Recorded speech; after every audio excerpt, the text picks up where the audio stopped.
I would like to announce that a quorum is present, the meeting is duly called, and a notice of the meeting has been posted in accordance with the Texas Open Meetings Act, and the time is 6 p.m. The following board members are in attendance: Allison Lasan, Catherine Sells, Dr. Stacy Barker, Dr. Sheila Taylor, Michelle Akateb, Madison Lopez, and Jenny Prosnick. I've asked board member Catherine Sells to lead us in prayer. If you bow with me, if you please. Gracious God, we lift up the students, staff, families, and community of Lewisville ISD. I pray that you surround our schools with peace and protection and be with our students as they learn and grow.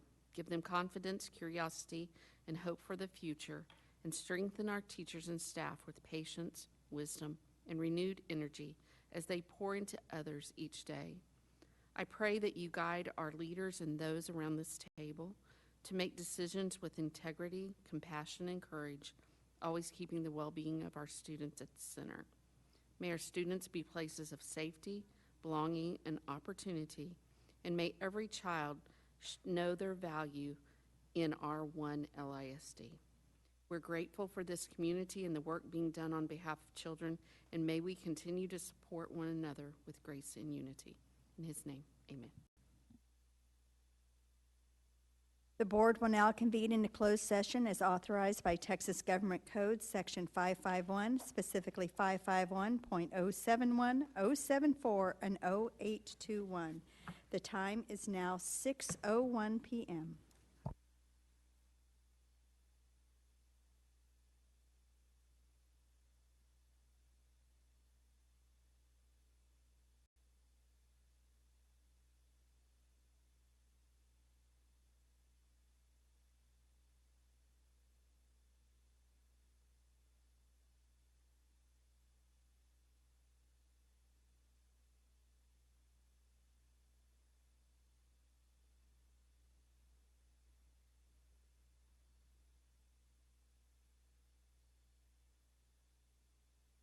We are back on the record in open session, having returned from closed session. The time is now 6:37 p.m. Please join us in the Pledge of Allegiance and the Texas Pledge.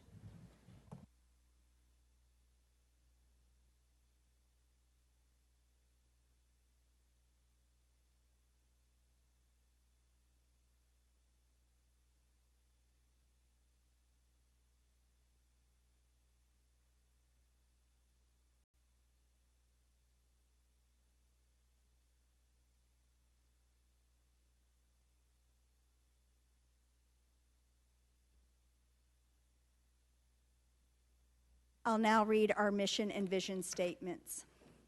Our mission is engaging and inspiring learners and leaders, and our vision statement is all students are confident, equipped with the knowledge and skills to thrive and adapt for their future.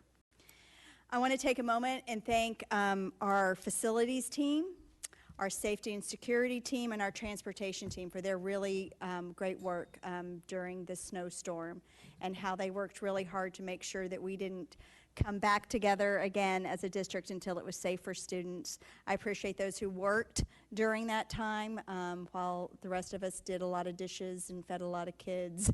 And I am grateful to have the team that we do here in the district. So I just wanted to thank them publicly. Public comments are next on the agenda. Those who wish to speak at a board meeting often expect a dialogue with the Board of Trustees. However, in accordance with Texas law, the board is not able to respond directly to comments or questions posed by speakers. Texas law also does not allow the board to discuss or take action on any issue presented during the public forum unless the item has already been posted for action on the meeting agenda. Each speaker will receive a written follow-up from the district in the next 3 business days. The board and district administration welcomes and values the feedback shared during this time of the meeting, and we are grateful for the continued partnership between LISD and the families and communities we serve. We have one speaker tonight, Ms. Caitlin Cruz.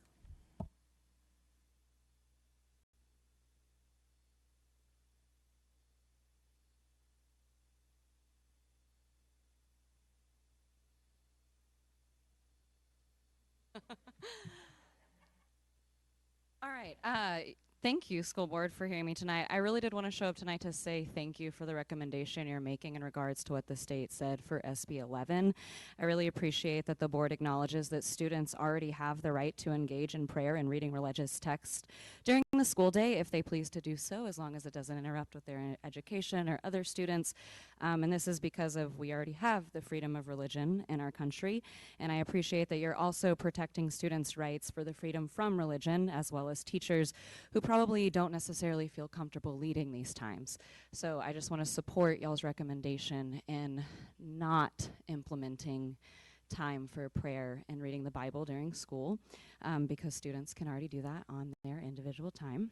And in regards to the adoption of new curriculum, I'm excited to see that parents and community members have the opportunity to review proposed mathematic materials. I just want to urge the board and community members to consider the critiques about Bluebonnet math curriculum that are coming from even teachers from neighboring districts who already use this curriculum.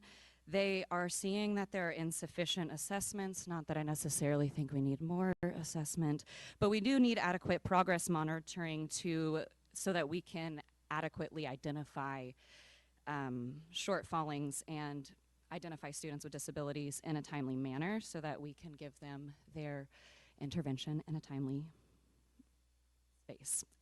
So I just ask that we really consider the other things that we're critiquing about Bluebonnet. I'm hearing from teachers that it's a pretty rigorous and scripted programming, which is very different from what I experienced when I taught in LISD. Teachers have a lot of freedom from what they're allowed to do so that they can create lessons that work best for their students while also being supported by insane amounts of resources provided through the scope and sequence. I personally got to co-teach at an elementary school, and I watched how much of an impact was made when I was really allowed to co-teach with a teacher who was excited to do it versus what happened to a group of students in their 4th grade year only using Envision's books when that was the model versus when we got to move and the success that we saw in their 5th grade year when we didn't only use Envision's books. So, thank you. Thank you, Ms. Cruz. Next up, we have discussion items. The superintendent's report. Dr. Rapp. Thank you, Madam President, members of the board. I'm going to ask Ms. Litchfield and Ms. Gall to come on up. And the first group of principals that will be part of the presentation is with the turnaround plan. So if those principals want to go ahead and come on up as well, and possibly school chiefs with them. All right. I appreciate our principals being here tonight. For this school improvement update, we'll handle the turnaround plans first, then stop for any questions, and then move on to the targeted improvement plans. I'm very thankful for their work, and I'm thankful for Ms. Litchfield and Ms. Gall and all the teams that are coming together to support our campuses. And with that, I'll turn it over to Ms. Litchfield. Good evening, President Prosnick, Dr. Rapp, and the board. We're here tonight to talk about school improvement. We are going to talk about our TIPs and our TAPs tonight. So the first round is going to be our turnaround plans, which are our TAPs. I've got to click, sorry. And so we're going to talk through them. Our principals are going to share a couple of milestones with y'all to see how they're going along with their TAPs. And then after they present, then we'll have questions, and then we'll have our TAPs come up for Rockbrook, Huffines, and Lake Tips. I said it wrong, I'm sorry. Yeah, TIPs come up for Rockbrook, Huffines, and Lakeview, and we will have them go sit down and then have the Electus Triad come up. And so it'll be a pretty active session, and we're looking forward to your questions and looking forward to you hearing the great things they're doing on their campus. So very quickly, we do have some district-wide supports in progress to report out, and this is for all TIP and TAP campuses. The first one is the Engaging and Monthly Impact for Learning PLCs. We've talked about that in a couple of board meetings. That's also for our LIP campuses too, so we have quite a robust group. And we come together every month to implement practices from the Leveraging Leadership 2.0 book. And that work is really led with our school chiefs, but also Rachel Garrett and Kelly Roden are kind of spearheading that work for us. Engaging in data-driven instruction with leadership learning alongside a consultant from Lead Forward. Stephanie has been with us, oh my gosh, for the past month now, 2 months. at least, and have worked really closely with our TAP campuses. And then we'll be spending next week and the week after with a lot of our TIP campuses, and will be with us for full days on those campuses. And so doing a lot of work with them. And then we've recently obtained access to Lead Forward reports in Eduphoria, which have been a big help to go along with that data. We've been participating in collaborative campus walks with the school chiefs, learning and teaching, and of course our wonderful administrators, and looking at campus trends, celebrations, and then just areas of opportunities for improvement.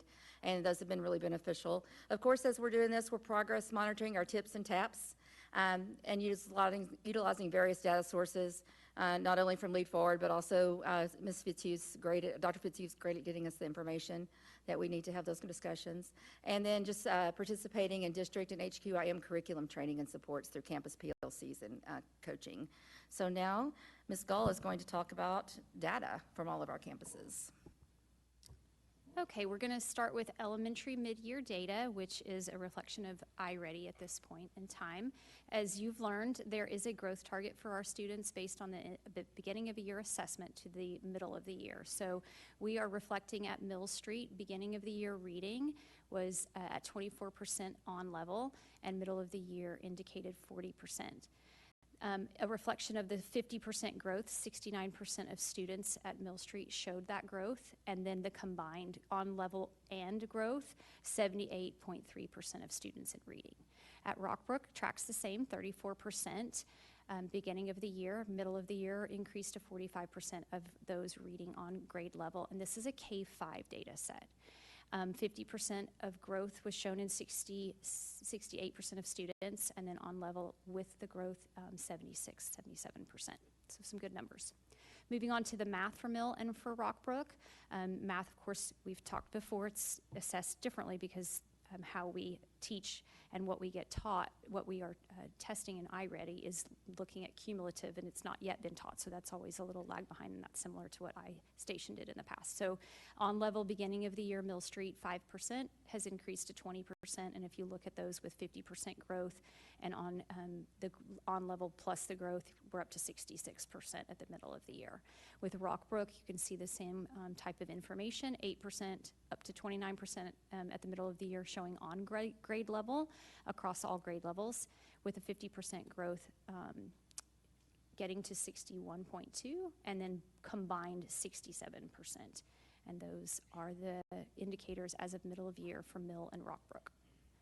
With secondary mid-year data, with the campuses that are listed here utilizing the Bluebonnet Math semester exams that were written by the district, we are seeing the numbers in the approaches column coming in at the numbers you see there. So with Math, 77 at DeLay, 79 Durham, 85 Huffines, and 87 Lakeview. And of those percentages, you can see next to it the percent of those students who met it, and then those percentages of students who masters.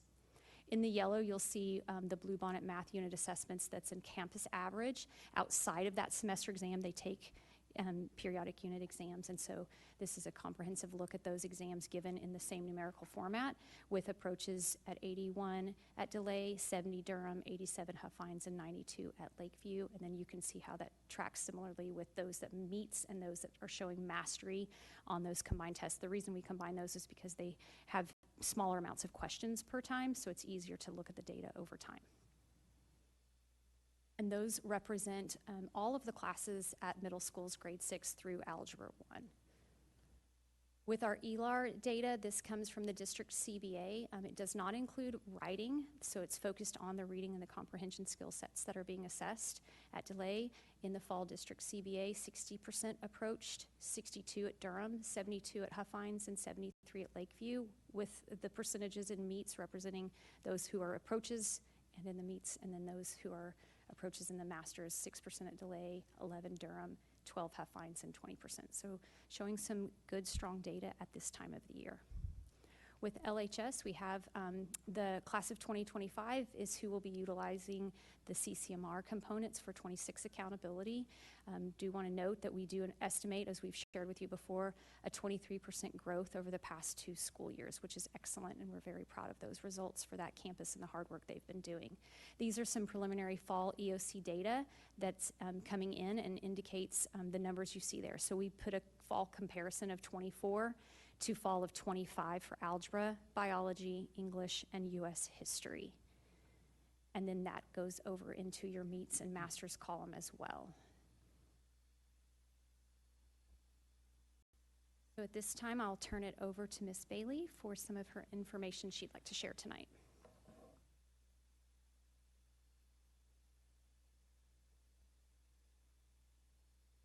Hello.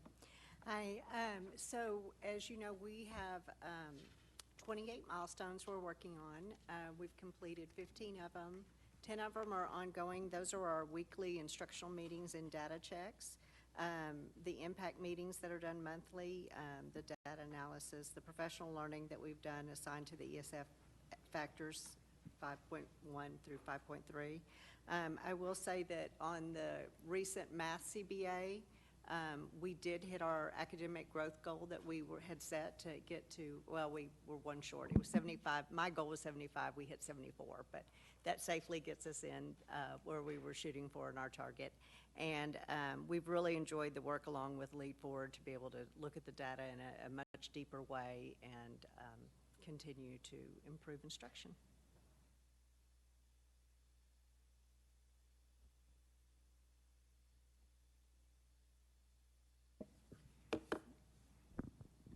Hi, it's good to see everybody. It was hard to pick just a couple of things to focus on for delay when I was asked. I was trying to think, what have I not talked about that I've been up here? Because I feel like I've been here a lot.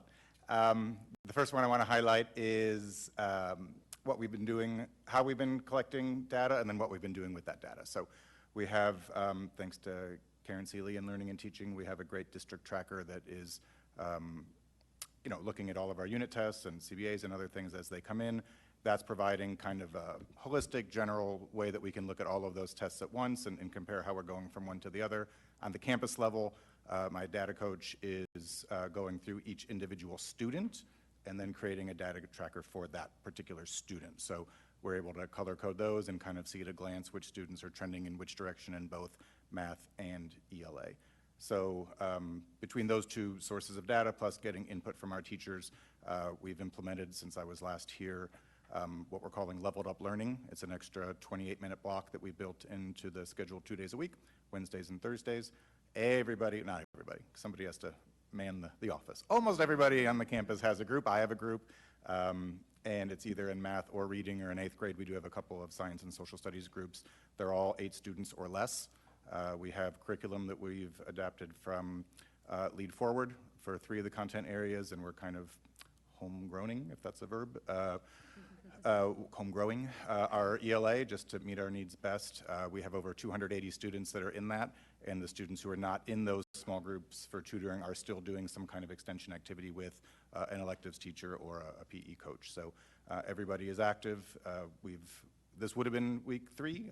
We lost a week due to the snow, so we're eager to get back to it and do that. So in terms of kind of that bottom category, that's what I'd like to highlight. The other area that I'd really like to talk about is the community outreach. I just think that when you are on a turnaround plan and it can be tempting to give in to some of the negativity and to feel like things are against you, we've really worked hard to have positive community engagement this year.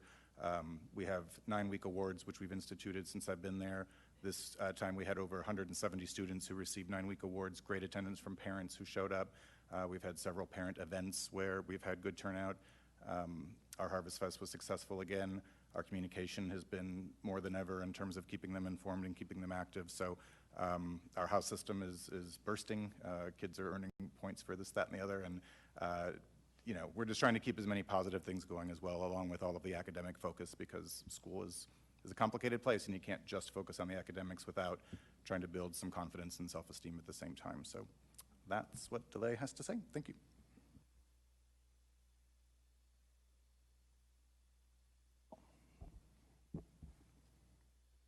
All right, Durham Middle School. Thank y'all for letting me be here tonight, and we'll kind of share a few highlights.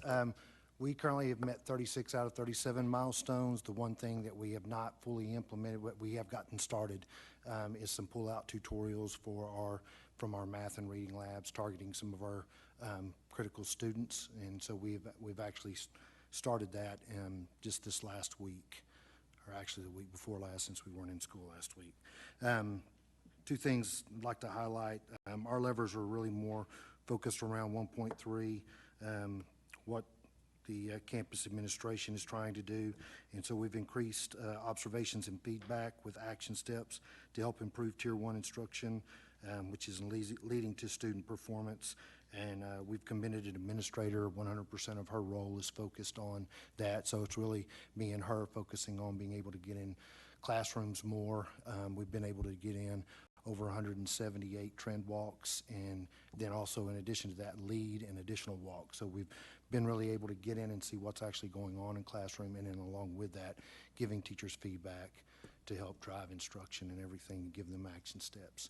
And then talking about student performance, 4.1 is our other lever. And so assessment of student learning, students have shown growth based off of the data from unit exams, semester exams, and our Mind Play MOY. So in 9 out of the 11 assessed areas, we met our metrics set forth in the TAP plan of 70% approaches, 40% meets, and 20% mastery. All right, so that's our turnaround plans. We did get our feedback from TEA regarding those turnaround plans, and of course, I've updated the board about that feedback. So we'll stop here and take any questions for this esteemed group before we swap and move to targeted improvement plans. Are there any questions from the board? Dr. Barker. Thank you. One comment and one question. I had an opportunity to talk to a couple of our partners at iReady, and even they were impressed with the amount of growth that's happening on our elementary schools using iReady. So I just wanted to share that as a huge positive to be having a conversation with them at a instructional materials showcase and getting to geek out a little bit over that data. So I'm really appreciative of us moving forward with iReady and seeing those results. Here's my question. It's probably more of a district level question than it is a campus level question, because there's a lot of great work happening here with our turnaround campuses. So my question is, what are we learning in these intense conversations with these campuses that we can integrate newly? I know we have a lot of things that we do, but what can we integrate now that we didn't before to be more proactive with our other campuses? They would probably be interesting to hear answer as well, since they work within the system, right? But I think there are a lot of takeaways. I don't know that I could capture all of them in one quick summary for you here, but consistent implementation and consistently good teaching. So utilizing the resources being given to you with high yield strategies, which has been a part of our whole One Vision and a part of our whole long range plan. So seeing those things happening consistently and making sure that the principals, the campus leaders, and the teachers have what they need to make sure that they can see the implementation, follow through with the implementation, and check on the data. And I would echo that. The walks that we've been doing, the classrooms where we see that happening, where the resources are utilized and everything is done with intention, it's what we're seeing in results when we look at the individual teachers' data also. And so just really working with that. But going back and like Adrian said, just being really intentional with what we're doing and checking our data with that. So, and we've talked about bringing that out to our other campuses also. So we are going to be doing walks on some of our other campuses, looking for those same trends and patterns.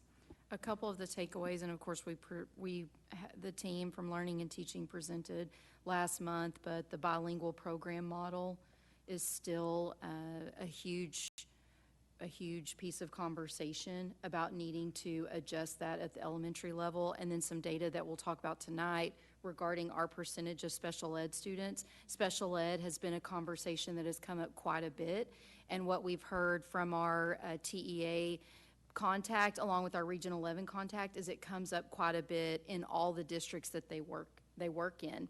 And so really ensuring that our model is really not only supporting IEP growth, but also ensuring that we're looking at first teach and grade level instruction. So those are two critical district takeaways of things that we are working to address moving forward. I wanted to also share our work with leverage leadership that we've been doing with the principals and intentionally giving bite-sized feedback, like looking at how we are providing feedback to our teachers and all of our principals here, as well as those on LIPS plans and TIPS, have been very intentional in how they've restructured their feedback, and we've seen a lot of growth in that. So being able to get in classrooms and pinpointing specific things instructionally and giving them smaller feedback that's very actionable. And so we've seen a lot of growth in that as well. Dr. Taylor. Thank you, Madam President. I too am inspired by the growth, really liking seeing the numbers, especially looking at the beginning of year numbers, and just want to commend you for your hard work. You know, I think Dr. Gray mentioned about positivity and making sure, you know, the negative doesn't affect the school negatively. I think that's very important because, again, you know, as parents out in the community, you hear failing schools and, you know, but it's great to know that you guys are working so hard behind the scenes to right the ship, and I just want to say that I really, really appreciate that. I had a question about, I see the milestones, which is great, especially having met them or very, very close to meeting them. Is there some type of plan that's like at 60 days you're supposed to be here, at 90 days? I guess I'm trying to understand, how is that measured across whatever timeline? So it goes by quarter. Okay. So it goes by each 9 weeks is how Okay, that's got measured. it. Okay. So that's how we're looking at each milestone every 9 weeks. Okay. And I figured that might be down in the weeds, but I wanted to know. And then as far as, and this may be a district question, for goals that are set for are the goals different, I guess, for the schools that are in the turnaround plan when you compare them to whatever the goals are supposed to be for reading and math across the district? You know how something is supposed to be 60%? Are they different for the schools with a turnaround plan, and are they being compared to other similar schools? I don't know if I'm asking the question appropriately. Hopefully somebody can decipher. So every campus with their campus scorecard looks at their data to set their goals. Gotcha. On Okay. our instruments moving forward. And then, of course, we still have to meet the district goals Right. that we have Okay. set, and all of their data feeds into that. Okay. No differently. They do have the ability to write into their turnaround plans, their iReady data, their CBA Okay, data. got And it. so that would be a little bit different than other campuses Okay. because maybe CBAs aren't a goal on their campus scorecard. Yeah, understood. And so these teams would have that kind of data they may reference in there. Yeah. And then it feels like you have a lot of support, obviously, from administration. But I always like to ask, you know, what can the board do, if anything? What do you need from the board, if anything, to help make this process successful? Other than, you know, like money, because we don't have any. But All right, anything turn my else? mic off. I'm looking to them. If there were anything, we wouldn't be shy. You know, I really do think we do get a lot of district support. Just today, several of us were at the Arby's training for math in Little Elm and already have actionable things that we can bring back to campus tomorrow with ourselves and our teachers and APs who attended. And I just feel like, you want to come lead a level up learning group on Wednesdays and Thursdays, I'll set one aside for you. No, we're great. Thank you. I've got a couple of questions, as always. And what I would like to see, I would like to see a comparison of where we are this year to where we were at these schools last year.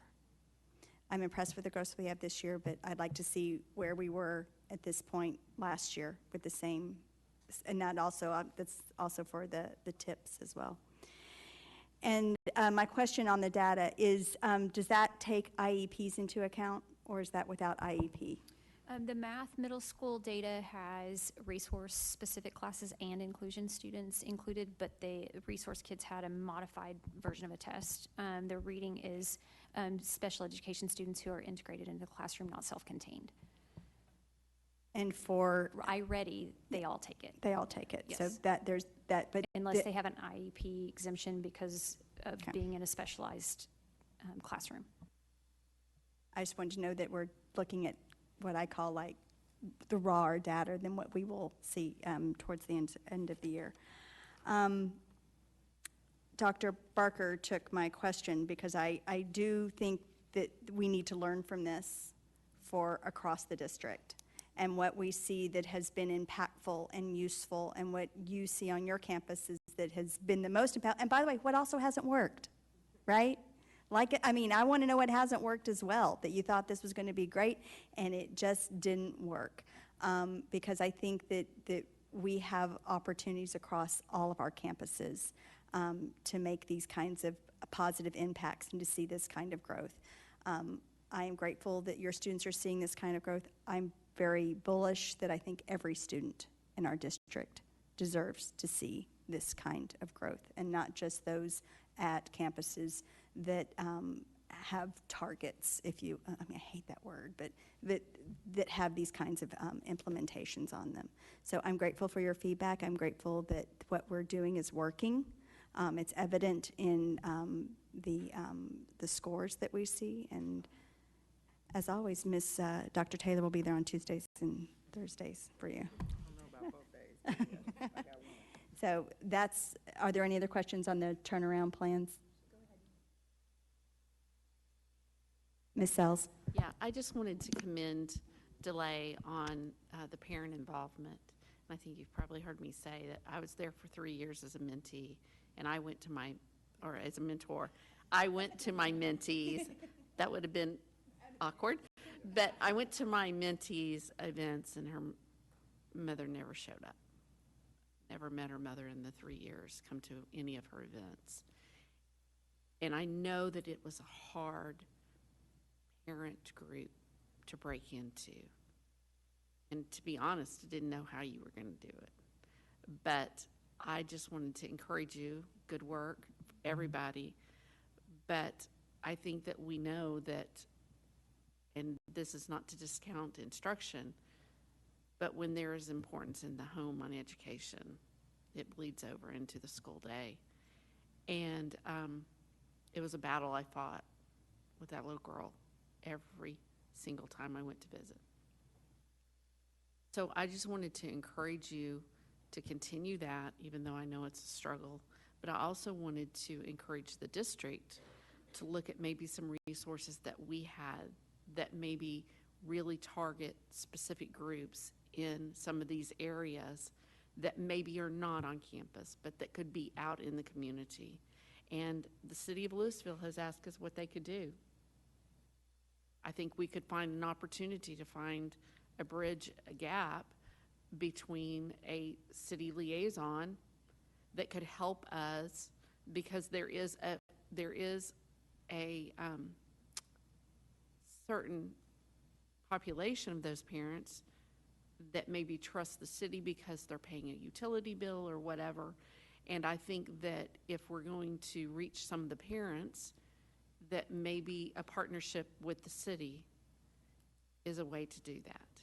And it's just something to think about, and something that I can talk to you about. I know that there are some people in the community that have made some great strides with these populations, and I think that maybe we need to look at a different way. I love the attendance promotion campaign that we've been doing. I see it on all the front doors, and I love that. But I think sometimes we're expecting them to meet us, not the other way around. And I think sometimes we're going to and I've said it before, we need to get creative. And I'd like to just see some things explored. So. Ms. Alcatep, did you have anything? No. Okay. Just wanted to triple check. All right. We're ready for the tips. Thank you all so much. We appreciate you being here.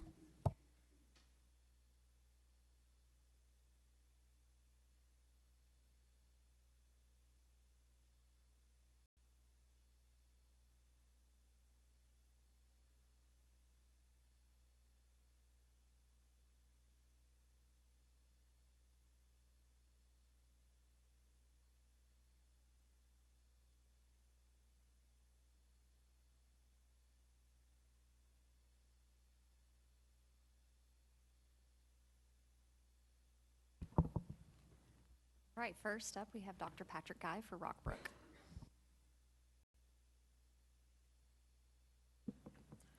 Good evening.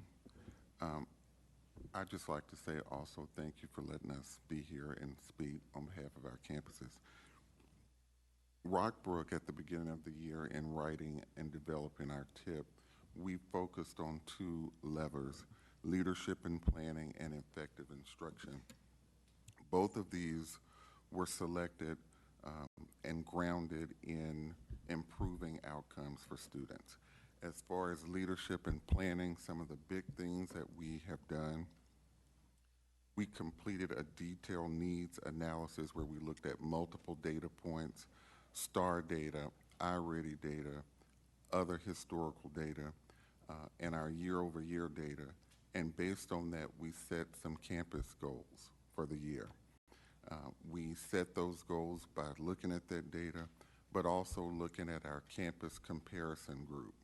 We looked at the 40 campuses in the state who were most like us and saw what they were doing, and we set our goals very high to be in alignment with those. We also worked with Region 11 to make sure we had the proper targets that would get us beyond school improvement. Additionally, we took a strengths-based approach and we made staffing decisions based on that data. We did make some movement this year and changed some teachers based on individual strengths. We also implemented a parent university this year where we disseminated information about discipline, about attendance, and the importance of those things. And I can say that we've had a reduction in chronic absenteeism and discipline this year. And you're right, we have had to really think outside of the box to get more parents involved in that. This month, we're moving from in-person with our parent university to developing more of a podcast type way to get the information out, because we noticed that parents read lots of things on their phone, in text. I'll be in videos, please don't watch them, but we will get that information out in that manner. And as far as effective instruction, we knew early on in the year that we needed to prioritize math and science. Not that we were dropping language arts at all, but we were fortunate to hire an instructional coach this year who has spent several years in a Title I campus working in the area of math and science. Also, we were able to develop some professional learning for teachers over the summer. Ms. Lawson was there. We had over 90% of the staff return and attend 2 full days of planning instruction, and the focus of it was teaching explicitly, direct teaching, explicit instruction, as well as our math fluency kits, because we had to respond to the need on our campus to build fact fluency and kids in elementary to be able to, have automaticity with facts and math. And so we've implemented that this year. Also, our PLCs. We've had a focus not only on data, but also responding more in the moment. We have been able to hire 3 certified tutors. They're all retired teachers, and they're on our campus 3 days a week. And they are there, and we're able to, not wait till the next assessment, not wait until we have, a STAR boot camp, but the goal is to respond immediately and build those gaps immediately as we go. And so as you all know, we've adopted a new math curriculum. We focused a lot on lesson internalization and internalizing the lessons, and now we're moving into actually lesson rehearsals so that the capacity of the staff is built to implement it with great fidelity. All of the things that we've done, as you can see, we've had great results. Our iReady in math and reading, we've seen great growth. But also when we look at our district-wide CBA assessments, in math, in reading, and in science year over year. When we compare last year's data to this year's data, we are up in every area, and in most of those areas, we're up double digits. So the teachers are working hard. We've had a lot of support. We've had TEA and Region 11 on the campus, and most recently, they really talked a lot about the growth and the progress that they've seen in instruction. So I'm very proud of the work and have no doubt that we're going to stay on this road of continuous improvement. Dr. Guy Huffines, Dr. Willie. Awesome. Thank you, Madam President, Board, Dr. Rapp. Thank you guys so much for allowing me to share just a couple of things that have been going on at Huffines Middle School. I would like to just say how proud I am of my staff. The Huskies have been doing an incredible job, and I think it shows in some of the numbers that you got to see just a few minutes ago. But the two things that we've decided to focus on are high-quality instructional materials and assessments and effective instruction. And so really what that has looked like in perhaps two of our biggest steps kind of speaks to what you had asked about a few moments ago, Dr. Barker, is one of the number one things that we felt like was important was to see the curriculum alignment. So ensuring that our teachers were teaching the curriculum as we have it. And so we've been able to do a number of walks and our One Vision walks, and what we're currently seeing is that 90% of those walks indicate that we are right in alignment with what we should be teaching when we're seeing those, when we're in the classrooms. And so that's been one of the biggest areas that we've seen growth. But then the other thing that we've been utilizing to a wonderful extent has been the district data tracker, being able to see the data as it's coming in for each of the assessments, but then also on the semester exam, we're seeing wonderful growth. And not only do we get to see the growth in a big picture, but then we're also able to see it for an individual level. And kind of speaking to your question, Ms. Prosnick, about the growth for 8th grade, this is one of our, so excited. So for 8th grade, we were looking at their 7th grade star, and we wanted to compare that to the December district exam, and we're showing that 88% of our students are showing growth from May to December. And so it's things like that that we're able to see now and have conversations around, and then talk to students about the progress that they're making, and then build small groups out to see what are the next steps that we need to take. And so those are the two things that I wanted to highlight with you all this evening. So thank you. Thank you. And Lakeview, Mr. Smith-Botham is brand new, but he's jumping right in. Thank you all so much for having me here. It has been a crazy and wild about 6 weeks. I'm stepping into week 7. It's been some of the most challenging weeks of my life, but also some of the most rewarding and some of the best. I just want to start by thanking all of you for your faith that you've put in me to be in this position and really care and shepherd this community and this incredible campus over at Lakeview. And just to the support that I've had from district personnel. Ms. Upshaw and I talk almost daily, and she has just given me immense support, both in person at the campus, through our resources. I'm really overwhelmed with the amount of resources that we have in a really good way. The ability to look at our data, to see visibly the representations of how our students are growing and progressing has just been a really powerful way to kick off my time at Lakeview. And I would say that the Lakeview community is really cheering us on. The folks at that campus and around, what I hear constantly is, oh, I went to Lakeview, my sister went to Lakeview, now my kids go to Lakeview. And so there's just a real legacy around Lakeview and a real pride of that campus and some real deep potential. So looking at what we can do to take that potential and really just launch it forward, we're working on what was built for us before I got there, and there's been some really incredible work done, specifically looking at our high quality instructional materials and in math. Math and reading are our two big focuses for the campus, and the way that our math team has come together to learn that Bluebonnet curriculum and really implement it with fidelity is the key.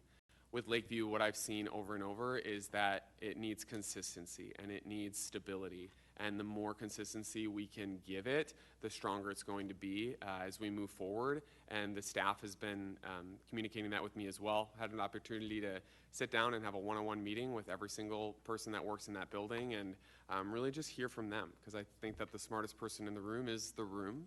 and when we can work together to bring those thoughts forward, we see real growth. And the data supports that. So math has been a big focus for us with that Bluebonnet curriculum, and then also supporting that with learning walks to ensure that what we are seeing on the data is also reflected in the daily instruction in that classroom. And like Dr. Willie shared, that we have alignment between the written, taught, and tested curriculum, making sure that we are teaching our students and assessing them in the way that's going to set them up for success. We've been able to conduct over 159 walkthroughs already through out Lakeview, not since I've been there. I'm not trying to take credit for that, but the team there has really been working hard at supporting that campus and supporting those teachers. And then the other big focus for me has been community and systems and support for our kiddos, making sure that we're creating the environments where they can be successful. Really in the last 6-7 weeks, it has been an almost overhaul of the systems there. We've got a great North Star and a great guiding light with our improvement plan and the work that has already been done, but we really have been reshaping what the internal parts of Lakeview look like and looking at how we run the campus day to day. And there's not much that has not been changed or tweaked somehow, but what I can tell you is that the building feels lighter, it feels happier, the students are happy, the community is involved and present, and I've just been able to have some great conversations, and I'm really excited about where we are going and the trajectory that we're on. I think we are so close and really on the cusp of getting out of this improvement plan zone, and that is a credit to the people that have come before me and the people sitting around me. So just really, really grateful to be here. Great. Questions? Once again, I'm going to turn to my right. Are there any questions? Okay. Turn to my left, and Dr. Barker always has her hand up, but I'm going to go with Miss Lasan. Because you always have a question. Always.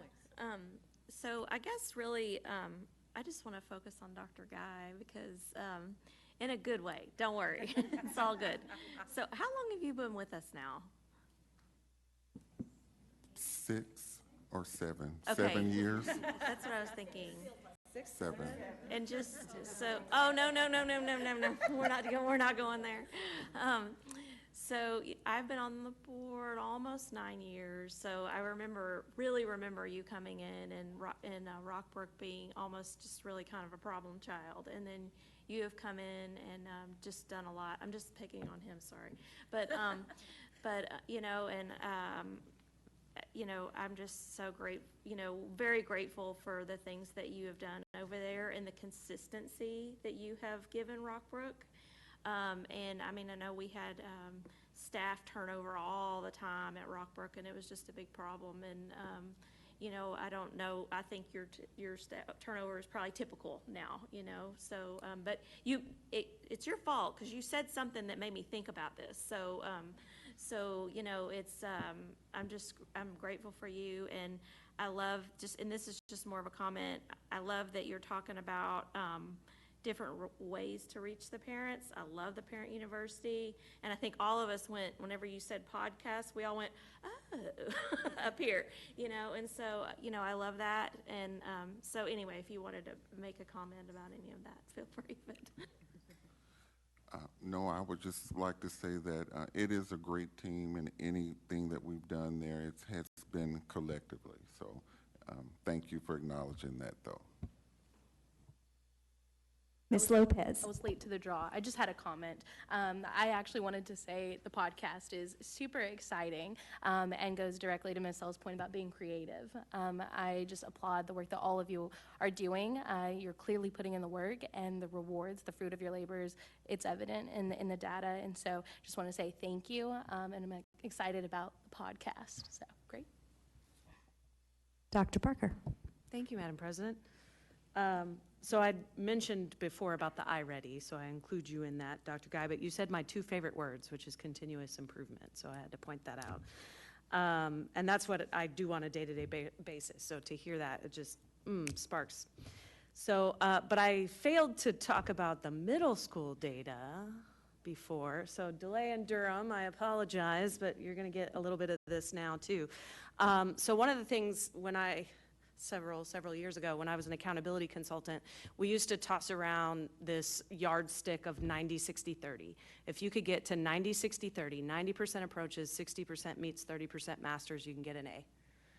Until they change the scale cut points. But that's another story. They haven't done it yet, so we're still valid with the 90-60-30. So when I look at those middle school bluebonnet math exams, we're right there. Right there. Imagine what it would be like to go from having a tip to being an A. Wouldn't that be phenomenal? I'm going to speak that into existence, along with all of the hard work that y'all are actually doing. I'm just up here speaking. So great work. I love to see that progress in math. I will say I'm a little concerned about ELAR. And I'm concerned about it for two reasons. One, because the last few years, historically, reading has been higher than math across the state.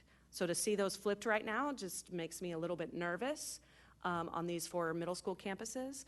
The other thing that makes me nervous is that this data doesn't include writing, and typically writing brings those down even further. So I'm hearing the great work that's happening at the middle school levels with math. Tell me a little bit more about what's happening with reading and writing. And these gentlemen could speak as well, but I think that what you saw is a snapshot. ECR's writing is a high priority, as well as more turnkey lessons that are implemented daily in the way that they've been written since we've changed to 45-minute periods.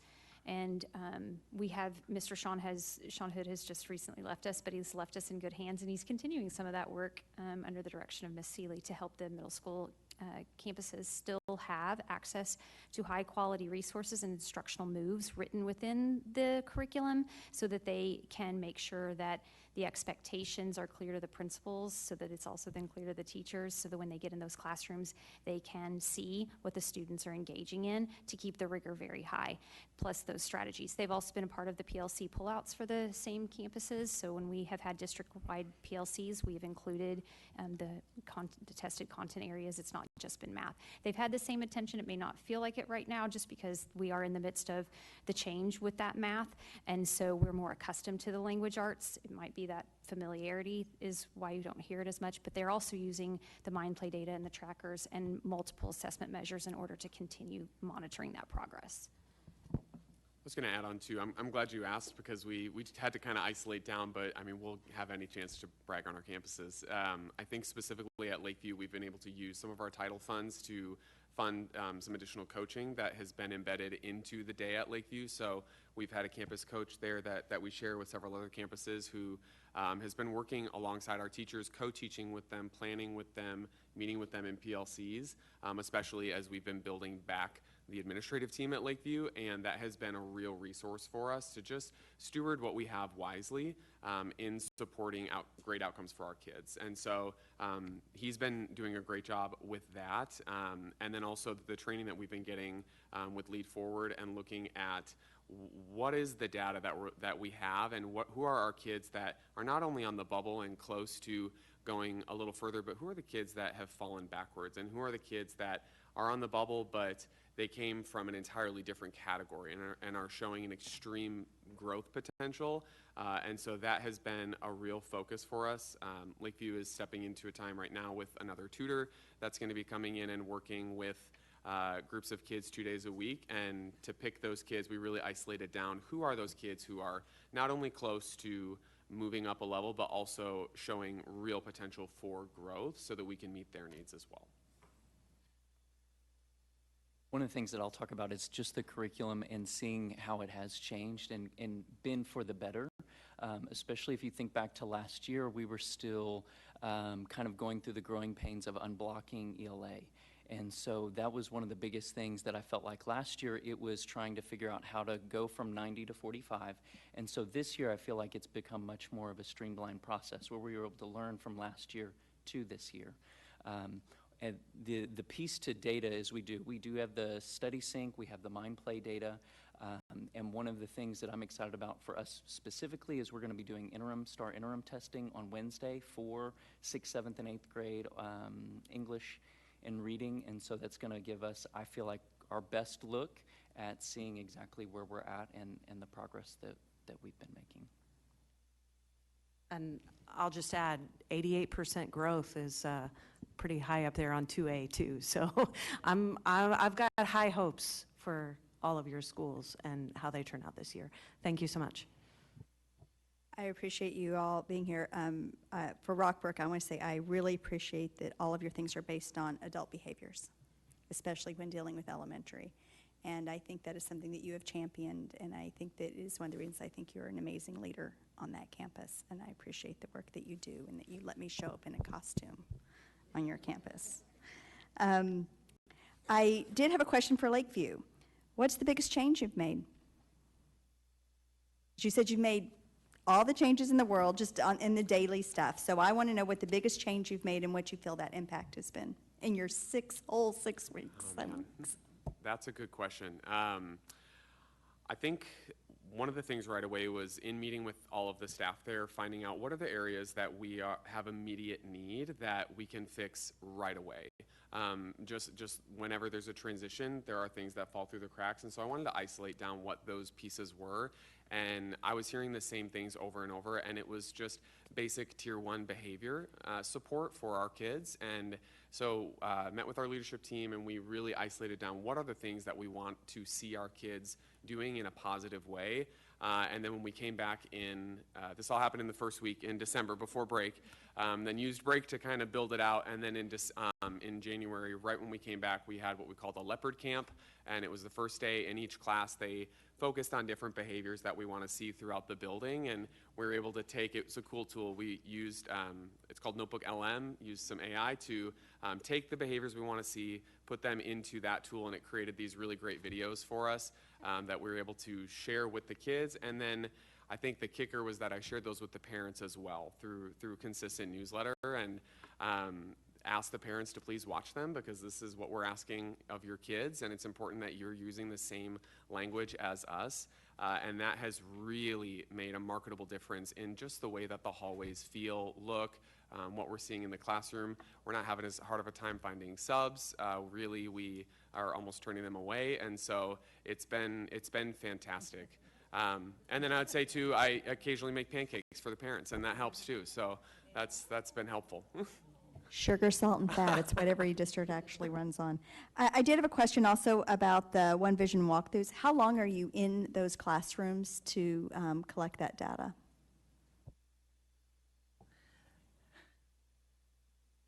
I know, they're ready. I'm so excited. They're excited, and they're doing such a great job. So our One Vision walkthroughs are about 10 minutes. We go from 8 to 10 minutes, just depending on what's going on in that classroom. If we're at a natural point where we may leave at an 8-minute point, we would do that, but typically 8 to 10 minutes. Thank you so very much. We appreciate your efforts and your time and the work you do for our kids. And now the LHS triad.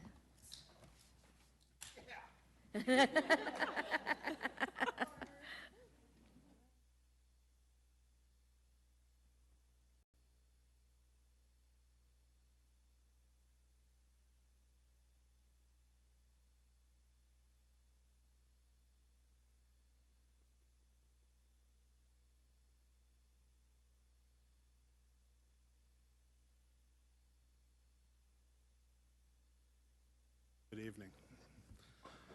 I will share the sentiment of how fortunate we are to be here with not the greatest of subjects, but certainly kind and supportive people, which is what makes the school world go around. So we very much appreciate that. A lot of hard work is happening, but that's always been the case. So I would think probably the key is some more targeted work is happening. So I think that's what we'll be talking about.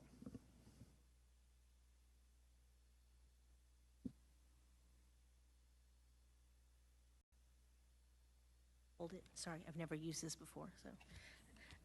So we had two levers that we, I guess, have adopted or are focusing on this year, and it's 4.1 and 5.3. 4.1 is ensuring we have high-quality instructional materials and we have the rigor in the classroom. And some things that we've done as a triad this year is, one, we've implemented common assessments in our CBAs in our tested subject areas. And I think when we first started, there were fewer of them, but now there's more of them. And we like seeing that. It really gives us some really good data. We've also done a lot of training with Arby's. We have sent all of our math and English, or finishing up this month, going to Arby's training and bringing strategies back to our campuses to share with others. And then as a leadership, the Triad, we are doing flips training with a common mentor or coach with us. So that way she's familiar with the Triad as one person. So, and then we also are doing data-driven instruction with 5.3, and this is where we are doing a vertical data tracker, where we start with the kids' 8th grade year, and we are doing all their assessment, including the common assessments, and we have it on one tracker, and our teachers have started color coding it so we can look at the patterns that we are seeing with their past testing history and current, and this is helping us target who we do put into our tutoring programs. Other thing we have done is the PLC process was on all 3 campuses, but we've made it more of a common agenda, and we really are working on training them to attach the data piece to those PLCs. I think we were all at different levels with different subject areas, and now we're making it more consistent across the way. And then we partnered with Lead Forward. We've done a data review with them, and then we're also sending staff to the Rockin' Review here shortly. Talk about our observation feedback. Hi, good evening. So we, as a Triad, are also doing the One Vision walkthrough form. This form that we've been utilizing is completely aligned with the instructional materials that the district has put out. It is provides an analysis of the lesson plans that the staff are working with. It's measurable, which we really enjoy. It provides direct feedback to the staff member. And so we've been logging all the walkthroughs. We had a really good start when we came back after the semester, and then, kind of got iced out with 4 days. But outside of that, we've been logging in and scoring to start that process of looking at their measured improvement through this walkthrough form. We're specifically looking at the academic clarity, all the pieces that have to do with academic ownership, conversations, evidence that is aligned with our district curriculum. And so as we have been getting into these walkthroughs with our math and English teachers, we're able to get in there every other week with our admin teams. And so that is providing that continual, consistent rotation of feedback to them, which we're really excited once we get that feedback to see where we need to go and utilize that in those PLCs that we're working on. On the CCMR side, we've talked about it before, that we've made significant growth in the last couple of years, and we've made some really good strides there. And that has been a continuous process, and it continues because there are things that change regarding qualifiers. But some of the things that we're onto now as far as adjusted course offerings, the alignment of courses in CTE from 8th grade to 12th grade, and having a real triad approach to measuring which kids are taking which courses and what pathway they are on, and it's specific to individual students. LISD assessment shared our student list with us early in the year, so we knew which kids should be on which pathway, which means which courses we should be talking to them about choosing. And that's, you can't do that any other way but to sit down with every kid. And we do have a great counseling department, as you guys know, and counselors who care to know kids. It really is a positive. It's time consuming, it can be a challenge. But when you get in front of every single junior at LHS, and you know and they know where they are with each course that they have taken, and courses of which they've shown talent and not, and the conversations do push kids into the places to set them up for success. That's been a great thing. Critical decisions on which courses to offer based on where kids are and are not successful. We've made some adjustments by adding, digital media and entrepreneurship pathways that have really opened doors for kids to achieve these pathways and not be reliant on some of the things that we are losing. Our increased dual credit enrollment, trying to stay to the slides if you care.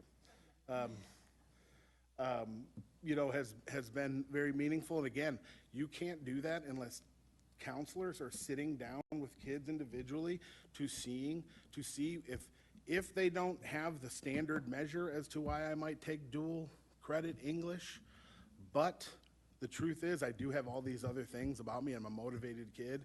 I'm ready for this step. You can't make that decision on a campus like LHS unless you know kids. So that is the constant through all of this process. I'd put down again, I want to say, Dr. Petrunin and the CTE group really putting for us like a concrete look at pathways that can be achieved has been hugely helpful. And I think we're in a better place than we've ever been regarding coursework to achieve our CCMR credit, along with taking courses that we know have those credit exams to be sure that you're not taking a course that you're going to struggle through and find some talent in and not get a reward. So that's been exceptional. With the standardized testing doing during the school day has been really important. It's been very important to our campuses, and it isn't so, that's more a long game when you're talking about a CCMR. But what it is it's a culture, and it becomes an expectation. And it becomes something we just do at Lewisville High School. And then you find, wow, some of these kids are really, really capable of this work. And if they take it a second time and we start super scoring, there's scholarship. There's these great opportunities for kids through that process. But regarding CCMR, that's more of a long game as you kind of work through, just like all things, there's a talent and a skill set to SAT, ACT, even TSI. The value of college prep, English, and math has been invaluable the last couple of years. But as we kind of transition potentially to that really helping us at CCMR, the class value is still significant. If you perform and write your curriculum correctly and give kids an opportunity to really be prepared for things like the TSI-2, because you're doing quality coursework, kids are doing quality practice, you have quality learning and teaching in those classes for kids who need those classes. They're very important courses, and so that continues.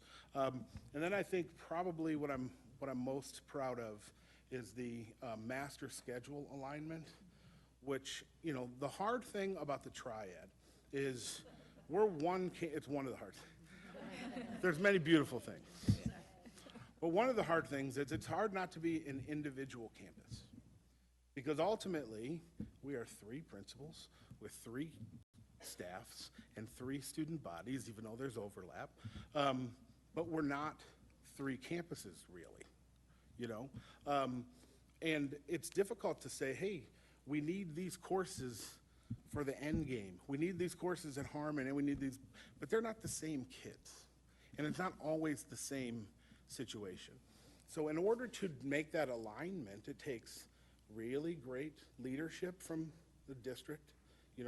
Will has been exceptional in that, with a real focus on, hey guys, don't forget how important this is. We can't get to where we want to be if we're not aligned in 9th grade.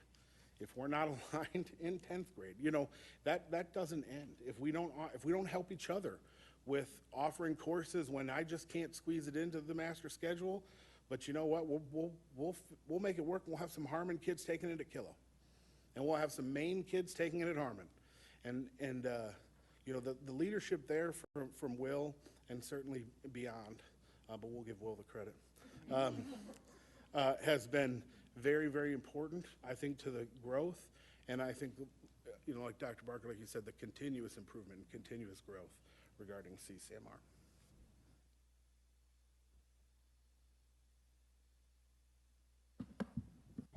Are there any questions? Once again, I will look to Ms. Lopez. Thanks. I wasn't late this time. I think you hit the nail on the head saying that it's very difficult for the triad to not try to become individual campuses, because that's just natural. Different populations, different groups of teachers, different communities, and so that is very difficult. So thank you for working so diligently to work together. But I wanted to ask, when it comes to these levers, what does that teamwork look like on a practical level? Like, how often are you guys meeting together? What does that communication look like? Just flesh that out a little bit for me. I'll start, you take it over. Like that? Yeah. Like that? Well, we all share the same flips coach, and so some of it is there with how we're taking an approach. We meet together every 2 weeks to go over kind of where we are with the things that we're doing. We created our walkthrough form as a triad. So we're looking at the same things, measuring the same things, holding the same expectations. Because truly, when we got our ESF walk completed, our strengths and weaknesses are pretty, even though we're 3 different places, they're pretty similar. So that would be my point to it. I think the thing that makes it all a strength is we've all been part of the Lewisville feeder pattern for a while. We're not afraid to pick up the phone, even at midnight, but we'll pick up the phone when it involves one of our kids or one of our staff or a situation has come up. We are like brothers and sisters. Sometimes we don't agree, but we find a way to get back on the same page and do what's right for kids. So it's a good mix. You know, we all look at things from different perspectives, but number one thing is the kids in all 3 of our eyes, and so we have a common goal. So I think that's really kind of what makes us different a little bit, is that we are one. Even though we're 3 separate schools, we do our best to keep it one. And I'm just going to really quickly add on that we are one school, and that from the top down, I think it has trickled. So we meet and talk probably every couple of days. But what we found in meeting during professional development is our department chairs are all talking, and then the departments are meeting on days. And so our staff are wonderful, all 450 of them, and they also work together to collaborate on our goals and make sure we're pushing forward. Yeah, so specifically to levers, we have met, we've been doing our professional learning as a whole the last 3 years. So we've been kind of aligning that work. The approach when we're doing RB's training, we're all sending people. So when we're meeting with Lead Forward, we're meeting together. So it's kind of been aligned that way. And when they did their ESF diagnostic, I have to say they were so complimentary of these 3 because, and just amazed at how well and closely they worked together, and just how everything was the same on all 3 campuses. So kudos to them. They were very complimentary and they did a great job. Ms. Alkatib. Oh, he said they rock, and they do. I appreciate all the work that you guys are doing, because I know that it has been one of those things where you guys are really trying to work together, find that happy place, making it work between the 3 campuses, because it is definitely a different situation than most of our high schools are in. And I think you hit the nail on the head when you really emphasize the alignment that the 3 of you are having within your campuses. All 450 staff, all the students between the 3 campuses are all one LHS. And so I really appreciate that. Mr. Baker, you mentioned about the alignment with the CTE curriculum and how it was in the scope, and when the kids are choosing their classrooms, it kind of lays it out now in the pathways, where, as before, it wasn't. It was a jumbled mess. And so if the kids were trying to figure out, well, I don't know if I can do this or this, it really, and it's true because we've seen it when we're registering our own kids, we see that pathway, and it really does help those kids understand which path they're trying to go on. And when your counselors are meeting with those students on a regular basis and they're having those conversations, it really does make a huge difference. And then they have you guys who are also helping supersede that. So kudos to you guys, kudos to Skelton, Mr. Skelton, and the whole team that's working with you guys and your whole staff, because I know that you have been working really hard to make that commonality, and I think you're finding it, and you're seeing the fruits of that labor. Dr. Barker. Thank you, Madam President. First, I want to, we've mentioned it before, but just in case anybody thinks we're talking about a sandwich shop when we're talking about Arby's. It's an acronym. It stands for Research-Based Instructional Strategies. So I just want to, we live in alphabet soup. So for those that might be confused, what are they talking about? Why are all the staff members going to get sandwiches? Anyway, that's neither here nor there. I really want to applaud the work on CCMR. I've been preaching it since forever. And it's really a passion point for me because I think it has the greatest opportunity to allow our students to be set up for success, and to see that kind of growth is phenomenal. In fact, the very moment that we got the accountability scores, the first things out of my mouth were LHS will be fine, their CCMR scores are going up. I promise you. And so to see it, right? I said that immediately. I said, I'm not worried about LHS. So just to see it continue to play out that way, I applaud all of the work that's being done there. And I think the real challenge, right, of having these pathways lined out, I and my colleagues have been sitting in on listening circles for our calibration for our long-range plan, and the thing that comes up over and over and over again is individualized and diverse pathways to the future, right? That's what parents want. That's what they see as a strength in our district.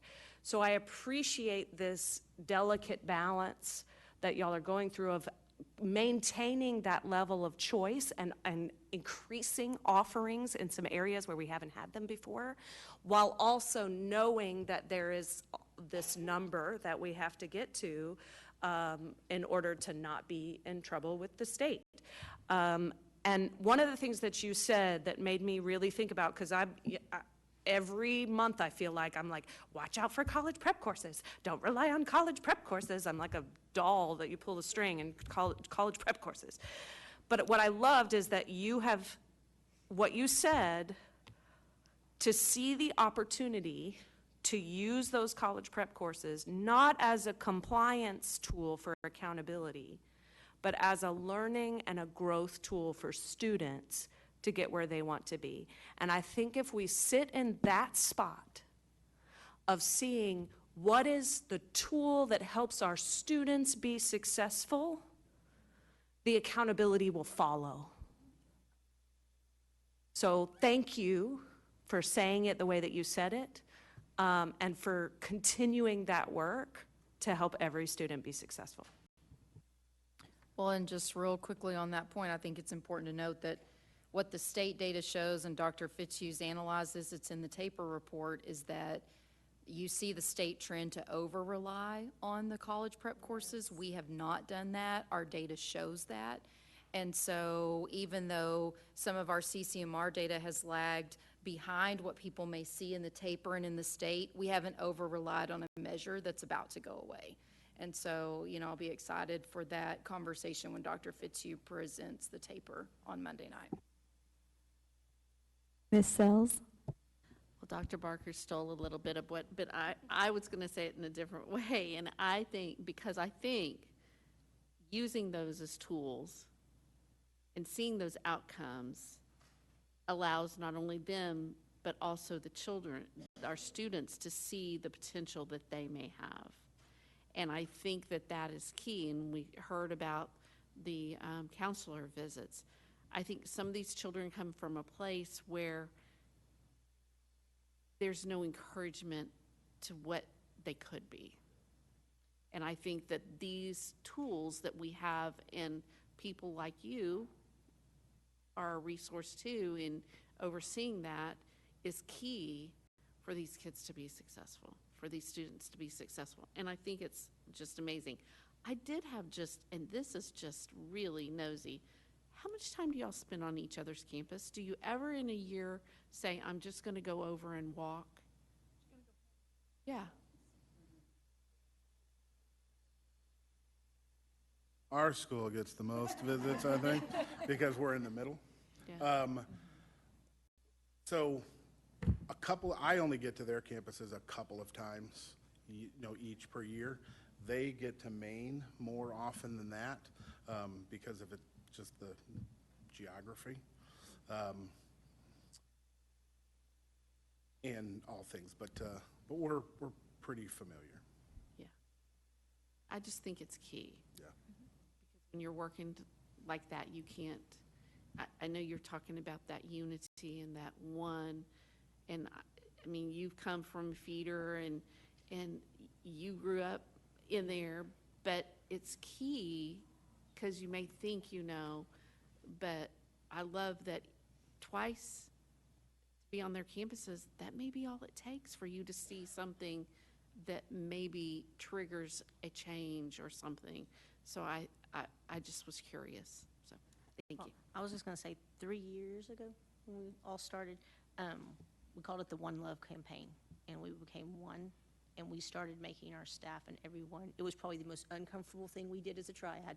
We had them all eat breakfast at the LHS cafeteria, and we started those conversations, and then every year we've had conversations, and now we don't even have to ask the department heads to reach out. They've already talked before we even get to them, because we told them that we're one L or one, and I think that's where it all started, was 3 years ago when we said we've got to do this, we have to align it, especially because like we have tons of kids that go just between our campuses every year, and so it's not fair to them to learn a new set of rules when they walk in the door, and so that's kind of how it all started.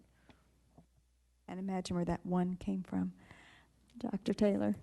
I'll try to make it quick because a lot has been shared. Excited to see the increase in AP and dual credit offerings, especially for AP.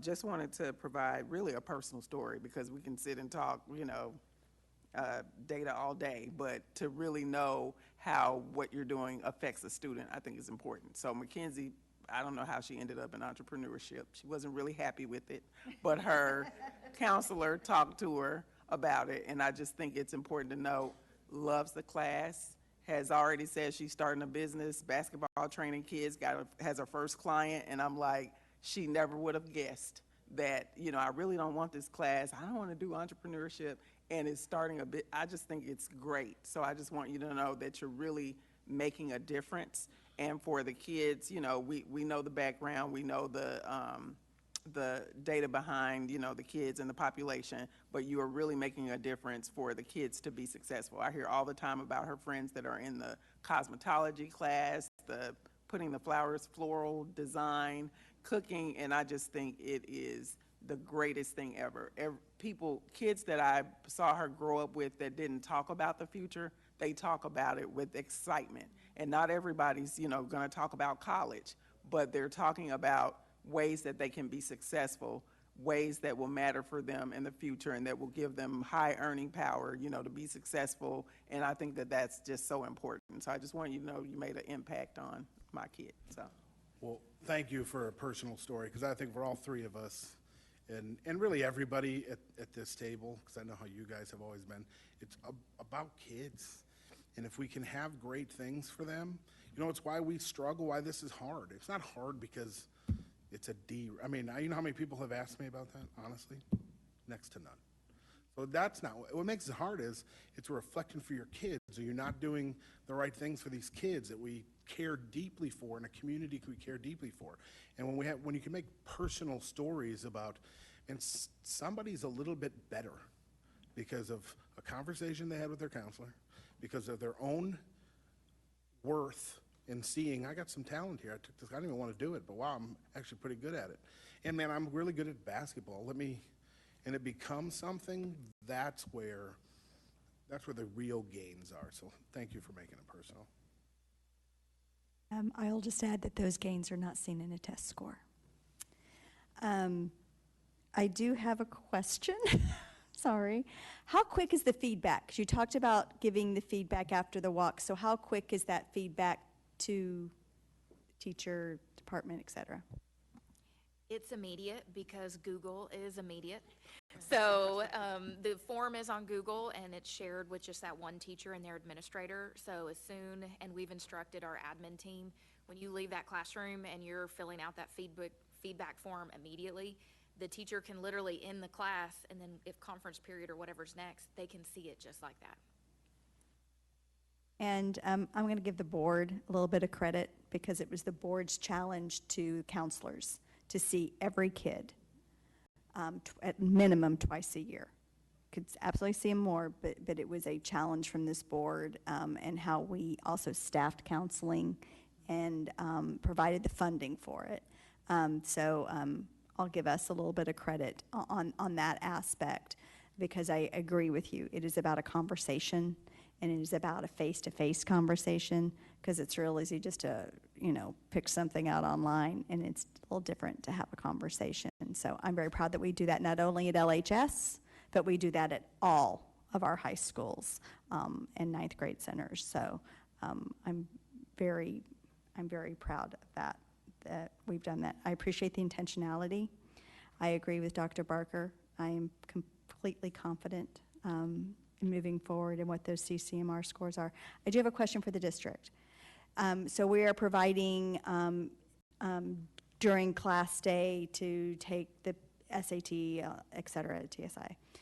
Is that available to all of our high schools, or is it only at LHS? All. Yeah, all. I just wanted to put that out there as well, that we're not just, things are not just available at LHS, they are available district-wide. So, go team. That's all the questions that I have. Okay, we have one more slide. First of all, thank you all for letting the principals come and showcase all the great things they're doing on their campus. Everybody did a great job, and they're all doing some really wonderful things and all doing some unique things on their campus. Really quickly, I'm going to talk to you about the TIP timeline, and I'm hoping, because I'm going to have to say TAP here for a second too, so I'm hoping I don't get it mixed up again. But remember, we did bring the TAPs to you in November for approval. They have been approved. We've gotten the feedback back for that. Our tips we brought to you, but it did not go to board approval. And so on the timeline, of course, tonight we did just a highlight session, but next week we're going to bring you the tips again, and it'll go for, we'll have a public hearing at that point on the 9th. And then we'll bring you to board approval then in March. And so that's the difference in the tips and the TAPs.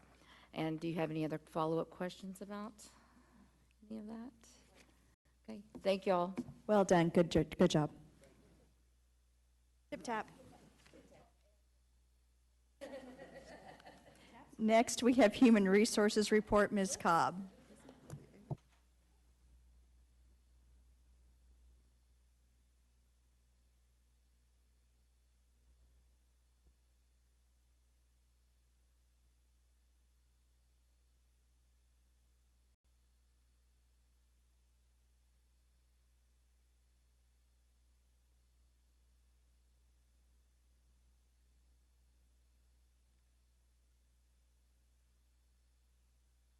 Would you like to introduce your friend? I did bring a friend.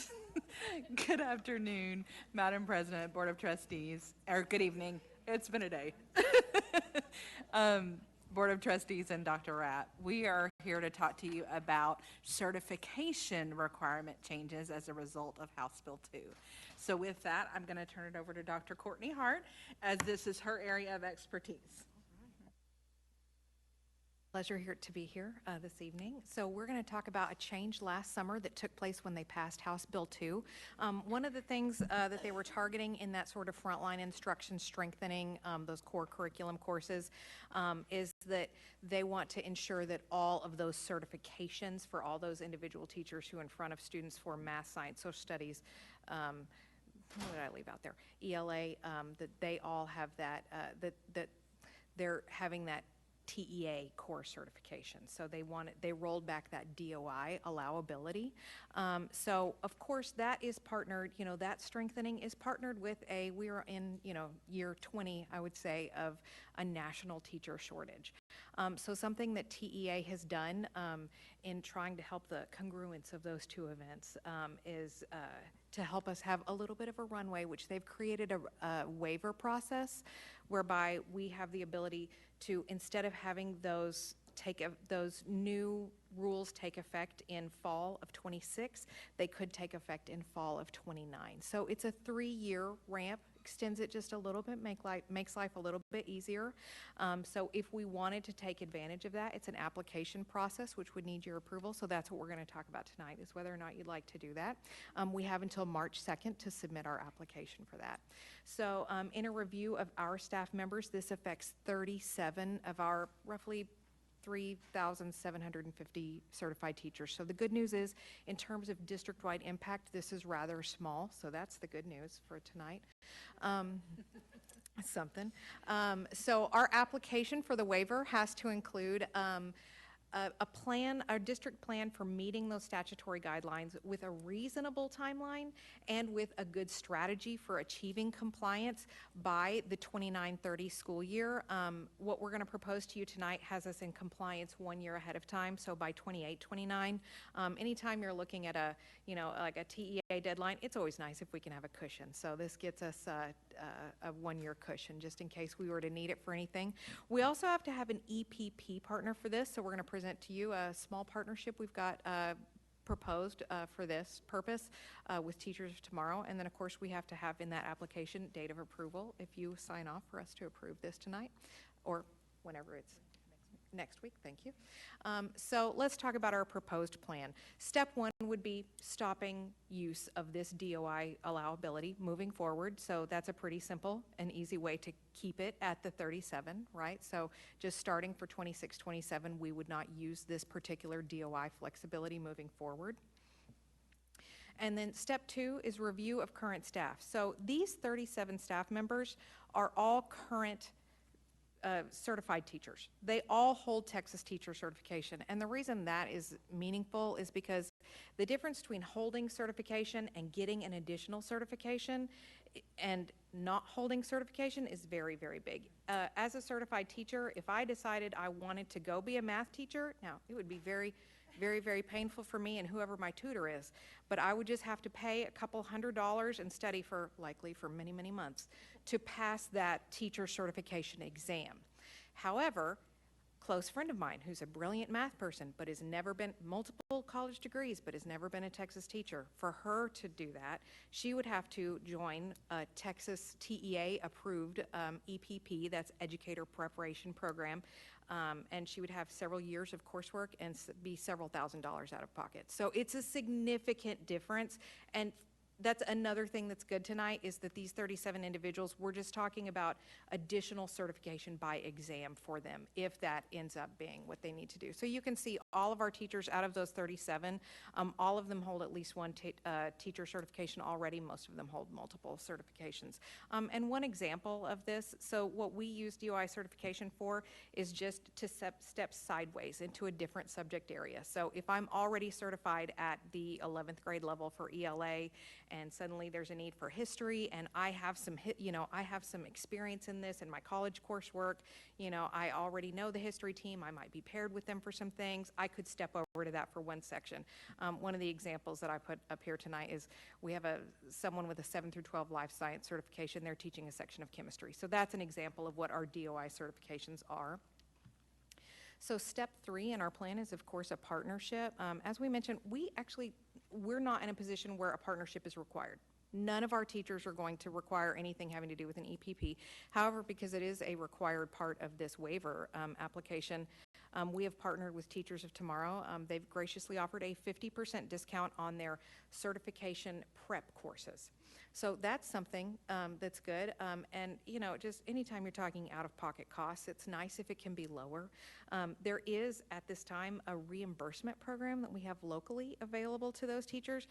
However, it's after you've passed your certification exam. So you have to come out of pocket and then sign up and pay for the exam and then pay to have it added to your certificate, and then you can fill out the reimbursement. So it is some time with that money out of pocket. So I appreciate that this lowers the cost for our teachers. In addition, they are willing, Teachers of Tomorrow are willing to offer that discount to any LISD staff member, which is great because we have more than 37 individuals who need to take a test for some reason. Of course, all of our associate teachers are on the path to requiring, certain tests. And we have, I want to say, right around 130 teachers right now who are working towards getting their ESL certification. They're all going to have to take that exam. So anyone that we can offer a discount to, we're happy about that. Then our step 4 is just a review of individual situations. We have 37 individuals, and the one thing I know for sure is that it is 37 very specific situations. Each one of them is going to be different. In some cases, like we just heard Jim Baker talking about all of the offerings, and what makes school really special in Lewisville ISD. Well, part of that, in addition to our counselors having those great conversations, is that they are all master puzzle builders. Those puzzle builders, those school master schedules are unbelievable. They're so complex. And so I think, some of these situations that we're going to see, it's going to be, well, I really need someone to help me out teaching this history class, second period. Could you do that? You have you have some background in this. So I think we're going to see a lot of situations where everyone has to sit down at the table and go, okay, what is the answer to this? Is it a master schedule change? Is it, it might be, we are likely going to have several teachers who have moved over into a new content area and are enjoying it. And we had that DOI flexibility, so there was no reason for them to test. And now, if they would like to continue in that area, now may be the time where, okay, you're gonna have to dive in, you're gonna have to take that test, get that certification, Anytime you're talking about the state certification, it's a little bit more stable certification. There's just so many more levels of approval that has to go through at the state level that it's less likely that we're gonna see the state come back and say, hey, thanks for taking that $250 test and then paying $78 to add it to your certification. Now we'd like you to take another one. They're just a lot less likely to do that. Whereas with something like DOI or one of the other flexibility options that we have with certification, those can be rolled back. So there may be someone that we say, yep, the time's come, go ahead and take that test. So we have to go case by case and just look at each situation and see, what the next step is. At that point, once we can see, okay, who actually needs to take a test, then that's where our timeline kicks in. So kind of what we're proposing here is that anyone who needs to take a certification, who needs to obtain a certification, and that certification only has one test, then you need to have that one test complete and passed and your certification obtained by Friday, March 12th, 2027. So that is a year from now, the Friday before spring break. So that gives them, probably we're talking about, we'd be able to communicate this information to them in the next few months. So they're going to have 12 months, in which they can study, they can figure out where they're going to do that on their calendar, build in a little bit of time for if they have to take it again. So now that's if they need one test. Some certifications require more than one test. Or if we have someone who needs it for a couple of different certification areas. If they have more than one test, then we push it out to 2 years. So anytime someone has more than one test, then all of a sudden the deadline becomes the Friday before spring break, which I'm guessing is going to be March 10th, but might not be. So if they need 2 or more tests, the deadline to obtain certification is March 10th, 2028. And then what our communication would look like with that is we would make sure that any person who's going to be required to obtain certification, we're going to make sure that information is available to them prior to contracts being issued for the 26-27 school year. And in addition to that, we would do a certification contract addendum, just so that they know this is what's going to be, in your future, so that they're able to plan for that ahead of time, if that makes sense. And I want to clarify one thing, that this is our DOI flexibility for CTE industry-based courses, all is still in play. We can still do that. This is for foundational courses only. Are there any questions? Ms. Sells? So can you walk me through the timeline of when these 37 are going to be notified again? Based on approval, if we get approval by the waiver, if we submit for the waiver, get your approval, submit for the waiver, then once we get approved through TEA, then we would start the communication process. Our goal is literally to let them know it a year in advance. Okay. That is our goal, no surprises. Because I think there's probably rumblings out there already. There are, and what you think about the way they were certified, that our DOI plan is good for 5 years. Right. So technically, they thought, oh, I can do this for this year. You need me to teach chemistry. I'm only 7/12 science. Right. Then I can go and I'm good for that. Can do that for 5 years. Well, that's not going to be the case anymore. Right. So we're going to have to get ahead of it as quickly as we can. Perfect. And then you noted that the provider is going to give a 50% monthly fee. How many months is that is anticipated then? I think it depends on the person who's studying. It's going to be case by case. Sometimes I'm talking to associate teachers, and it helps them to have that, like that membership for 3 months, and then they'll come in and they'll tackle it a little bit every weekend, but then they know weekdays are off, so it takes them a little bit. I have some other folks I talk to, and they'll tackle it all in 1 2-week period. They'll dive in and do 2 hours every single night of test prep. So it really depends on the individual's test prep preferences, if that makes sense. It's going to depend on probably the number of years and the experience they have in the role. Okay. Because associate teachers is learning so much more than just the content. They're learning classroom management, all of those things. The experienced teacher who just literally, I don't have a chemistry, I don't have a science I just have life sciences, I need to teach chemistry. Well, they can just go study for chemistry. Yeah, it's going to take a little bit different. Okay, Just perfect. And then, what was the other thing? Just, I know the answer, but I just want to hear it. They moved the goal line. Is there any state funding allocated for this? And there is not. And just real quick, if we do not apply for a waiver, what happens to those 37 teachers? They would have, they're not losing their position. They would have to go back into a role in which they were properly certified for. Any, Dr. Taylor? I think you probably just asked it. I wanted to know, obviously being asked to vote on this, I don't see any negatives, right? Wanted to make sure I'm not missing anything, that there are not any negatives to. Not that we can, not that Okay. we have right now. No, Gotcha. ma'am. It is a matter of protocol and what's required for us to be able to submit the waiver. Okay. Ms. Alcative? I just had a quick follow-up question from Ms. Salz about the timeline, because I know the application's due March 2nd. How long does it take to get notified by TEA that we get approved?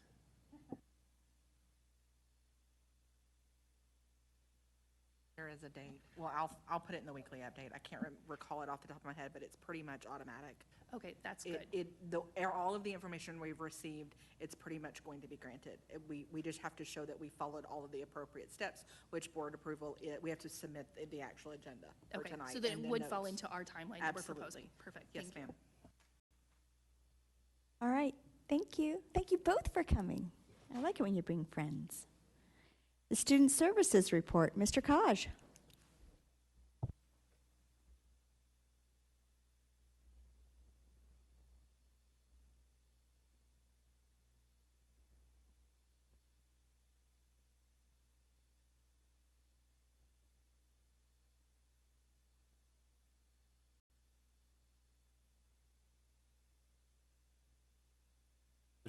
There's a lot of chairs.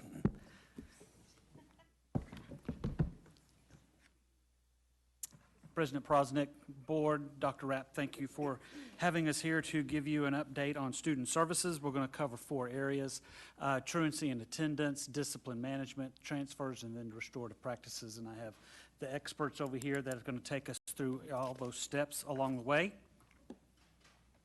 So student services really lands in goal number 2, student experience, with everything that we try to do to deliver that experience, both with support to the families and to the teachers and then to the administration on those campuses.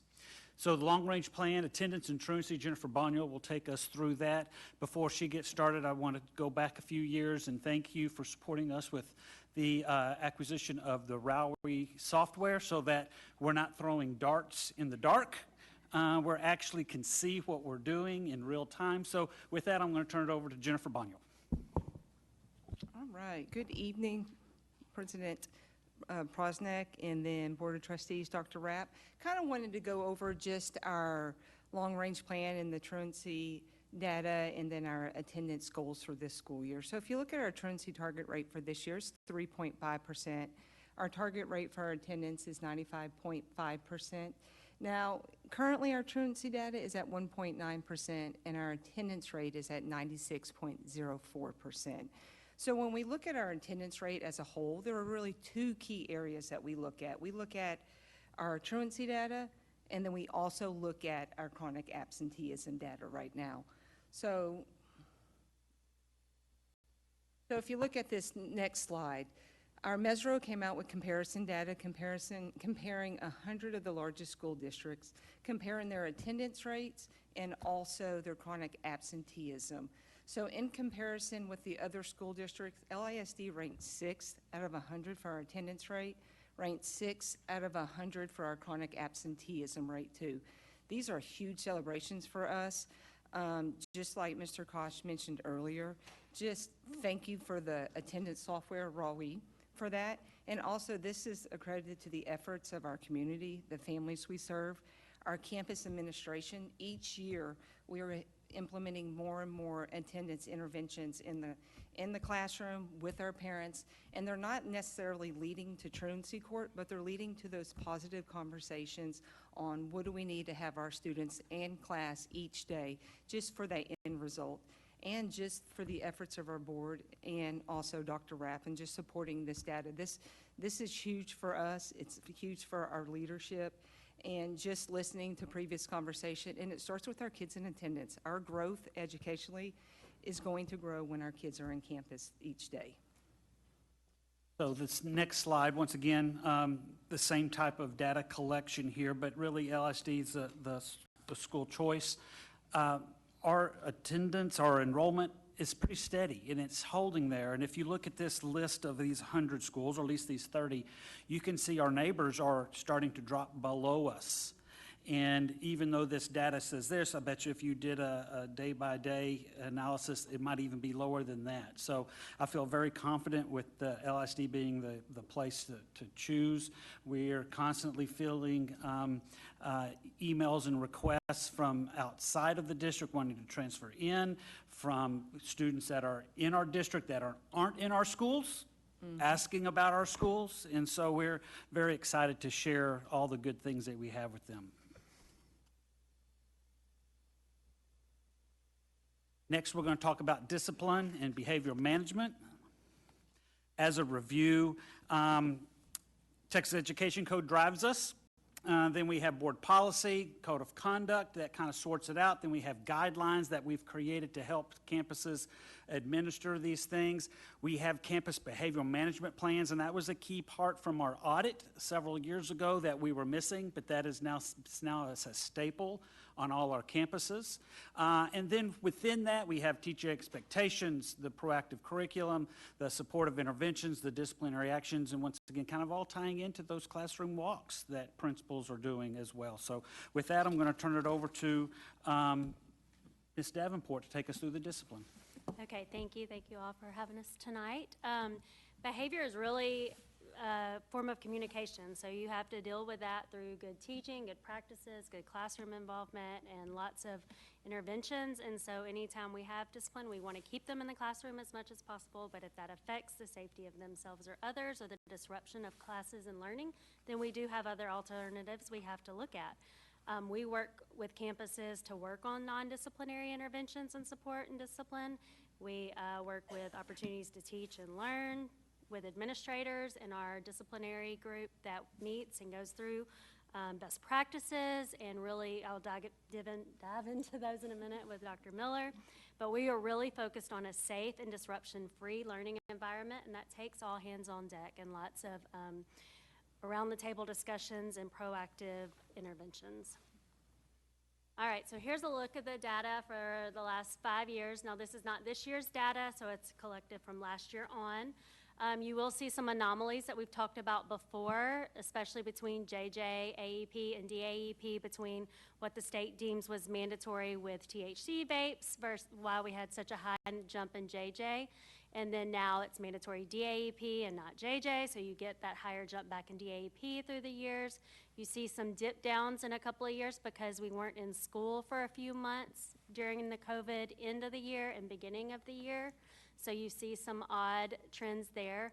But for the most part, we have really worked with our campuses to keep kids in the classroom and on-campus learning, but with the state seeing that behaviors are jumping up in different areas, they have put in new guidelines this year with House Bill 6, so we will have some different trends to discuss next year as well. That'll be our big look. Any questions on this at the moment? Dr. Taylor.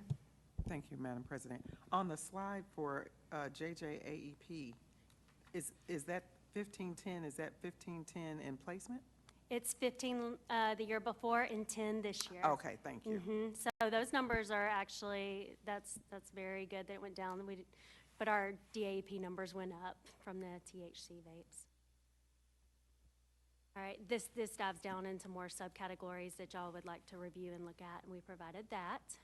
This is the things we do on campuses, and I know it's hard to see here, but y'all have that, where we keep the other discipline actions or other interventions to keep them in the classroom or learning and to really teach kids better behaviors or conflict resolutions. The last thing we want to do is send a kid out of the classroom or off campus. So these are things that really jump up.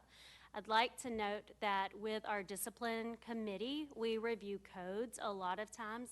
Most things get reported to the state as a local code, 21, but we put all these other actions in there in our coding system so campuses can break it down, especially with restorative practice and safe and civil, so they can see where these behaviors are occurring the most and they can start putting systematic practices in. So where you see a jump is at other.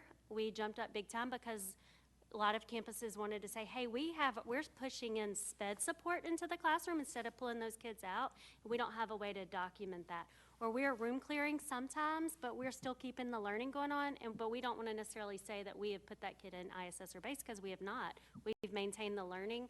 So we updated the coding at push in support or room clear or base or working through the big systems. So that's why you see such a jump in other, because now it's not that we're doing anything different, we're actually showing better data and documentation so our schools can break it down individually and see where patterns are occurring.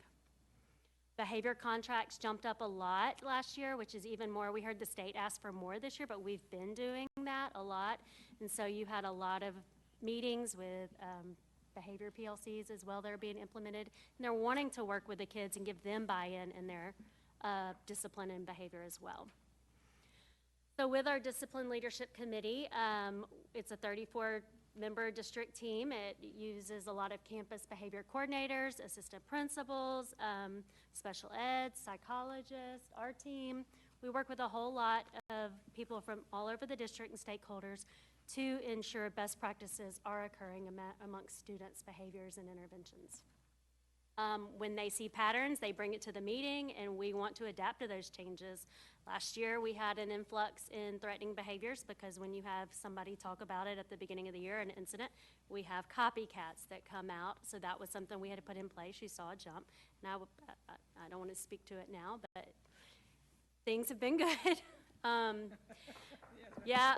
Just read between the lines, and then revisiting updates of those codes. This is where we talk about those codes that need to come out there. If we get calls tomorrow, I'm sorry.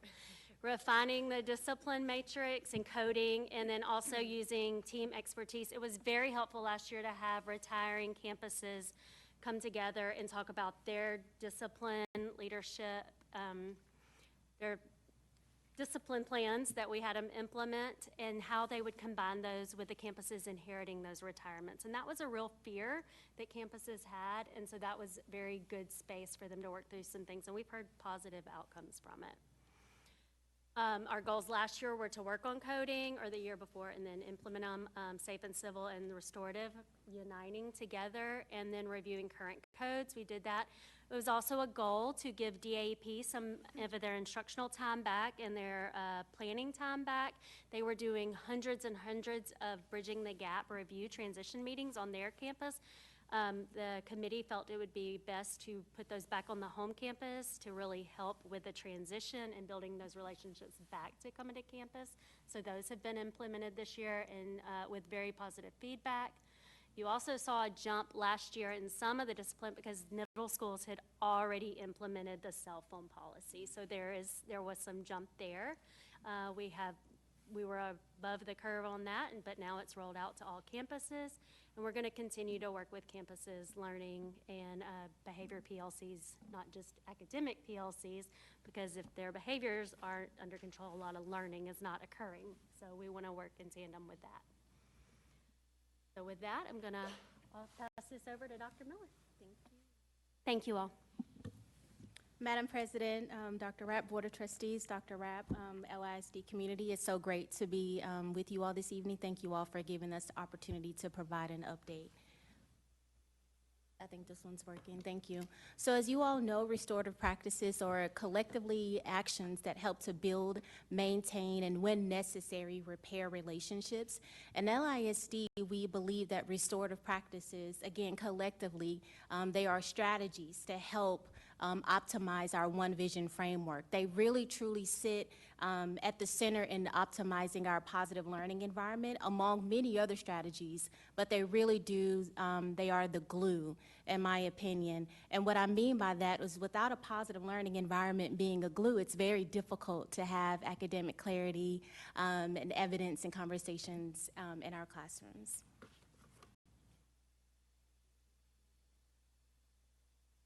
I can't see, y'all. Yes, age. So where do restorative practices fit into our long-range plan?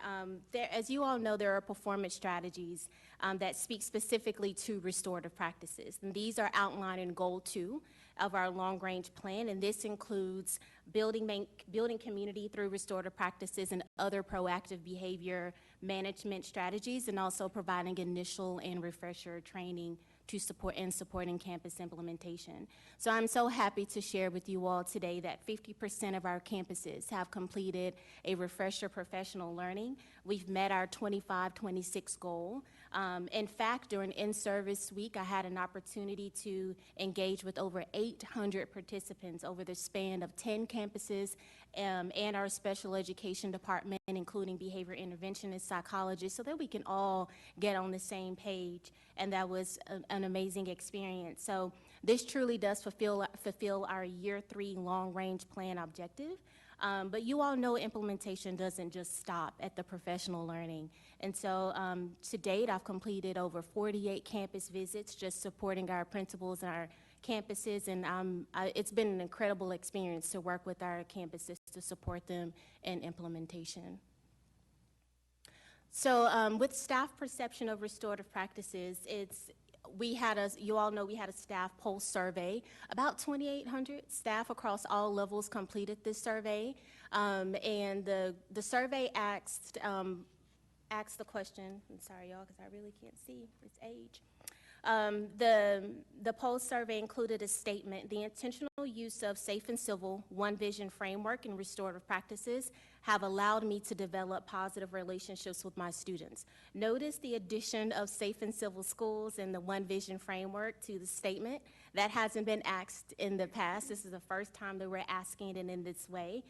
The intention was really to create consistency in messaging. We know that safe and civil schools and our One Vision framework and all of this contributes to promoting a positive learning environment. So the goal was to include more to that statement with that in mind. Out of those who took the survey, 68.6% indicated that they believe the intentional use of safe and civil schools, One Vision framework, and restorative practices has allowed them to develop positive relationships with their students. 8% disagreed, and 23.4% indicated that they are not sure. That data is based on middle of the year teacher pulse survey this year. So now I just wanted to provide a brief overview of how the campuses where I've been most mobile this school year are doing. In our long-range plan, of course, you guys know that there are several strategic measures, again, that inform our progress on goals related to the positive learning environment. How students respond on surveys is just one strategic measure. The survey for students, it asks them 2 questions. How positive or negative is the environment of your school? And then presents a statement: my classes have a treatment agreement. Let's just take Liberty Elementary just for an example. And they're a great team. Love working with Dr. Rainey and his team. How you would read this chart is overall, 91.9% of the survey responses related to the environment were positive. When you look at specific questions, though, within the positive learning category, or if you drill down to specific questions, 94.4% indicated that they have a treatment agreement, which is shown in the far right column. This data was based on the survey that was provided to students in October October 2025. And of course, you guys know that this student surveys will be administered to students again, actually next month. The takeaway here is that campuses are close to meeting their target already, and we're not done with the school year yet. It was important for us to present to you guys the most current data possible. Already here. Okay, so I've had the opportunity to work with our students that are enrolled in our Juvenile Justice Alternative Education Program. It's really been a joy. It's been life-changing. I come back giddy talking to my team. I've had an opportunity to coordinate with the JJAEP administration to schedule and conduct campus visits where I meet one-on-one with our students that are enrolled in the program. I've done 3 on-site visits already, and the goal is really to build and maintain positive relationships between students and LISD, emphasizing restorative practices, focusing on connection and accountability. Also attending and supporting students during their recognition events. You know, they rank up, celebrating their behavior, attendance, and their effort. And then lastly, supporting students' successful transition back to their LISD home campuses. And I want to end on this note. Preparing for tonight's presentation reminded me of a student who recently returned back to their home campus. And it made me think about when meeting with this student at JJAP and speaking with this student, I asked, like, you know, what supports might you need when you return back to your home campus?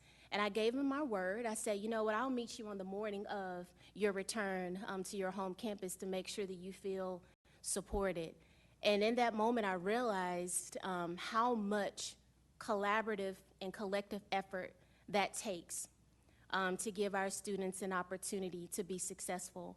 So I met the student back at their home campus that morning, coordinated with their campus administration, so thank them for that.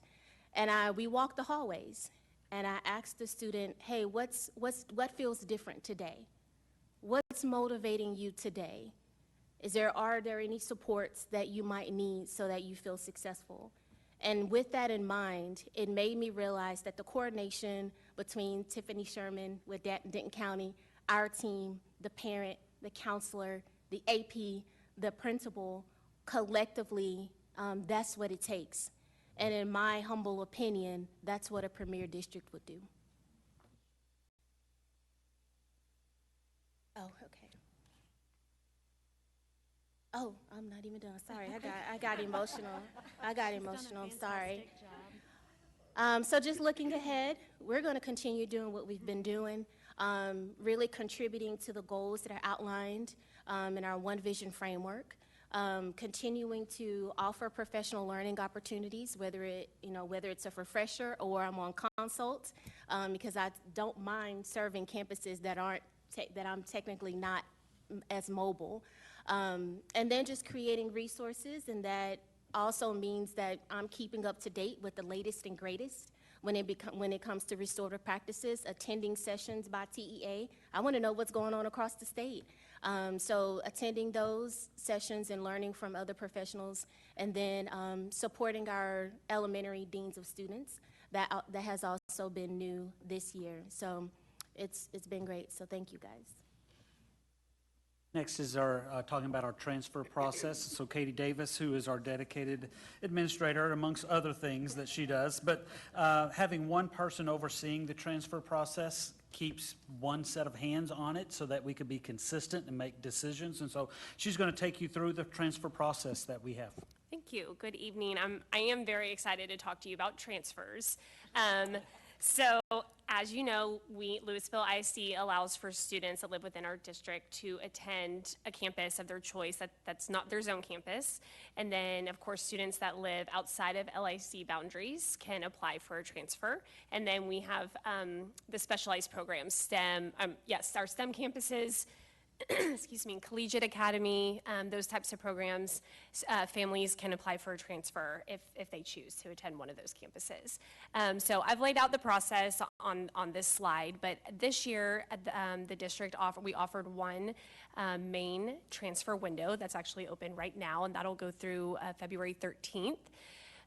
Families that have children at Mill Street Elementary, they were given a 1-week priority transfer window prior to the general transfer window opening up, since their campus will be closing next year. And then we'll have one more additional transfer window that will take place in May. It will open up on May 1st. I did want to say, this morning, I pull in the data each day just to see what transfer requests have come in overnight, and just so you have the information. This morning, I think right now we're at 2,379 transfer requests. And I give you that number just so as we look at the next slide, you can kind of see where we are. So there is transfer criteria, so we look at grades, discipline, and attendance for students. And so I've provided the last 2 school year transfer data for you to see. So that first column, second column, has the total transfer requests, and then you can see the total number approved. Of the total requests, I broke it down a little bit further so you can see how many were out of district transfers that requested, and then of those requests, how many of those were approved, and then just broke it down a little bit further so you can see how many of those out of district transfer requests were our SPED students, and that's the number that were approved. So given the basic allotment that we receive for each student, I'm estimating that transfer students bring in well over $6 million a year, and that's new enrollees and currently enrolled students. So our takeaways from this presentation and our work that we've done are out of placement numbers. We work really hard to keep our students in placement, working within the confines of what the campuses can do, and that is compared to our peer districts, and I feel like we're really taking advantage of our opportunities there. Statewide analysis show our attendance and our truancy work is really making a difference, and that is being dedicated and having those specific conversations with those campuses. And then wrapping it all together is the restorative practices alongside safe and civil schools. So if you think about safe and civil, that is putting in the framework to get things done and get things on the right direction. And then the restorative practices is that relationship, that personnel piece. You can't have one without the other, and so it's going to work together. So that's our takeaways from this, and with that, we'll take questions. Any comments or questions? Ms. Alcatep. First of all, I just want to commend you and your team for everything that you guys do. I think that you've put in a lot of tremendous, heartwarming work, because it really truly does take a dedicated person to make sure that our kids are in class, we're making sure that they're getting what they're needing, and walking the halls when he comes back or she comes back to their campuses. I mean, that's just very touching, and everything that you guys do as well with the work. And so I am deeply, deeply appreciative of everything that you have put into place. We're seeing the data coming in. We're seeing that it's working. The systems are there. And so thank you. Thank you for making sure that our students are set up for success, and that our students have the ability to be in an environment where they feel appreciated, they feel that they're getting what they need. Quick question about the transfer. When you were giving the data, for example, total request, does that include current students who are already on a transfer? Okay. Okay, that's what I wanted to see. Could we possibly, not today or whatever, see the breakdown, like how many students are already on a transfer versus new apps? Yes. I'd be curious to see that. Thanks. Dr. Taylor. Thank you. I had the same question, so thanks for asking that. My other, and this is not really a question, it's a comment. First of all, thank you for a very comprehensive report. Would love to see the 24%, I guess, of campuses taking the restorative practice that don't feel like it's making their relationships more, or they're not sure. Would like to see them convert to sure. So I don't know how that could happen. For disciplinary data, I was wondering, and this is asked for later, if it's available by feeder pattern or by school, if that information is available. I'd be interested in seeing that. And then also would be interested in seeing it by cohort as it relates to the academic outcomes that we have? You know how we have the different student groups? Oh, is it in there? Okay. Okay. It is broken down in the extra comments, but it's not by feeder patterns, but there Okay. are some by campuses, but we can pull by feeder Yes, patterns would if love you to want as see well. that. And if you want it aligned with an academic report card, we can look at that too. if Yes, that's would, what you would would like. love to see that. My thesis, if anybody wanted to know, was on discipline. So the next question I had was related to transfers.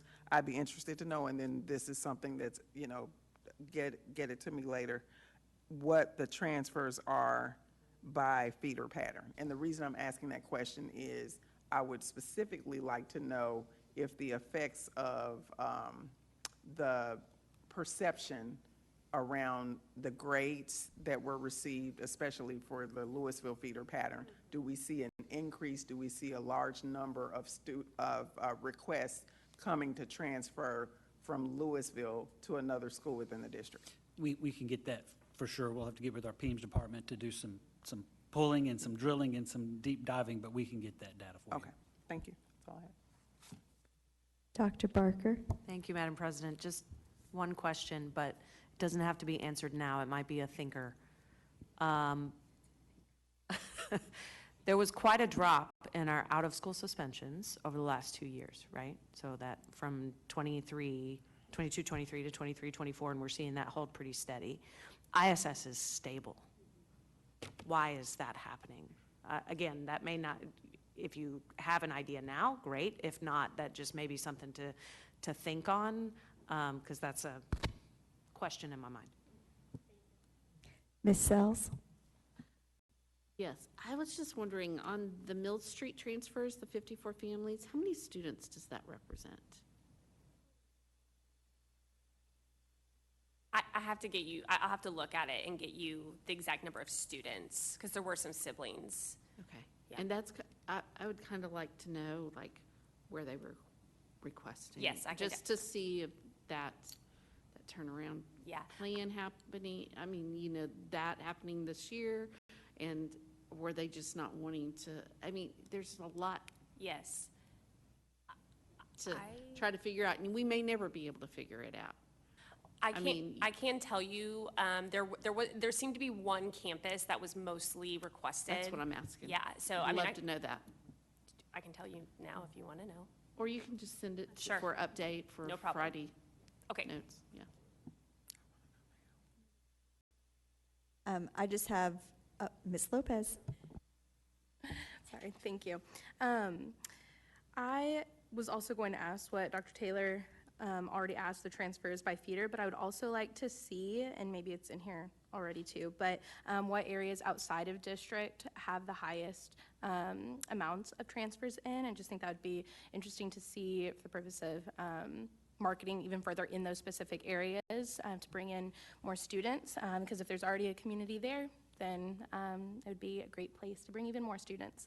And then in the JJAEP numbers, and you may have said this and I just missed it, but the significant drop, like the 195 to the 15 students and then 10, I'm just curious why that was. So several years back, it was a mandatory placement if you were caught with a THC vape to go to JJ. And now it's Yes, just the and AEP. so, Okay. so you saw a big spike for a couple of years and then a drop down again.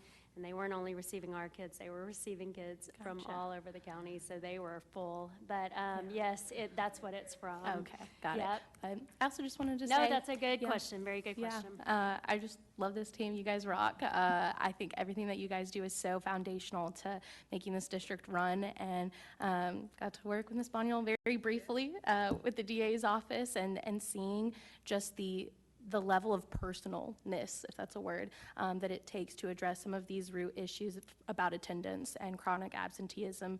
And we were working on the parent contributing cases, but seeing how it's all interconnected, right? Just what's going on at home matters, addressing how we can make sure that those students get what they need, and doing everything that you guys do with the compassion that you do, and keeping students first. I just really appreciate and admire that. So I just have a request for next year for the attendance and the truant students data. and that is that we see what it is at the end of the year, but we know we get this report at the same time every year. And so I'd like to see where we were at this time last year, for next year's presentation. So when you get, like, we were at 1.9 and 96.04. I'd like to be able to actually compare that year over year. Yes? Jennifer Boniel talked with me. She said last year at this time we were about 1.8. So we're very close with that 0.8, 0.9. So we're right there with you with your thought process.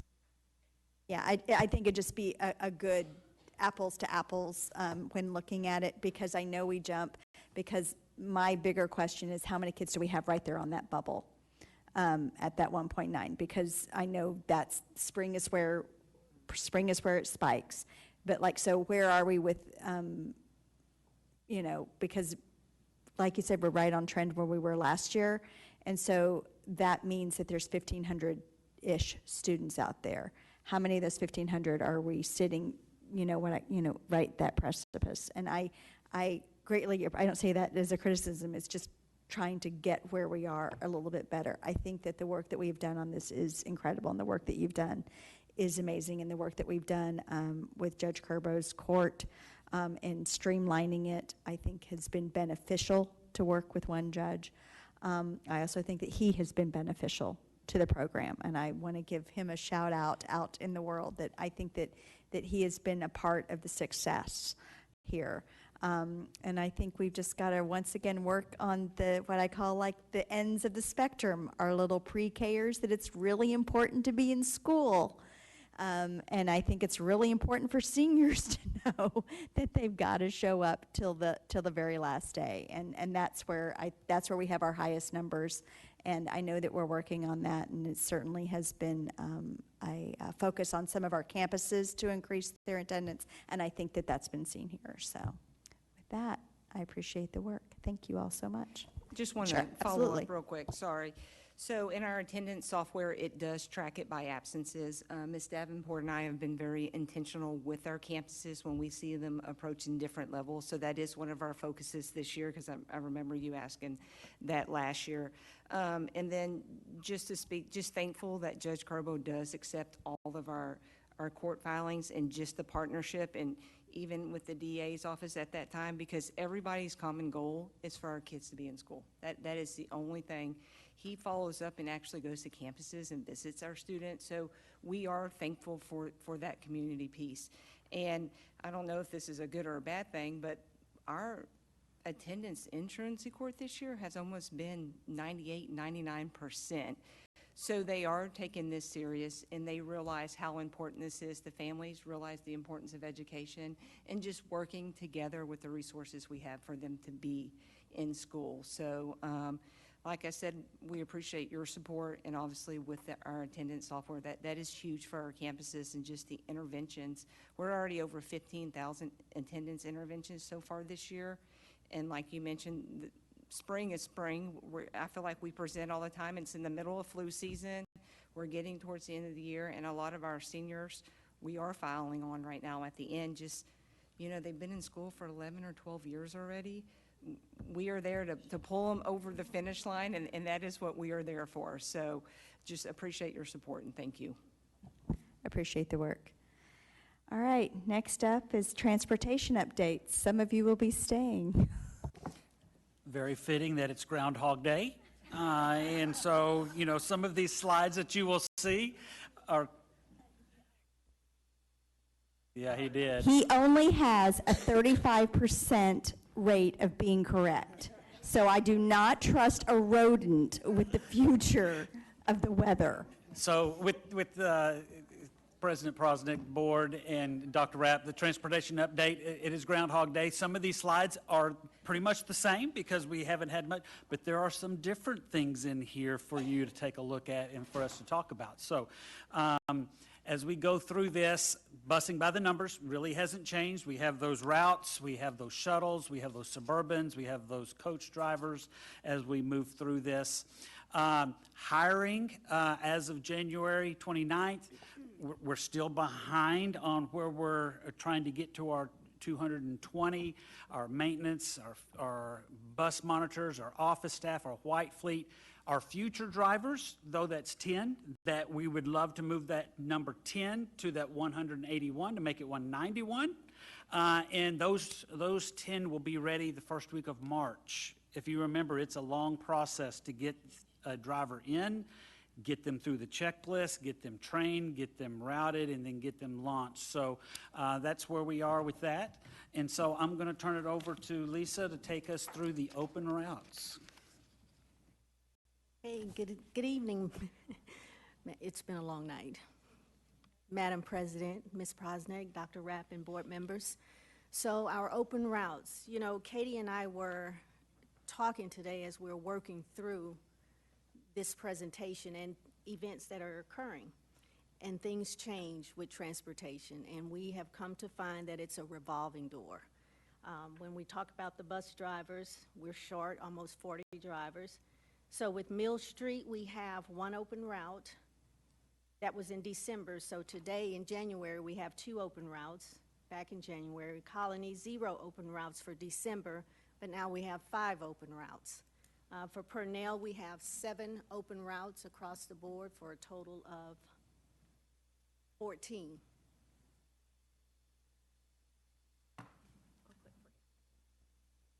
Okay, so we wanted to do just a quick analysis of what it looks like with the campuses and the impact that our absences have on campuses. So I'll try to explain this where we all can understand it. Now, when we talk about the Colony Bus Barn, you look at Route 207. So that's a route that's Peters Colony, and that's an ESL campus. And we're waiting to get their data on the students that we need to be carrying and transporting on the buses, but we don't have that today. So we're transporting students that aren't even routed. We have teachers that are putting students on the bus, which we're working through between Katie and I. So that's an effect because it's an elementary tier, which then causes delays for your high school and then your middle schools. 209 and 210, those are high absent rates with drivers. They're in and they're out. So then we have to cover those routes, which you see the schools that are impacted. And 218 that's a STEM route, and what she does, her elementary is very long, so it has her late for the Colony High School and then her 3rd tier. So the same with the Purnell location. You have 301 and 312, those are absences. And the huge absences on behalf of the driver for those routes, which causes the impact. And you'll notice that delay is hit pretty hard. We put in ×4. That means that 4 buses are hitting that campus hard because of absences. Now 320 had a death in the family, and they've been out for some time. 329 is one of our strongest drivers. She was in an accident about a month ago, no fault of her own, and she's been out since then. The driver, she's trying to come to work, but the doctor hadn't cleared her. 330 is out of the country. He's trying to get back in the country, but he's ill, and he can't fly. They won't allow him to fly. So you can see how just a few absences and then these unfortunate accidents can really have an impact on campuses. And so it's hard for us to explain and get that communication out to the campus because really, you know, everyone wants us to be there, and we're doing our very best with the resources we have. And then you have Mill Street, that's our SPED routes, primarily 45 routes. We only have 140. That's an impact, and it's a Teams route, so it impacts Lewisville and as well Mr. True and his crew. Hope that made sense. Okay, and similar to past presentations, just a graph so you can visually see driver absences across the bus barns, the 3 bus barns. So Mill Street and the Colony seem to kind of stay consistent as far as absences. And when I say absences, I'm talking about drivers that, you know, might call out the night before, morning of, they're sick, or maybe they're on leave for some reason. And so the Purnell bus barn it jumped up quite a bit from December. I was just asking Lisa, do you know of any particular reason why? Again, you know, it's hard to pinpoint, but, you know, again, drivers just calling out or not being able to be at work. Okay, so obviously we all know we were just out for all the ice and the winter weather. So transportation has been working closely with safety and security and facility services to just get a team of people together to help prep the buses and the bus barns for winter weather. So prior to the freeze, the lots at the bus barns as well as walkways were treated. There was a cold start team that was assembled and trained prior to the winter weather. And so what they did is that Friday when we came back, was that last Friday, I think, they got to the barns early, started those buses so that they made sure they were on, ready to go, they were warm, not just for the kids, but for the drivers as well, as they went to go pick up students in the morning. After, I believe it was Thursday, all day Thursday, the transportation department had 2 drivers who volunteered their time. They drove to all campuses to check out the bus loops, to just kind of report back on the conditions. They also, on some of those bus loops that were covered in ice, they drove round and round to try and break up the ice. This bullet point just makes me laugh because I know my husband's watching and I'm like 2 months overdue for an oil change, but I'm going to talk about the diesel exhaust fluid. So anyways, the buses were filled up with fuel and the diesel exhaust fluid just to prevent any fuel related issues with the cold weather. Again, prior to the ice storm, the buses that could be parked underneath covering just to help protect that windshield and less work for that cold start team to do. That was the reason for that. And then windshield wipers were pulled up. Just the team, the transportation team, the team that Lisa put together, they worked tirelessly just to make sure that buses were in good shape and ready to go.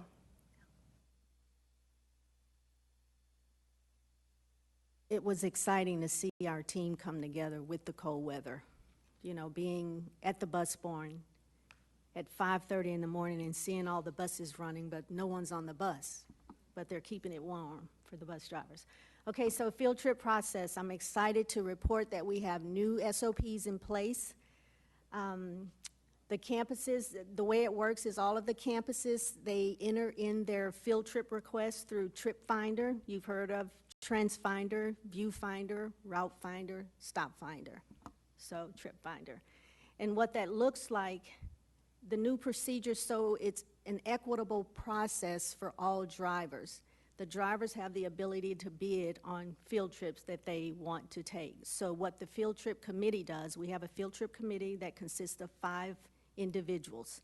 We meet Wednesdays at 10 a.m., but on Mondays, prior to the meeting, all of the trips are posted by the field trip specialists on the board at all the bus barns.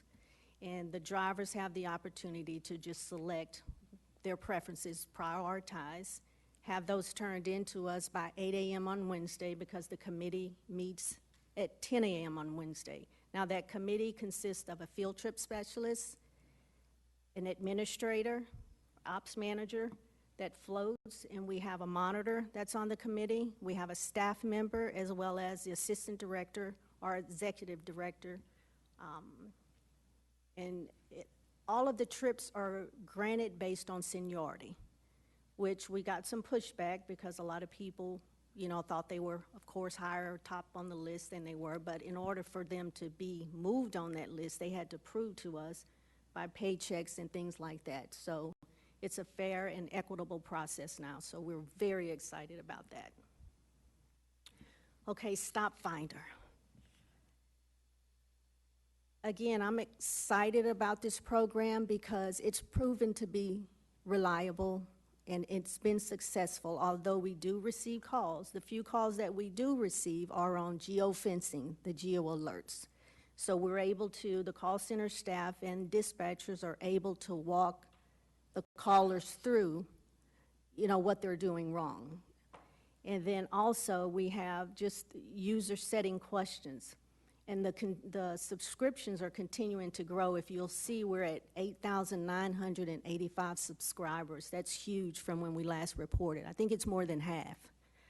And I think what a lot of people don't understand is that while in order to be a subscriber, you must be a parent. It can't be a teacher or a campus administrator. But the subscribers are able to share those subscriptions. I had an employee share a subscription with Katie and I'm able to monitor her daughter's bus, and I have checked those times and they are accurate, although she's driving now, but it works. Our next goal, I wanted to put these visuals up because our goal is to do an outreach at the campuses with all parents, be it in English flyers or Spanish flyers. So the goal is for us to come up with a template to provide to the campuses so that they could put this out to their parents, because the goal is to have everyone I'm so excited. Signed up for Stop Finder, because there are parents that are not signed up, and I think it's a lot of our bilingual parents.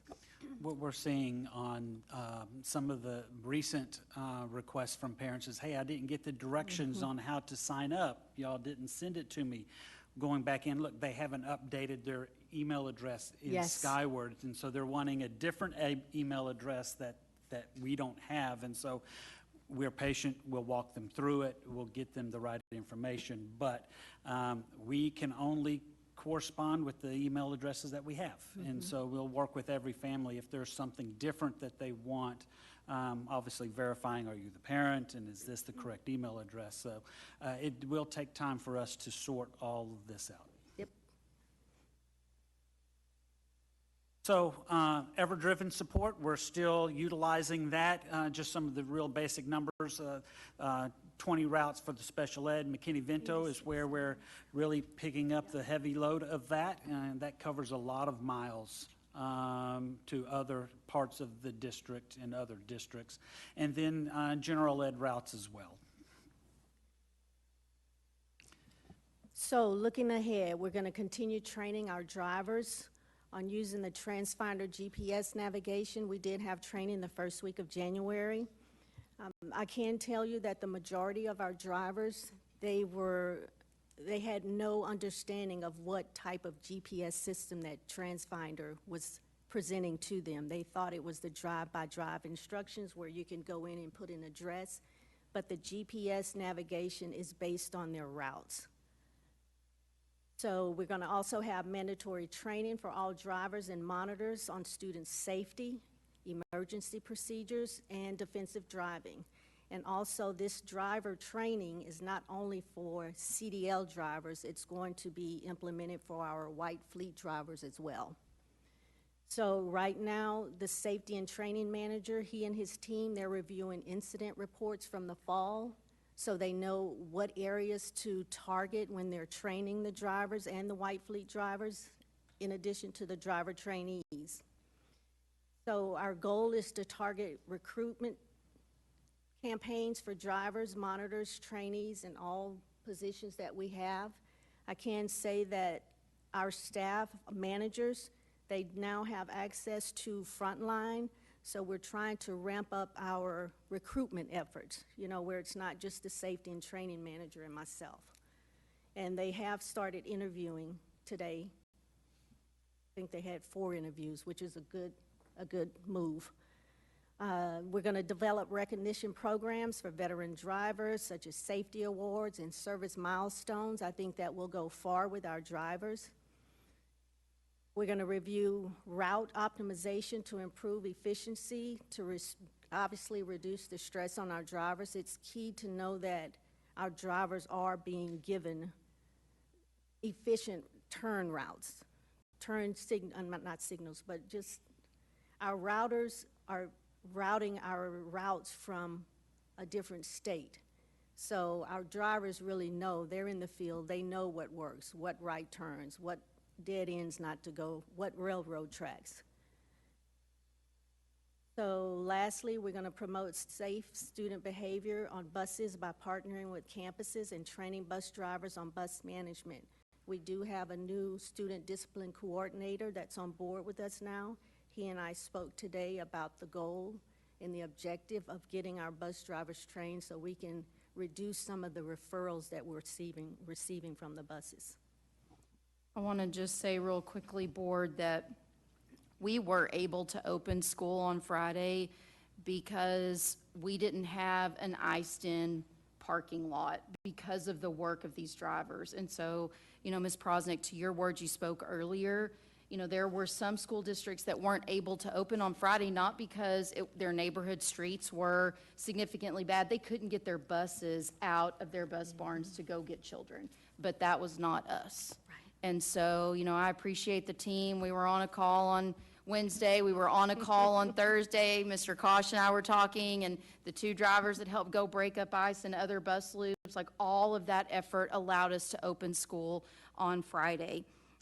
Bus Driver Appreciation Week, Mr. Kosh and I were talking about that earlier today. It is next week, February 9th through 13th. So we're going to be calling on the schools to help us celebrate our bus drivers. And then we have another chance to celebrate them in April during National Bus Driver Appreciation Day. And so, of course, we'll do that in conjunction with all of you. But I appreciate Mr. Kosh says that's not his strength. I disagree with that. He was helping have that conversation today. So just wanted to put those notes in before you close, Jeff. So I'm going to close with this. The one day that we were in school last week, we were very fearful about what our attendance rate was going to be with our drivers. Many were coming from long distance away. Is it worth their time or energy to come in here?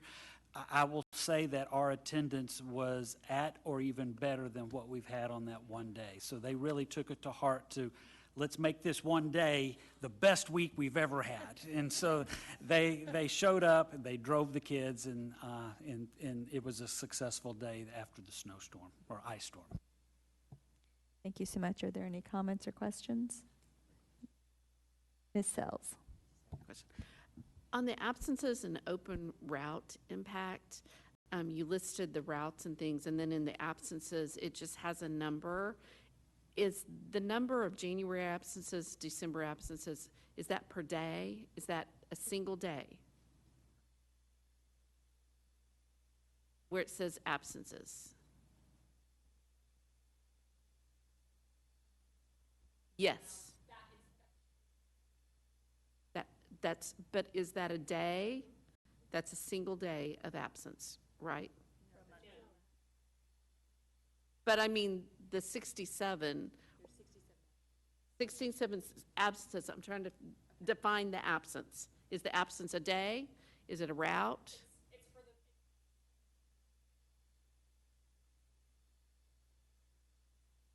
Right. They're pretty much. That's what I'm asking. The reporting is per day. So how many drivers is that? Do we know?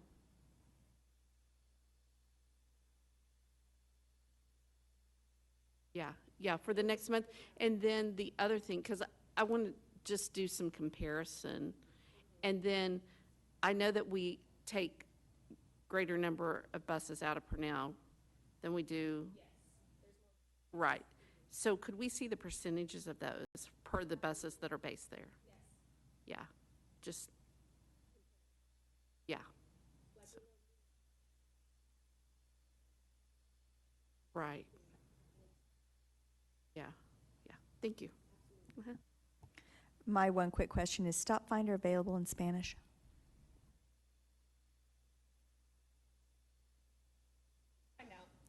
We'll find that out. Yeah. I mean, you said that that's where you feel that the greatest need is, so I think if we could avail it to some of our parents in Spanish, it might help. I can tell you that this coming Wednesday, the team will be at Harmon High School for there's an event they have that night where it's Hedrick, Durham, DeLay, and Huffines. So the flyers that we have, they are in English and in Spanish. And that's what I intend to get to the campuses as well, and have those there for English and Spanish families. Thank you so very much. We appreciate y'all. We'll see you again next month. Next is Learning and Teaching Report. Ms. Gall, I think we're going to talk about all that math we were talking about earlier.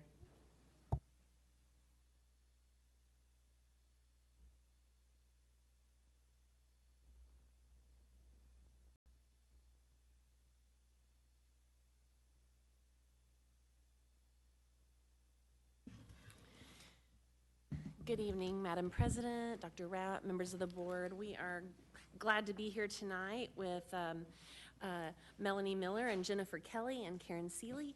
And these math administrators are going to tell you all about the instructional materials adoption for K-12 math. So the last adoption for kindergarten through 8th grade mathematics occurred in 2014, and the last adoptions for our high school math courses occurred in 2015. When these 8-year contracts expired, we filled in the gaps by extending our contracts with our publishers for teachers to have access to digital materials only in the kindergarten through 8th grades, and then digital materials were not extended at the high school level at that time. So as you can imagine, teachers here in LISD now are really excited to begin the process to review new math materials. Prior to 2023, when House Bill 1605 was passed in the 88th legislative session, every 8 years, the State Board of Education was required to issue a proclamation in core curriculum subjects that allowed us to enter into new contracts with publishers. This often resulted in the State Board of Education also revising the standards. So as we got new TEKS, we got new textbooks, and that last predictable cycle was last year with Proclamation 2024, which called for kindergarten through 12th grade science materials. So House Bill 1605 established a process for the State Board of Education to approve high-quality instructional materials, which we are now calling HQIMs, and those were deemed HQIMs through this new process, the Instructional Materials Review and Approval Process. Okay, so we're getting a few new acronyms in education as of now. And this legislation tasked TEA in developing state-owned textbooks, and it gave us 2 new funding entitlements for use with these HQIMs and TEA's textbook.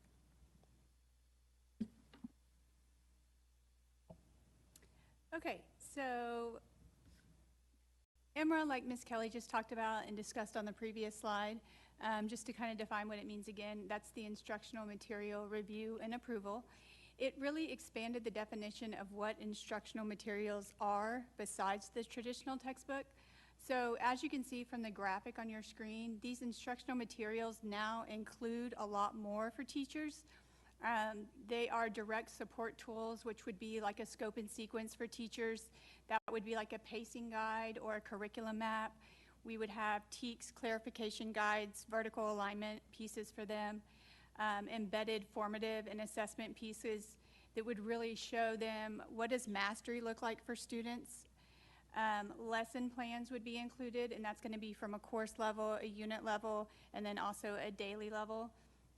And then also content resources will be available for them, and that's going to be from a math perspective like manipulatives, and then also videos, and that will be student-facing as well as teacher-facing.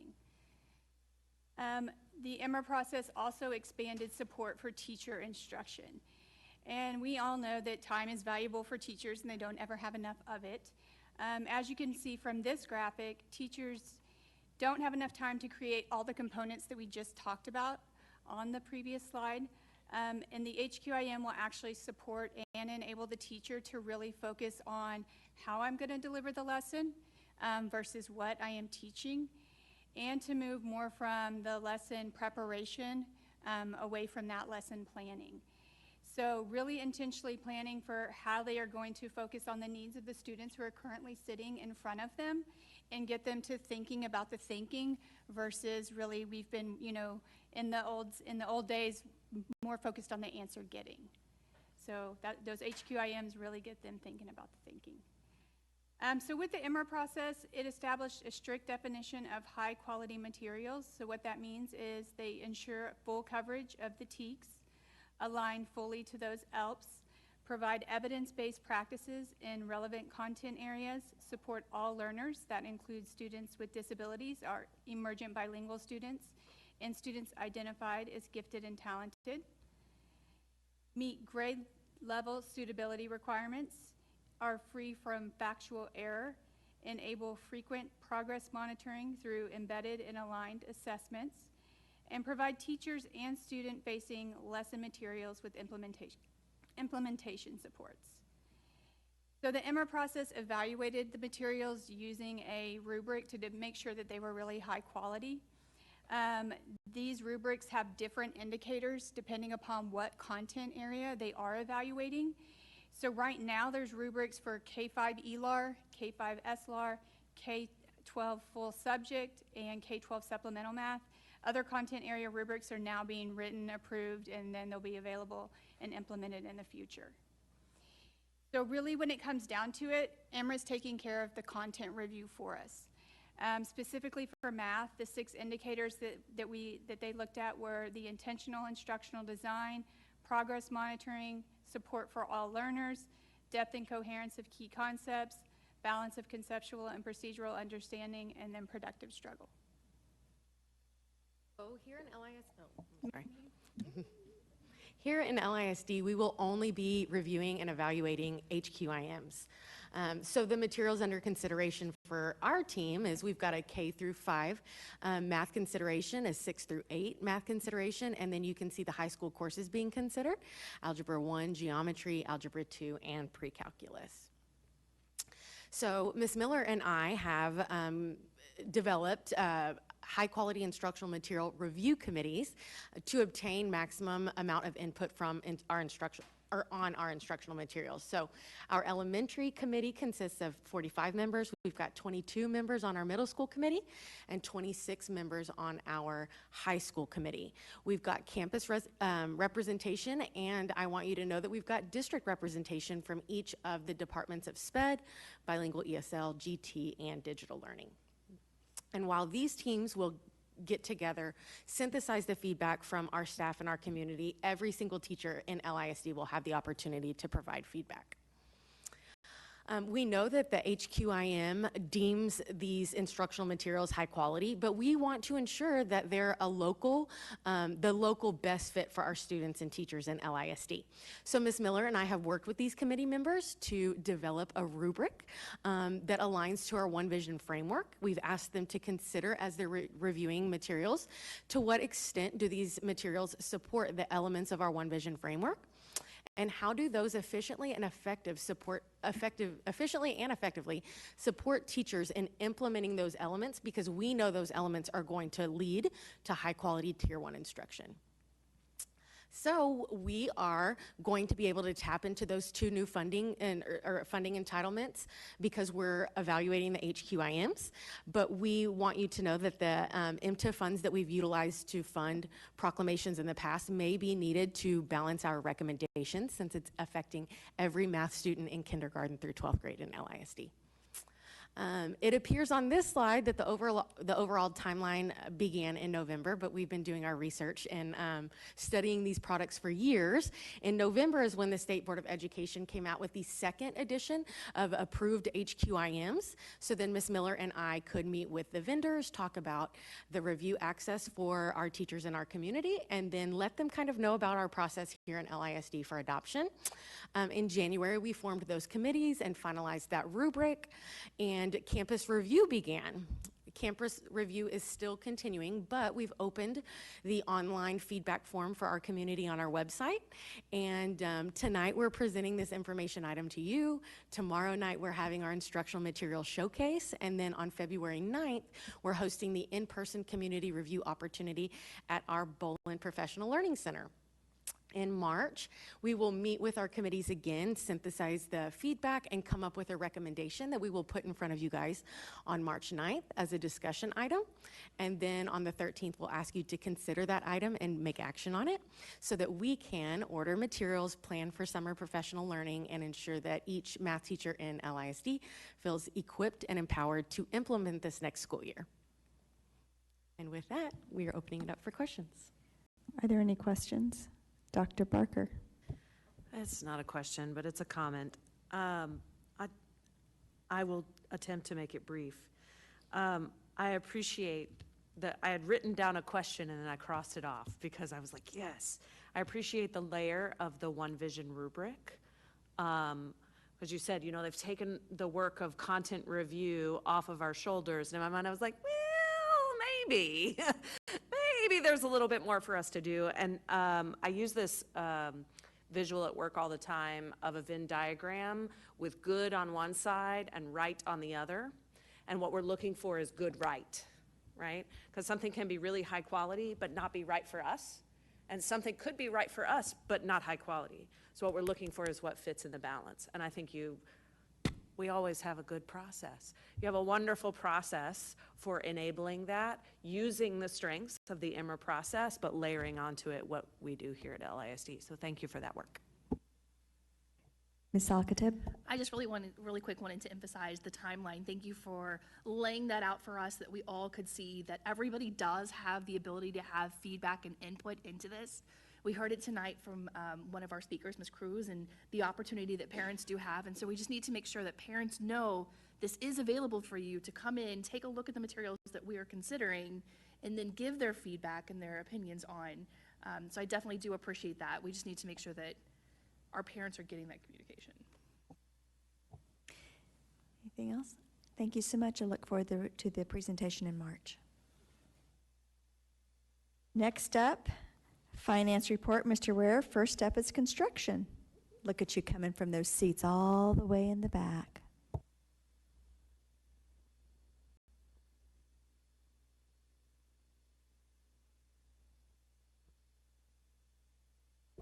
Randy's going to present this first item.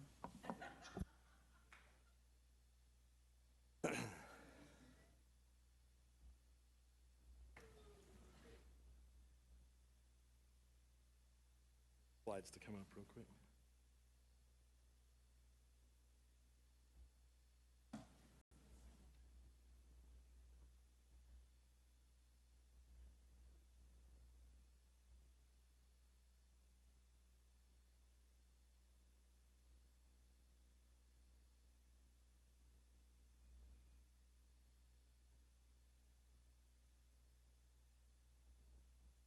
There we go. All right. Well, good evening, President Prosnick, Dr. Rapp, and the board. Happy to be here again tonight to talk about the 2023 bond and then also the 2024 bond. We have a few items to discuss tonight. The very first one, it's hard to believe we're talking about year 3 construction projects already. Feels like we just passed this bond. So this is the 2023 third sale, 2023 bond third sale, year 3 construction manager at risk selections.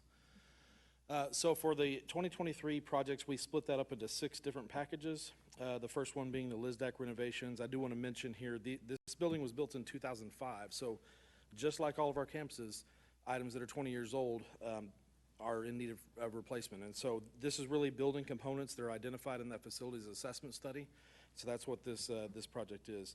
The second package is our Indian Creek Elementary 20-year life cycle maintenance and repair. Then we had our third package was Lily Jackson 20-year. The fourth package was year 3 fire alarms and exterior lighting, so it was kind of a combo package. The fifth package here is the various LISD program needs, which that includes all of the needs for the teams, DAEP, VLA, Mill Street, all the things that we're discussing. That's all part of that project, as well as the Highland Village playground and paving replacements. Those were originally included in the bond. We're going to need those now that we're going to be utilizing the Highland Village campus. And then our sixth package here is the Shadow Ridge Middle School year 3 flooring and year 3 marquee replacements. So as I always mention, so this work is set to begin in summer 2027. As I always mention, we have now 11 CMAR firms to use. The government code only allows us to invite 5 to bid on each individual project package. So proposals were received for all of the packages.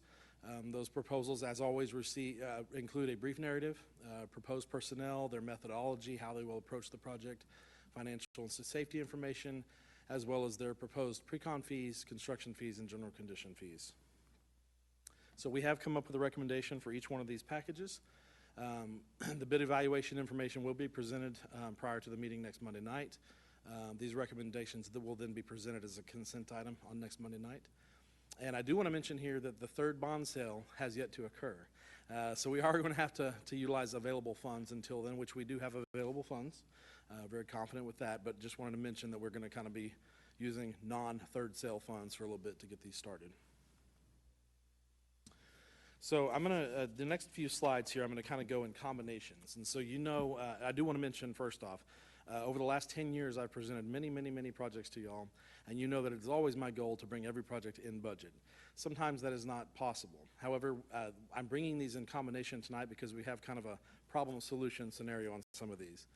So the very first one here is the Flower Mound Elementary School and Hebron Valley Elementary School 20-year life cycle maintenance and repair projects.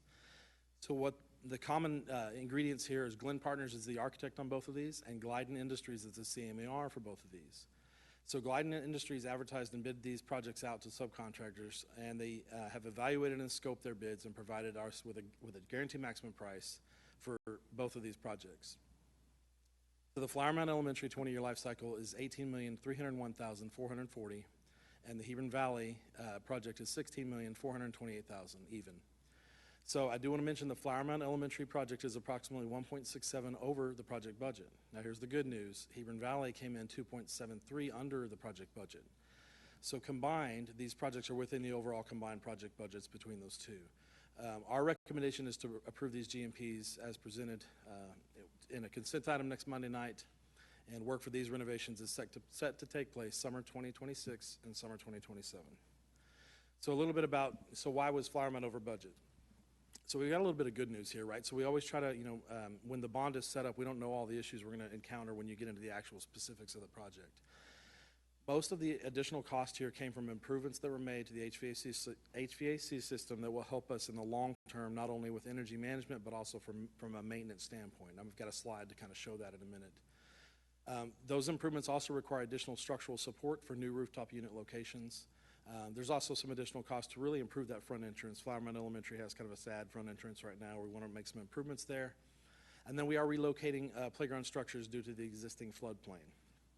So this is a slide to kind of show the existing. This is from Google Earth, and if you look and you see the very large units, they're scattered out. There's only a few of them across the entire building.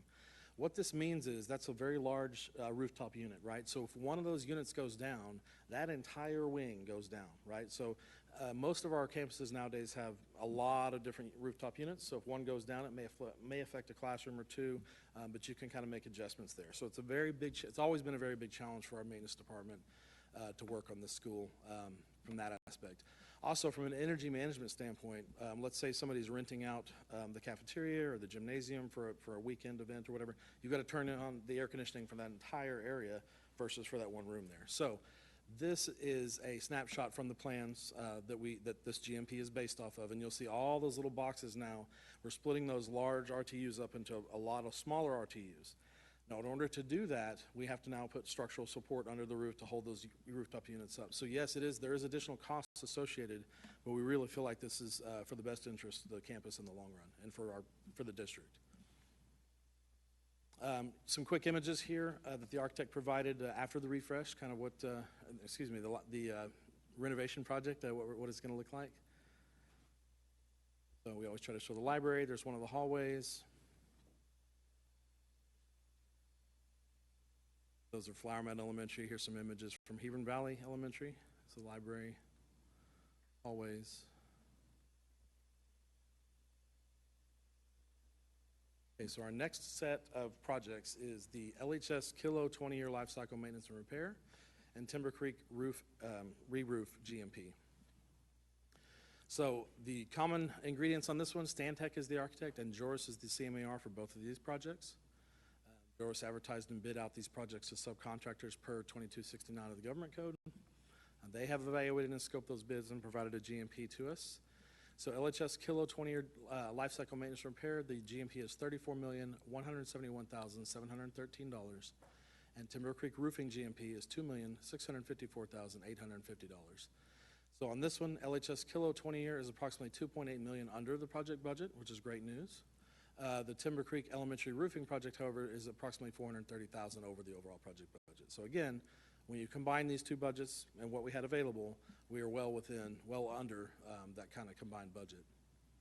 So again, we'll bring a recommendation next Monday night to approve these GMPs as a consent item, and work for these renovations is set to take place summer 2026 and 27. And that's really for LHS Kilo. The re-roof obviously would just be a one summer project for 2026. So here's some images of the LHS Kilo 20-year life cycle maintenance and repair. This is actually a space in the building now that's going to be utilized way different from what it was. Originally, it was a wood shop. So when LHS Kilo was built, it had a wood shop there. It has not been used as a wood shop for many, many years. There's the idea here that the student council and kind of this more STEM type area for that space, which is great. Just some images of that main corridor space in the building. Another thing we're looking at doing is making some upgrades to the existing band hall areas and utilizing that space for other programs from the main campus, such as cheer and dance. Dance space there, and then the cafeteria renovation. Our next set of projects here is the Rockbrook and Vickery Elementary School 20-year life cycle maintenance repair projects. These schools were built at the exact same time. So the common ingredients here, Huckabee's the architect, Jackson Construction is the construction manager at risk. Same thing, they were advertised and bid out per the government code, and we have been provided a guaranteed maximum price for both of them.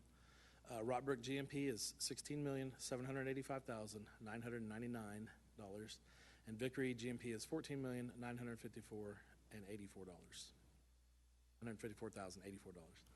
Rockbrook GMP is approximately $800,000 under the project budget. However, Vickery GMP is approximately $750,000 over the budget. So again, combined budget between the two, we are under our budget. So these two will also be presented next Monday night as a consent item for approval. These as well will be summer 2026 and 2027 projects. Some issues that affected the budget on Vickery Elementary, there is additional screening required in the town of Flower Mound for rooftop units that's not required in other municipalities. And so we've carried an allowance, we've carried an allowance on the project for roof screening. Now, this is something that we've done for many, many years on many projects in town of Flower Mound. So that's part of it. There is some additional library scope due to the removal of existing casework. And then some additional roof drain work. We have to actually replace some of the roof drains there that's not typical on a re-roof. So our next steps, every one of these projects that I mentioned here tonight will be presented, as I mentioned, next Monday night as consent items. We currently don't have anything forecasted for March currently, but that may change.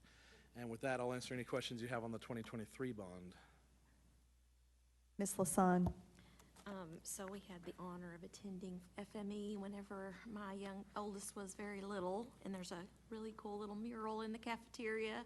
What are we going to do with that? So typically on these 20 years, it's usually a good time to kind of refresh everything, right? So there have been some locations that request, hey, we just got PTA just painted this last year, can we keep this? But for the most part, we try to refresh. It's the time to kind of start fresh. So. Go take a picture. Yeah. I have a We get to be the bad question, guys. why some of them came so far under budget. I'm not trying to look a gift horse in the mouth, but I mean, almost 3 million it's not a small miss. That's so. Right. No, I mean, again. Did everything go on sale? No. I would commend the design team. I mean, we had a lot of design meetings, especially so like take LHS Kilo on the HVAC system there. That's a chiller school. And those, again, I mentioned before, we're kind of in the new round of chiller schools. We had a lot of conversations about the best way to approach that, different hybrid systems. Maybe you keep some of it on chiller and some of it not on chiller, all those types of things. And that's what we ended up doing. So there's some savings there. It's a very large, you notice the budget for LHS Kilo is very large. And so small things that you can do to save money just add up more on a very large project than a small project, which you'll see coming up here in a minute. Yeah, I guess I was just more surprised on the elementary savings. Right. Especially at Hebron Valley, just because it's such a large campus. Okay, great question. Hebron Valley had a re-roof from storm damage. That was a big part of it. Okay, so that was taken care of in the storm damage, and so we reap the savings when it comes time for the life cycle replacement. Yeah, so that So last we're not storm, replacing a new roof. we had a couple of different storms in 2017, 2018 timeframe. That one that hit Carrollton, that Hebron Valley re-roof was done at that time, and we had that money built into the project budget, so that helped us there. All right. Yeah. Thank you. We'll move on to the next one. All right.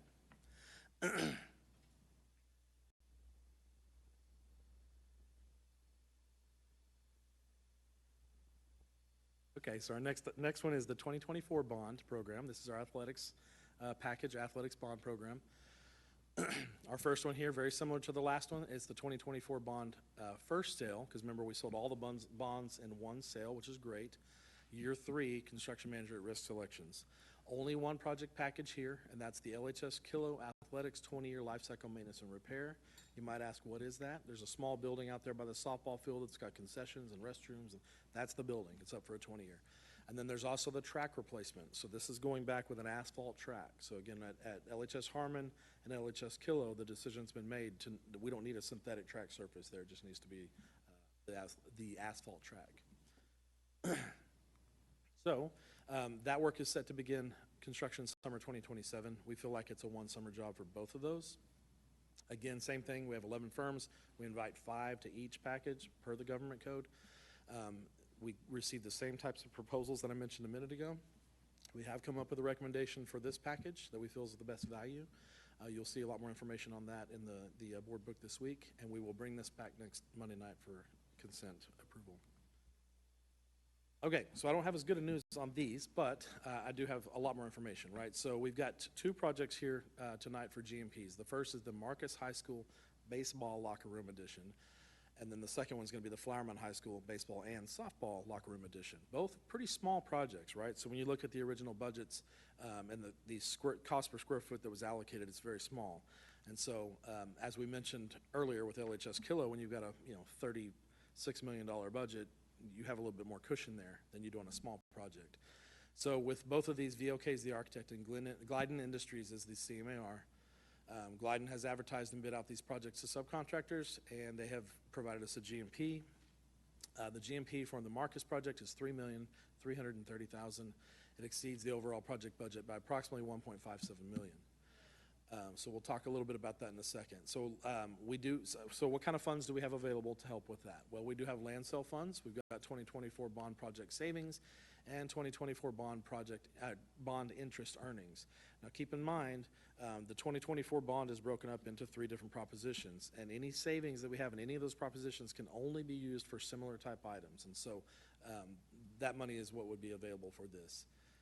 Again, a recommendation to approve this GMP will be presented next Monday night as consent, and work for this renovation would be set to begin after the season. So depending on when that exact date the season is over is when we would start.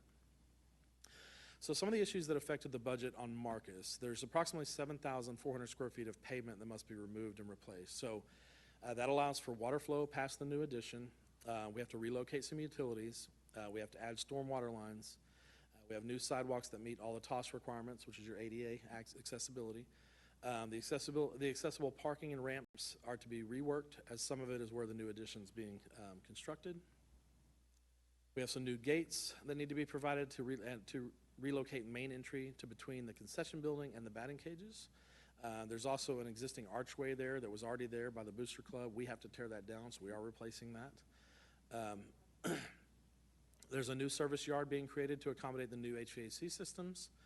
There's new artificial turf replacing the old turf due to slope changes, and an additional turf added behind the bleachers in lieu of sod to prevent mud and dirt erosion. So this is that area where you're never going to get grass to grow, ever, and you're just going to have a constant erosion problem, and so we're going back with an artificial turf there.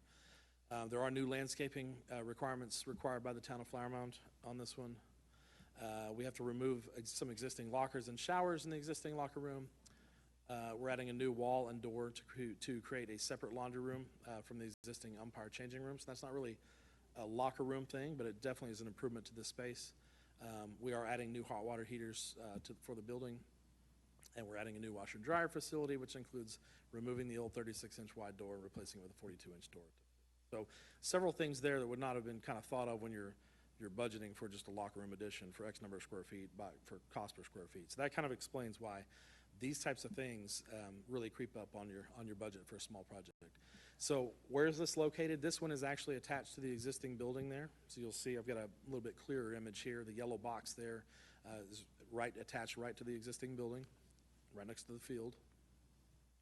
And here's the floor plan. I mean, not much there, right? So, I mean, we definitely looked for ways that we could save. There's not much scope. All the things I mentioned a minute ago were really requirements. I mean, a lot of them are either just site-driven requirements or town-driven requirements, things like that for the permit that we really don't have the option to cut. And so if we wanted to get anywhere near budget, we're cutting we're cutting scope of, our locker room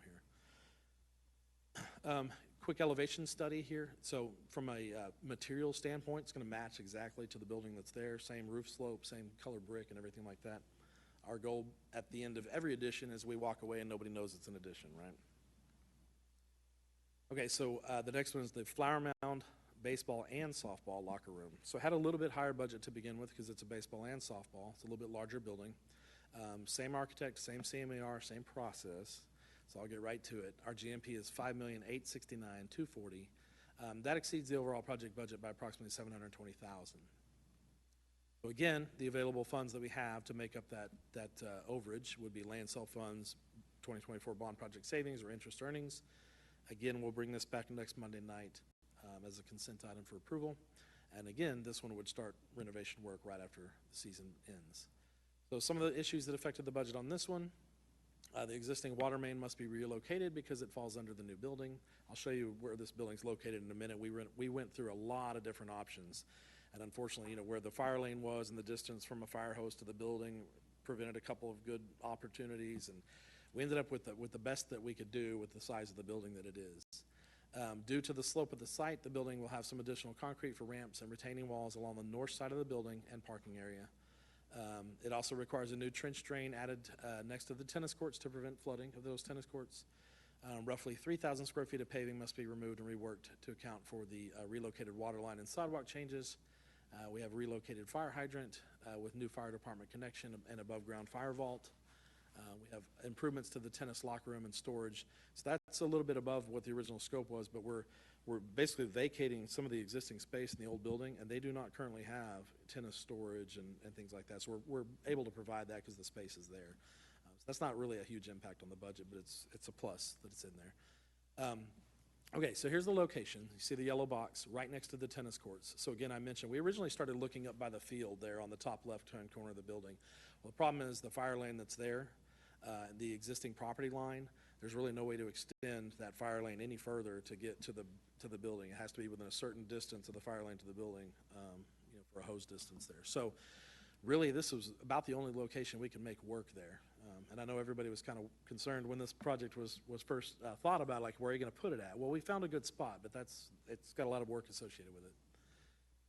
So here's an image, same thing. It's going to match kind of what's out there, same kind of brick color, same kind of roofing, slopes, and all that. See the floor plan on the left there. I know it's very small, but it's in your board book, so you can kind of take a look at it at your okay, so next steps for 2024 bond would be the CMAR selections and these two GMPs next Monday night for consent. And then for March, we're really looking at the Lewisville package. So on Lewisville, we had the baseball concession replacement restroom renovations. We've got the Lewisville High School boys track locker room 20-year. We've got the Lewisville High School indoor athletic center upgrades and the Colony High School indoor athletic center upgrades. Those are the things that we're looking to bring next month for 2024 bond. And then those would follow up as consent items that same month. Okay, so with that, I'll answer any questions you have on 2024 bond. Any comments or questions? Ms. Lasan? I mean, I guess I do very much appreciate how you went, put them together. This one's over, this one's under. I mean, so what's the total over under? Like, are we like ahead? Are we like? Yes, we would be ahead, just simply looking at the numbers from LHS Kilo, for example. So I can put those together and send them in the update in the board questions this week. That'd be nice. Yeah, Thank sure. you. Now, you're just asking from these projects right here, right? Not the overall bond. You're just saying. Oh, just here. Okay, perfect. Just what we're approving. Right. Absolutely. All right. Randy, Thank you are free to go. Thank you. Mr. Rare, you are not. Okay. The consent agenda, cooperative purchase previews on page 169 of your board book. In there, we have one RFQ, which is for delinquent tax collection attorney services, as well as 4 purchases in which we'll be using cooperative contracts. One item that I want to highlight tonight for one of the cooperative contracts is a purchase to replace the band uniforms at Lewisville High School. These replacements are done on an 8-year cycle, and they were last replaced in 2018. So the cost of these uniforms would be about $165,000, and we were looking to use land sale proceeds for those. Any comments or questions? All good. But it looks like you're staying with us. And we're bringing up Ms. Cobb to talk about budget and compensation forecast. We're bringing many friends. Oh, up and for you've got this. friends.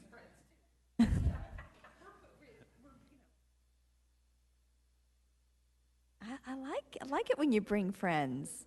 I always like seeing Tim. Tim always has good news.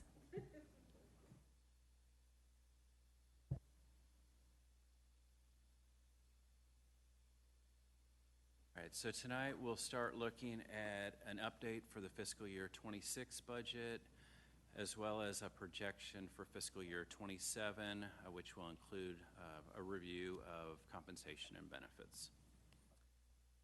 So when we look at fiscal year 26, just to recall, over the last few years, there have been many budget reductions that have taken place to help us continue to reduce our deficit that's adopted each year while we're faced with declining enrollment as well as rising costs. So on this slide, we've just identified or summarized some of the reductions that were included in the fiscal year 26 budget, which were high school and fifth grade class size changes, social worker staffing, library aid staffing, and permanent sub changes.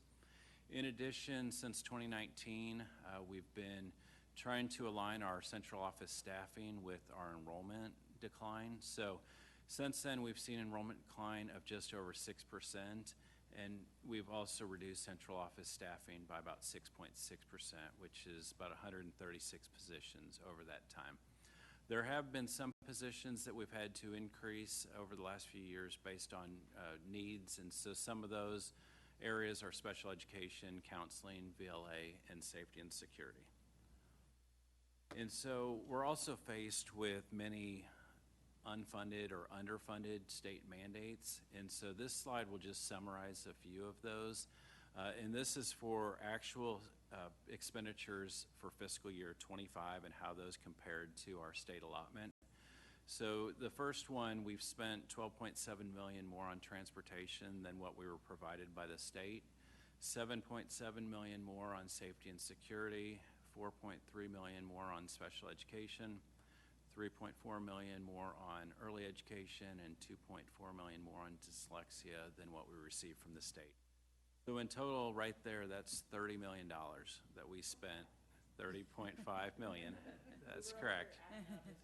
That is correct.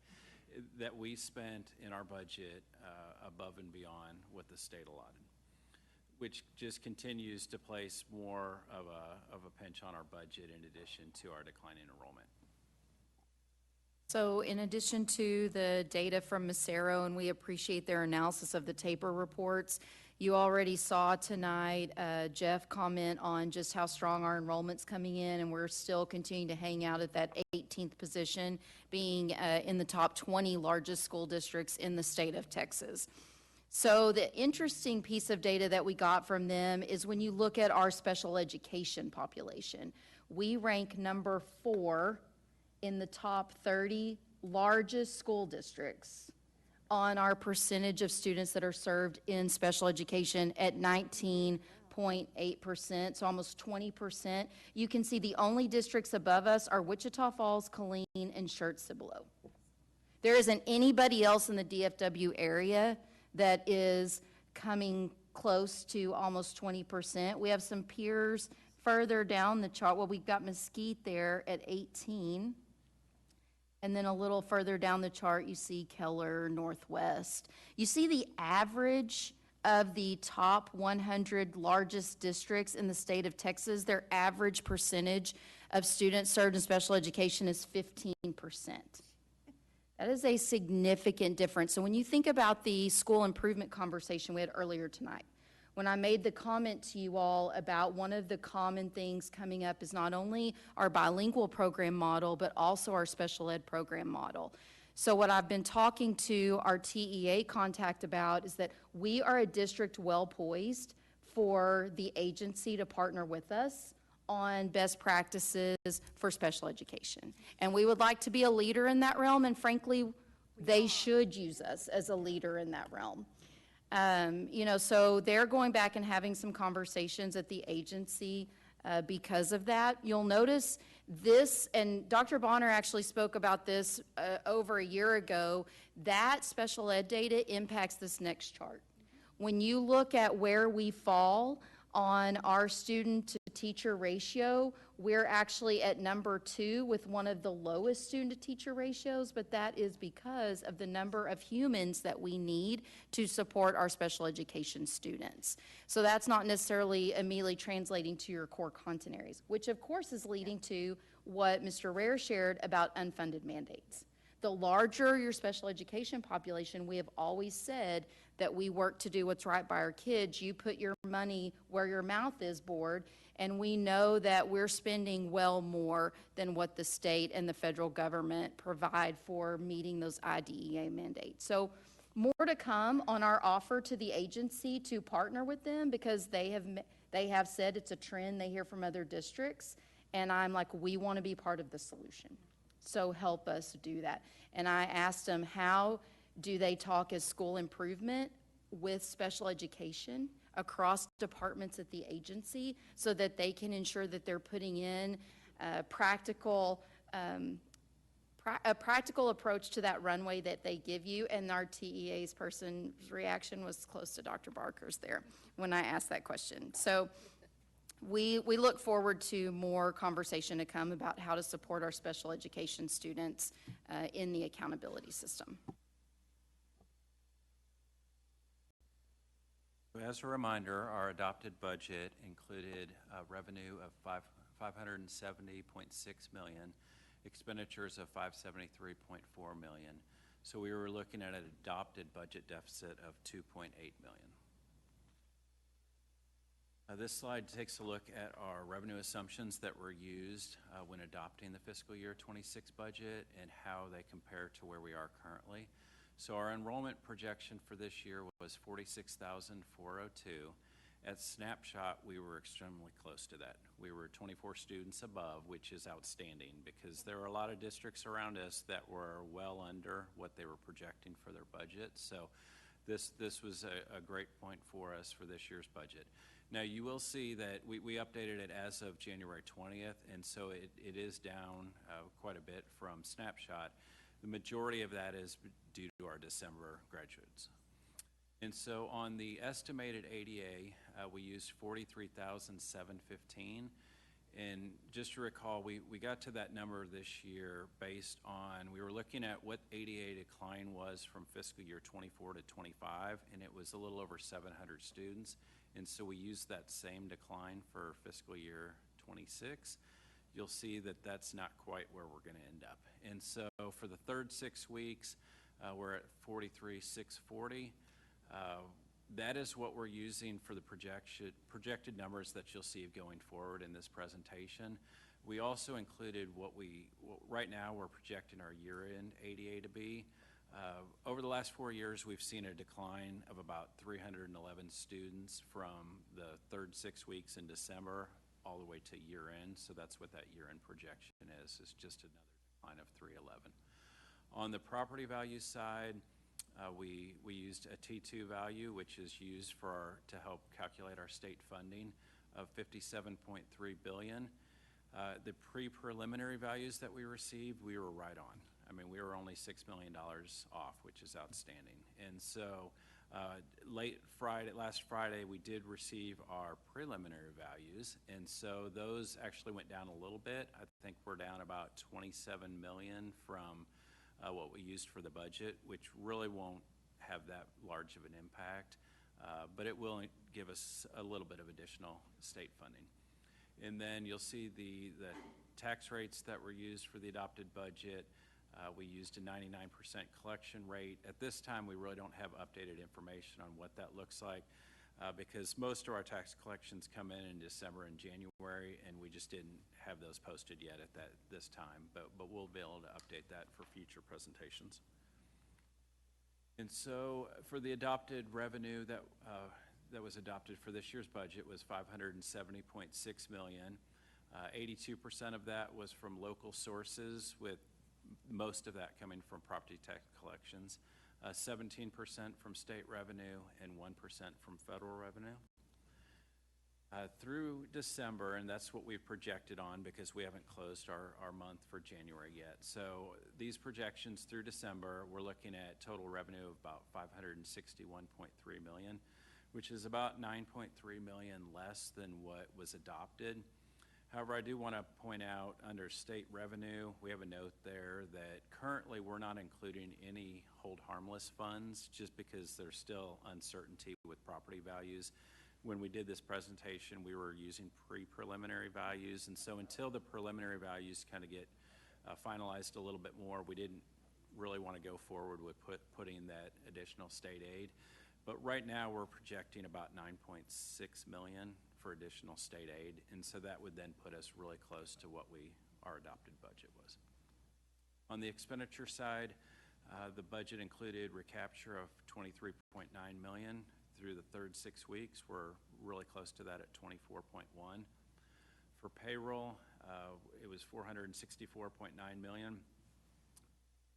Just recall, this year we actually increased our fill rate to 99%. Previous budgets we were using 98%, but last year's actual fill rate for fiscal year 25 was closer to 99%, so we increased it for this year's budget.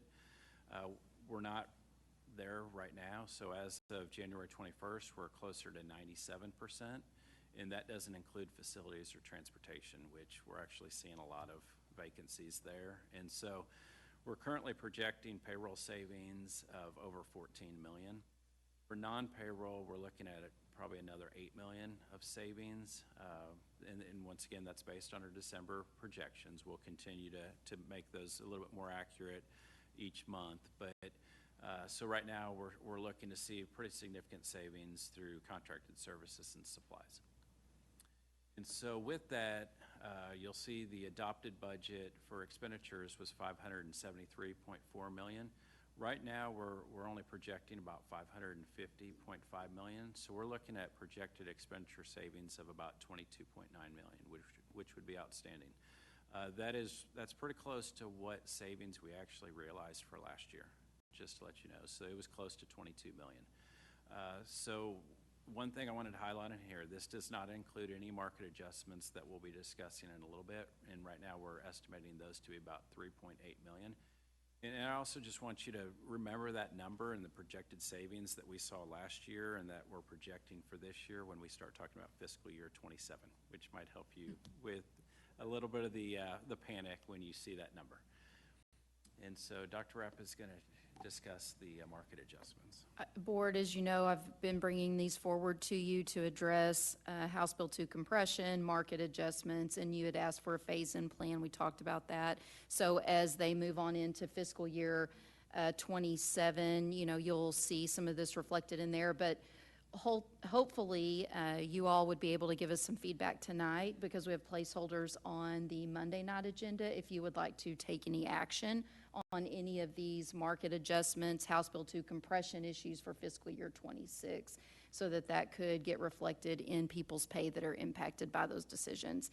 The other thing I've added into the box, should you all want to continue to consider that, whether it's fiscal year 26, 27, or something different, is those school improvement stop-in proposals. So we shared what that proposal could look like. Tim ran the numbers if you looked at a few of our schools, and so could be 1.6 million with what we proposed. So possibly a total of 5.39 million in fiscal year 26, as Scott just shared, and it's like, well, you're already spending the money, but we do have some jobs and some market adjustments and things to address in fiscal 26.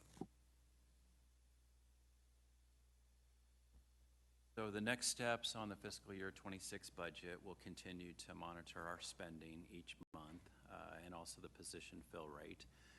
We'll continue to monitor attendance for second semester. For first semester, it was outstanding. I mean, we were right around 96%. That was about 1% higher than where we were for first semester last year. So typically the fourth 6 weeks is our lowest, and so we'll continue to monitor that. As well as looking at our T2 values once the preliminary values get, we're right in the protest period right now, but once we get into February, or I guess later into February or early March, TA will start updating those information in funding template. And then we'll continue to look at property tax collections. And then, as we've done in the last few years, we'll reclassify any capital-like expenditures from the operating budget back into land sale proceeds. In doing all that, we'll make sure that we maintain a minimum of 25% of expenditures in fund balance, which is the board's target, and we've met that last year. And that will help us strengthen the financial rating for the district and help replace fund balance dollars that were pulled out in previous years as we were doing compensation increases for staff. And this will also help us maintain the positive financial outlook and ratings from our credit agencies. So that concludes fiscal year 26, and then Claudia is going to start looking at fiscal year 27. Good evening, everyone. I'm going to walk you through some key considerations and the preliminary budget outlook for fiscal year 27. So here are the primary factors driving our budget planning. First, enrollment trends.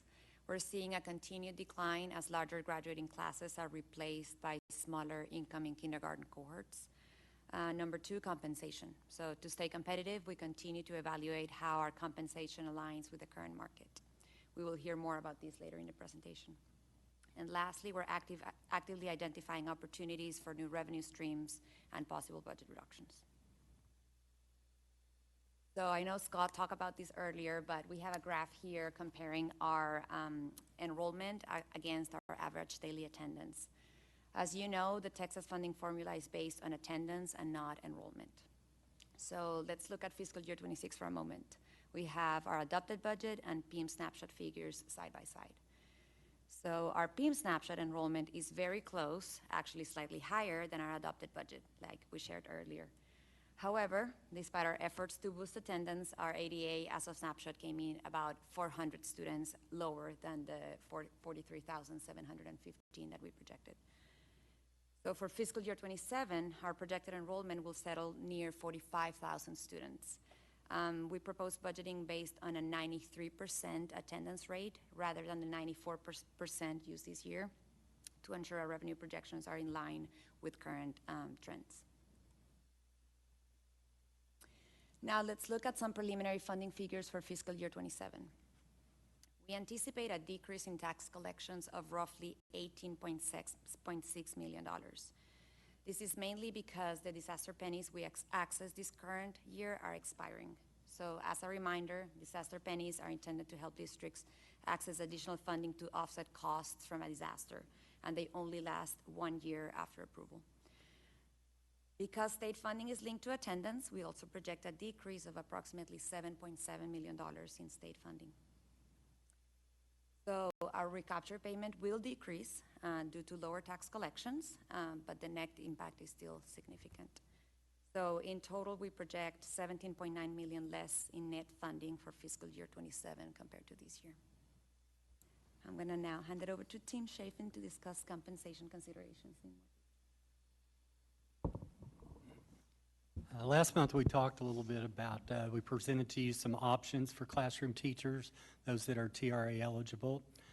Those options, we've now for this meeting, we brought together what those look like under each of the different 1%, 2%, 3% midpoint scenarios, so you can kind of see some total cost. One thing I did want to point out is the main difference between options 1 and 2. This next chart will kind of show that. The issue we run into is that for the upcoming year, those who have completed their 4th year, they've already received their TRA money of $2,500 on their 3rd year. So this year, if there's not any increase with district funds, that actually brings them in below the 3-year people. So the option 2 accounts for that by providing some type of integrity to the pay scale, if you will. And this kind of is designed to give us an example as you walk across. If you'll look under the 24-25 school year, those that had 1 year of completed experience, now these aren't real numbers, they're just kind of examples. If they were making $60,500, they received a district-paid increase for this current 25-26 year. The upcoming year, next year, they'll have completed their third year and they'll get their $2,500 TRA money. This district, of course, still pays the same amount, and then the TRA will pick up that $2,500. Now, this is where we run into, if you look at the next line, year 2, under the 24-25, they moved last year to year 3, and they got their $2,500, and the TRA covered that. But this year, they've already received that TRA money, so if they don't receive anything, they then fall below that year 3. So that's where option 2 comes in to make that adjustment. That is the main difference in all of those options. The options we had talked about, and we'll look at the next slide real quick. The other options, 3 and 4, the main difference with them are if you do give any type of increase to the 6+ years, they've already received all their TRA money of $5,000 or more. We look at this biennium chart here, it tells us that over the course of 2 years, those people with 6 years or more have already received will have received a 7.2% increase, and that's if they don't receive anything this coming year.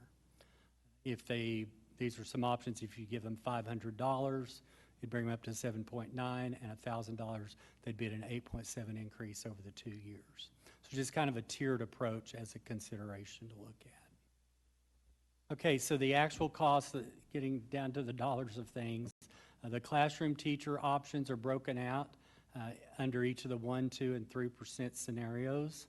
So for example, if you were to use option 2 and to give a 2% midpoint, that would cost the district about $842,000 to give those increases. That's for the classroom teachers. If the bottom chart there is all other employees that are non-classroom and what their cost would be with 1%, 2%, and 3%.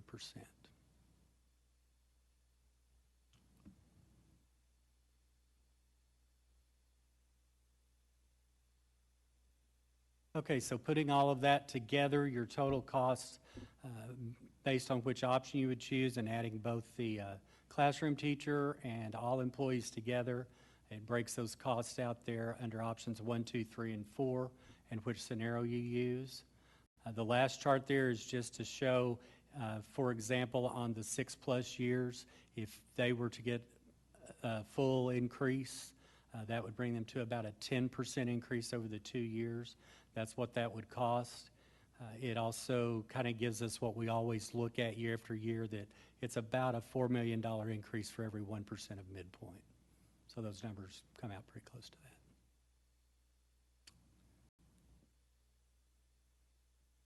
So this slide is our preliminary look at next year's budget, looking at using the 2 different raise scenarios of 2% and a 3%. And so I'll just walk through this. So the fiscal year 26 adopted deficit that we talked about earlier was $2.8 million. So that would be our starting point. If the board were to approve proposed market adjustments, that amount was about $3.8 million. School improvement stipends were $1.6 million.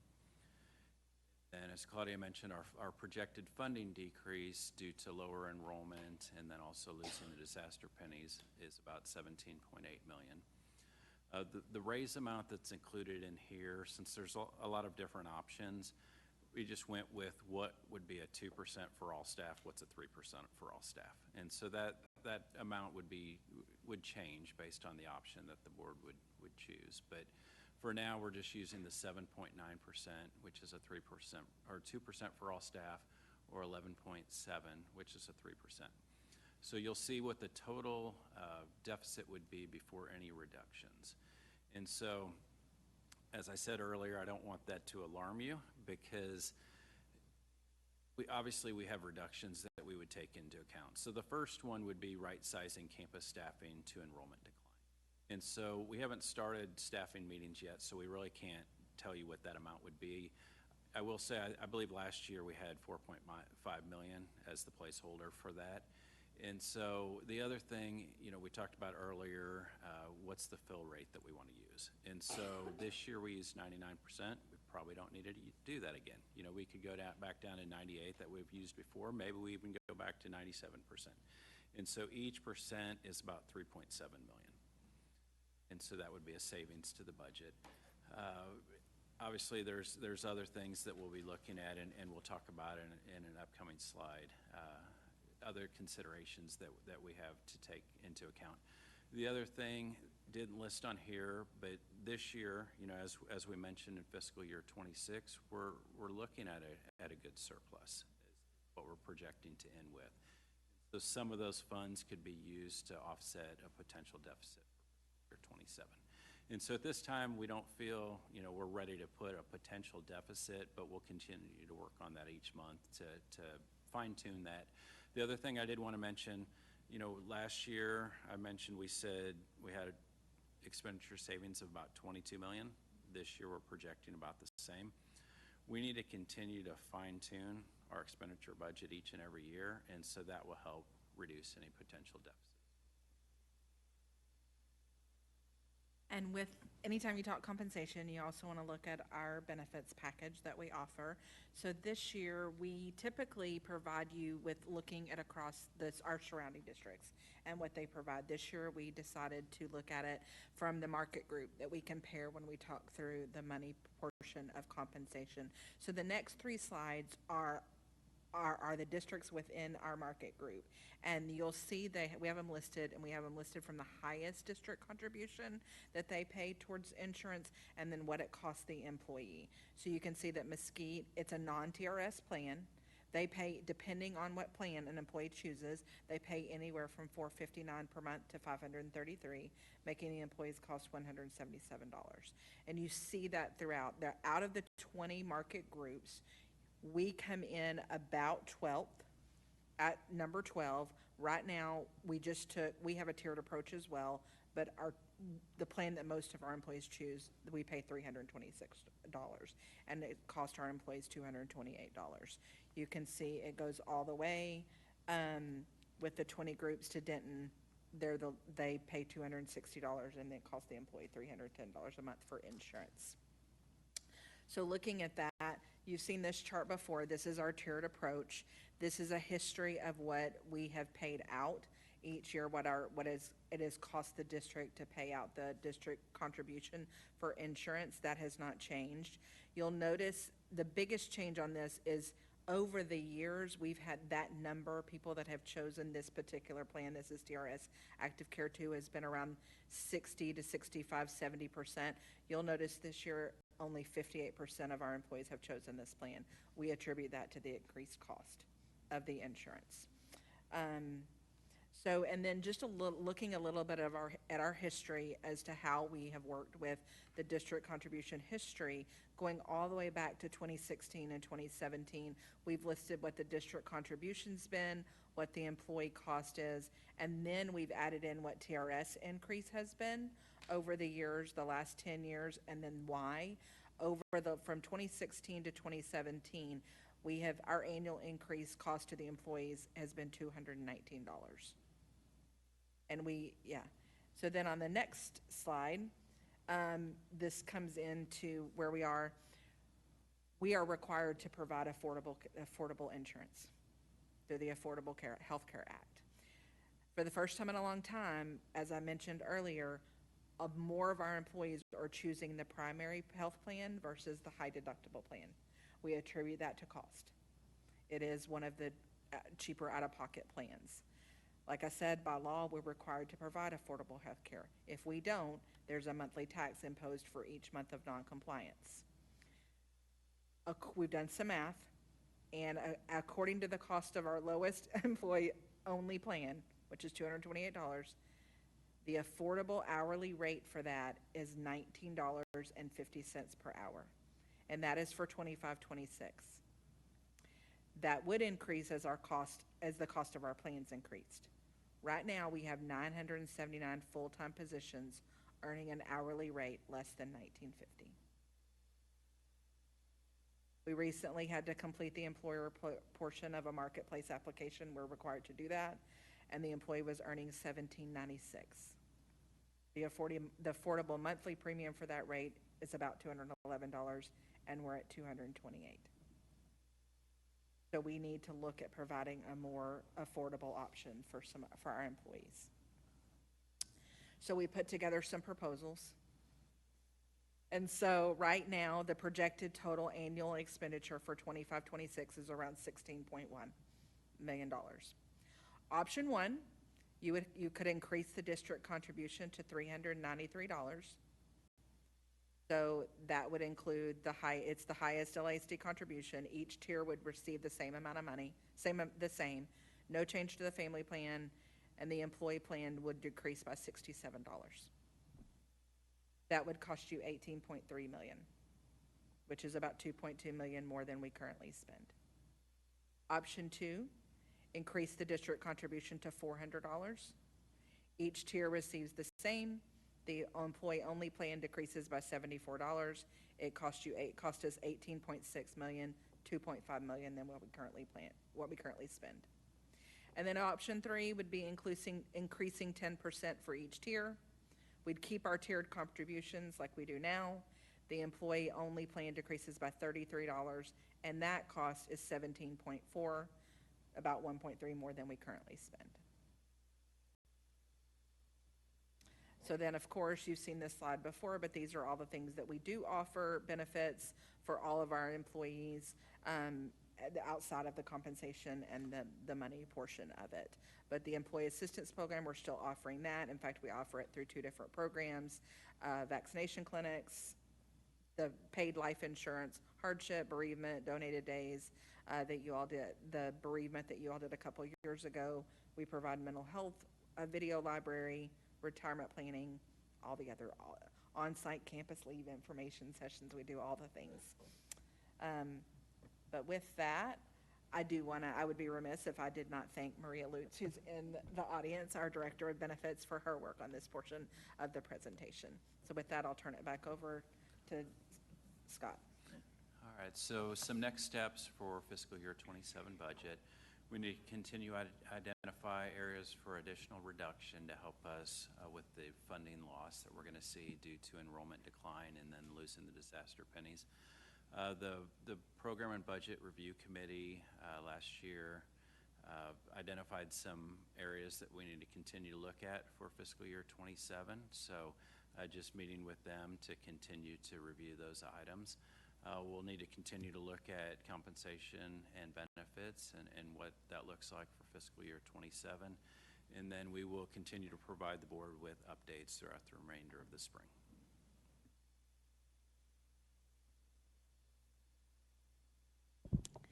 Thank you. So, Dr. Rapp, I'm going to ask you what it is that you want from each board member tonight, just what their thoughts are on which options, and do we need to go all the way down to benefits? Are we looking at next year, or do you just want to talk about for 26? Yes, thank you, Madam President. So really, the most important feedback for tonight would be the phase-in plan slide and anything you would be willing to do for fiscal year 26 with the House Bill 2 market adjustments, stipend adjustments that have been proposed.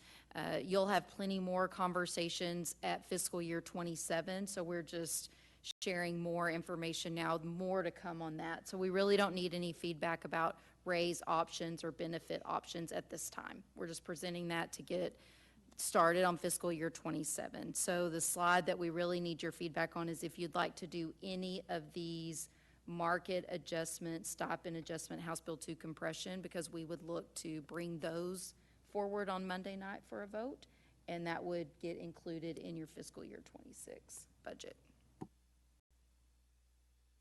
Who wants to start? Very good. Thank you, Ms. Lasan. Okay, Mr.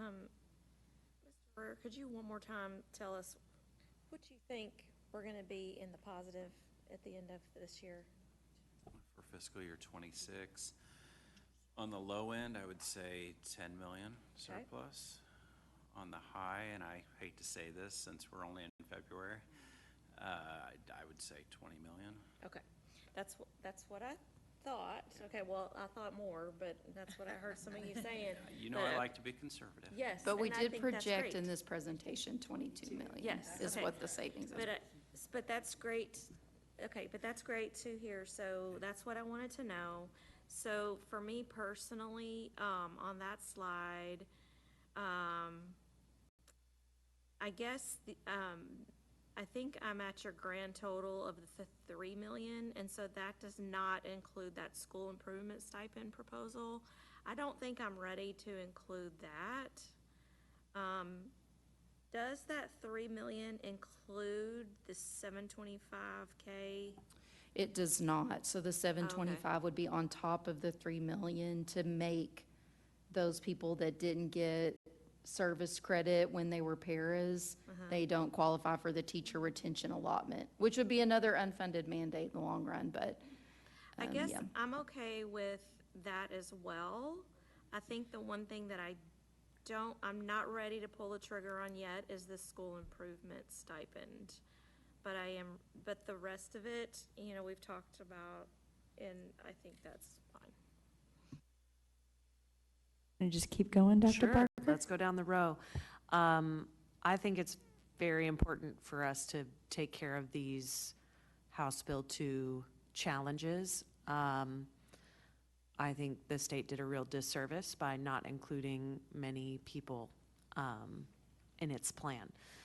I think that the bilingual stipends, dual language partner stipends, those are all really important to retention areas. And I am going to argue for the school improvement stipends. We sat here and listened to our principals talk about the work that they are doing, the extra time and effort and energy that it takes to turn around a campus.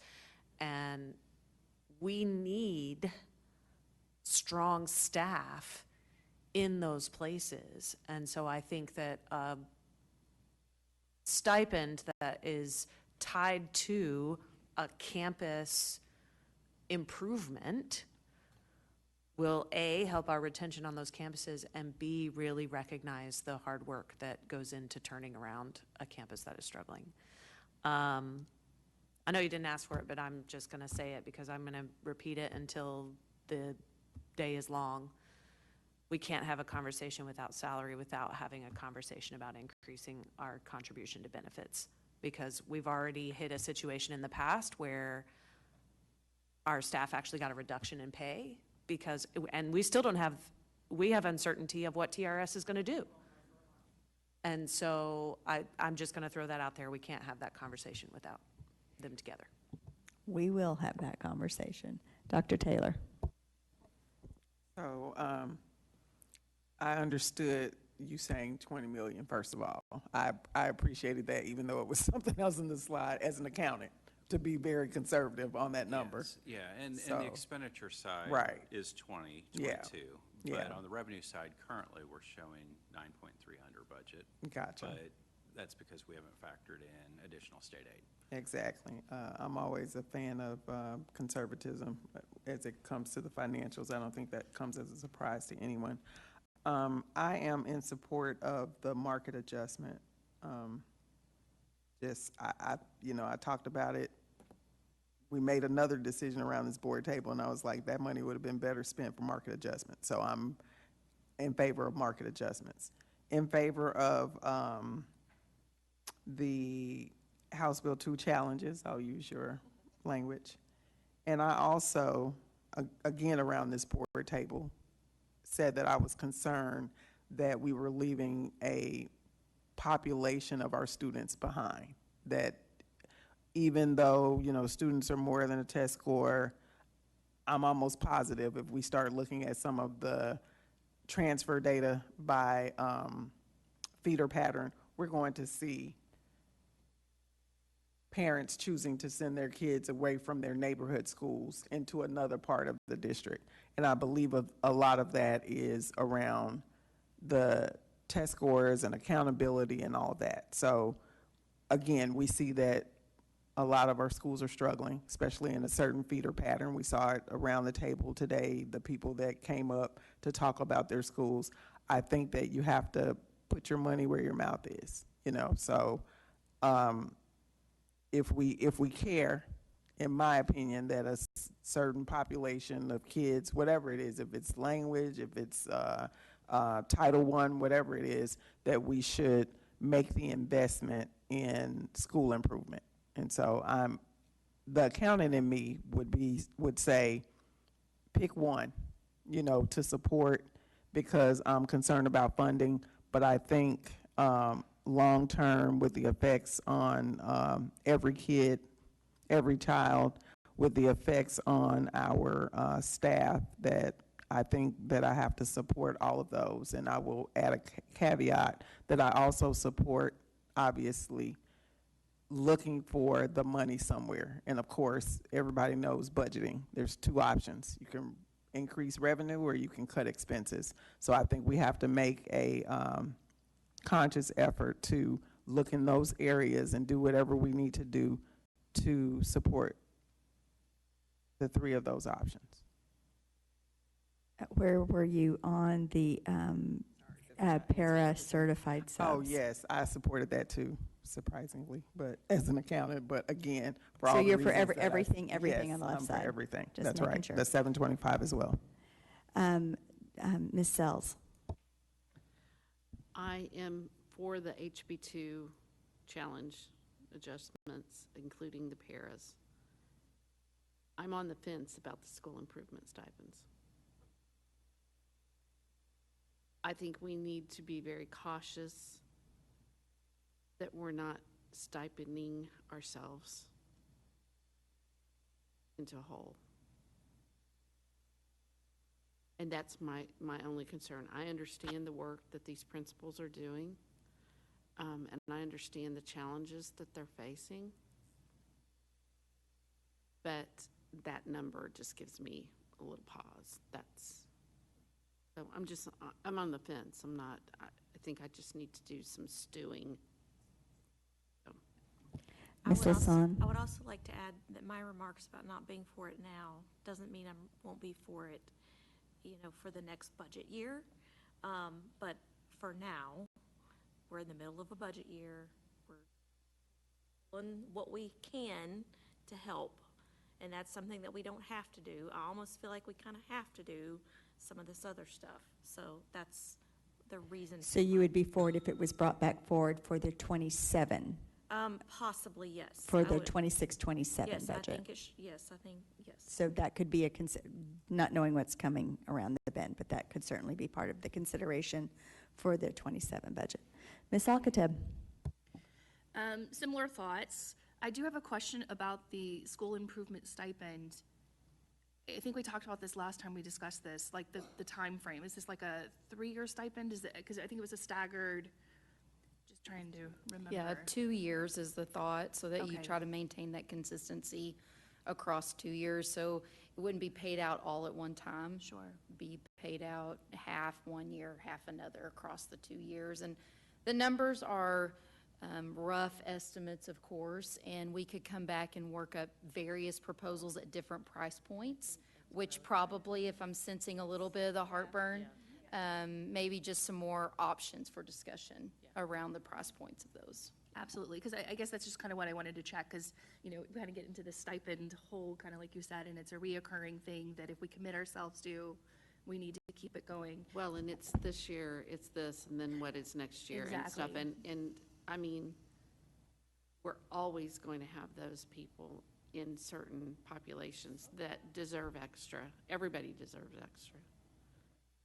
And so I just want to make sure that we're being mindful, and I love the options. If we could just see some options, and maybe that would just give me less of that pause. Agree. I would like to see those options as well, and kind of looking at how it would look, different amounts or different functionalities and so forth. More conversation with surrounding districts. Absolutely. If they're having that, give us a little bit of time. Yeah, for that. definitely. I am definitely in favor of the market adjustments. I think that is something that we do need to do in order to work with our staff and keep them at market value, right? We want to keep them in LASD, not just because of pay, but we need to compensate them for that. So I'm definitely in favor of that. Did I miss anything? Oh, HB2, same. Keep it, yeah. So we're the 725. So you're for the, I'm just reiterating, the 3 million and the 725,000. Yes. Okay. Ms. Lopez? I too am in favor of the market adjustments and the HB2, but am also on the fence about the school improvement stipends. And I do think that seeing some extra workups of plans and options, that would definitely help me. I appreciate that. And also, I definitely want to chime in, the insurance is very important for those considerations for that. I wanted to second that. Ditto. Benefits is coming. I am for the 3 million market adjustments. I have pause on the 725K, and here's my pause. So I didn't get the compensation. We give it to them, and then they get it. I mean, it seems like double dipping to me, in a way. Am I misunderstanding? Walk me through that. Gotcha. And Tim, you know, help me out here, because it is so, with teacher retention allotment, it is so complex now. And so I completely understand the question about why it seems so clunky. Basically, what happens is if you're a para, you got credit towards your TRS service years, but when looking at do you have enough service years or enough years in the classroom to qualify for teacher retention allotment, you didn't get those para years that you get for TRS. So we counted them as thinking they were going to get teacher retention allotment. So you may have a 3-year teacher that got a $2,500 raise amount. Now with clarification, we're not going to get that $2,500. So we're either going to have to ask them to pay it back because they don't qualify according to TEA's criteria. Okay. So they have the credit for TRS, but not for TRA. Does that help? Yeah, and I understand that, but here's my heartburn, okay? And maybe I sound heartless in this. So they get the $2,500, and then in 2 years, do we then go up to the 5-year 5,000? That's where I don't understand in this scenario. Yeah, they kind of put us in a bind on this because sometime back the commissioner made a ruling that if you were a para and you went to be a teacher, you got 2 years of teacher pay credit. Okay. So we do that. But then the House Bill 2 says it has to be actual classroom teaching years. So what happens is we basically will be creating 2 different salary schedules for those people that are bringing in para years. So that to answer your question, they may have already gotten the 5,000. If they had 2 para years and 10 teaching years, they would have gotten the 5,000 this time. They would have gotten that anyway if we didn't take the para years because they were already crossed that threshold. And that's why, I know that's $725,000, but it could be a lot more. It's very few people that it impacted that were below that 5-year threshold. So I totally get the double dipping because I had to think through this a lot and ask a lot of other districts a lot of questions. But it's basically to follow through with what the commissioners has required us to do, but House Bill 2 didn't cover. Well, and the interesting part of this happening this way is it turns out some districts have not been basing raises on TRS years of credit all along. So this actually aligns with methodology. So for those districts that have never counted what counts for TRS in raises, they're already completely in line with the commissioner's methodology on this. It's really, as I think about it, a teacher, and again, it goes back to like a 3rd-year teacher. So, they got a letter saying they're going to get $2,500. We're not going to get that $2,500. They're going to get, depending on if y'all do a raise or not. If you don't do a raise, then that $2,500 is what they're getting, period. And you made it right by keeping it the $2,500 they expected rather than pulling that money back from them for fiscal '26. And then if you give a raise or you don't give a raise, you'd have to look at, maybe they would get that money back with a small 2% of the midpoint. But it's really probably a teacher in that 3 to 4 year range that maybe had 2 years worth of TRS service credit that really only has like 1 year, 1 or 2 years of classroom teaching experience. So you're trying to make So it that's my right, yeah. then question, that next year, right? Yeah, I mean, so my question then is, if we do the 725K, and I'm in that, what I call like that gray area. Right. I'm going to be really blunt. I don't want to pay another $2,500 next year. Right, you'd want to subtract that out. Because we did the right thing. I want, and I know it's only $2,500, but I mean, it adds up. And so, I mean, I think it just makes a lot more work for you in creating that probably more than one pay grade. Yeah, that's not, yeah. Yeah, but I mean, but that's where that is. That's just where I just want to make sure that we're not doing that for that third, that once again, and I get that it's a small percentage of teachers there, but people, but, you know. Right. I'll give you Mike Morath's email. You can call him for his little ruling. Because we're doing the right thing. I just don't want it to double dip. Since this total of 5.39 million, that's reoccurring. I want to put that out there in the universe. That's reoccurring. This isn't a one-time, this isn't one time. This is adding to 26, 27 budget.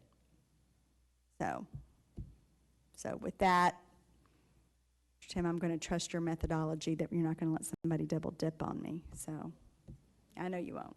I'll find you. I know where your desk is. I supported everything except for the school improvement stipend, because that is something, I think we need parameters about exactly what that looks like to get it. And that's where I'm really fuzzy on, well, what does it mean? So what if I go from a F to a D? That's improvement. And by the way, the fact that we are giving credence to this accountability system with this really frustrates me to no end, because it just seems like hypocrisy. So that's my other issue. I got a lot of issues tonight. So for me, everything with the exception of school improvement stipend proposal, because I just think we need more information, and I think we need to see exactly how that plays out over 2 years. Because is that 1.6, I'm just going to ask this now, is that 1.6 1 year, or is that 1.6 2 years? So it's really, no offense, $800,000 for a year, with a promise that we're going to follow up with the second year.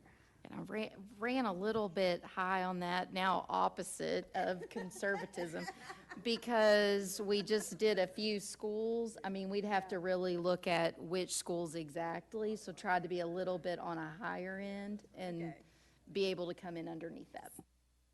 Just trying to understand. All right. All right. You're like the yin and the yang up here. All right, thank you all very much. You got the information, everything you needed. All right. Moving on to action board committee updates. Technology. All right, can you, I'm so sorry. Good evening, Board, President Prosnick, Board, Dr. Rapp. Thank you for the opportunity to bring this update to you. As a continuance from the last time that we met, we now have the agenda item for, that will appear in consent agenda for this month, the construction delivery method for the stadium press box sound refresh. And then for March, just to tee up for what's coming up in March discussion, we've got second cell classroom AV refresh project, second cell wireless network access point upgrade, and second cell cybersecurity upgrades, all for March discussion, and then we'll have some, it'll follow again, and the classroom AV will follow in the March consent. I'd be happy to answer any questions you may have for these items. I'm so sorry. I'm just glad it's quick for y'all.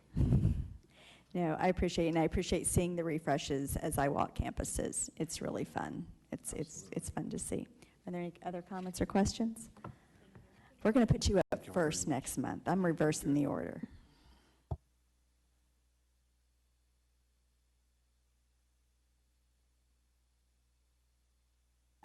Next up is that we do have Board of Trustees reports.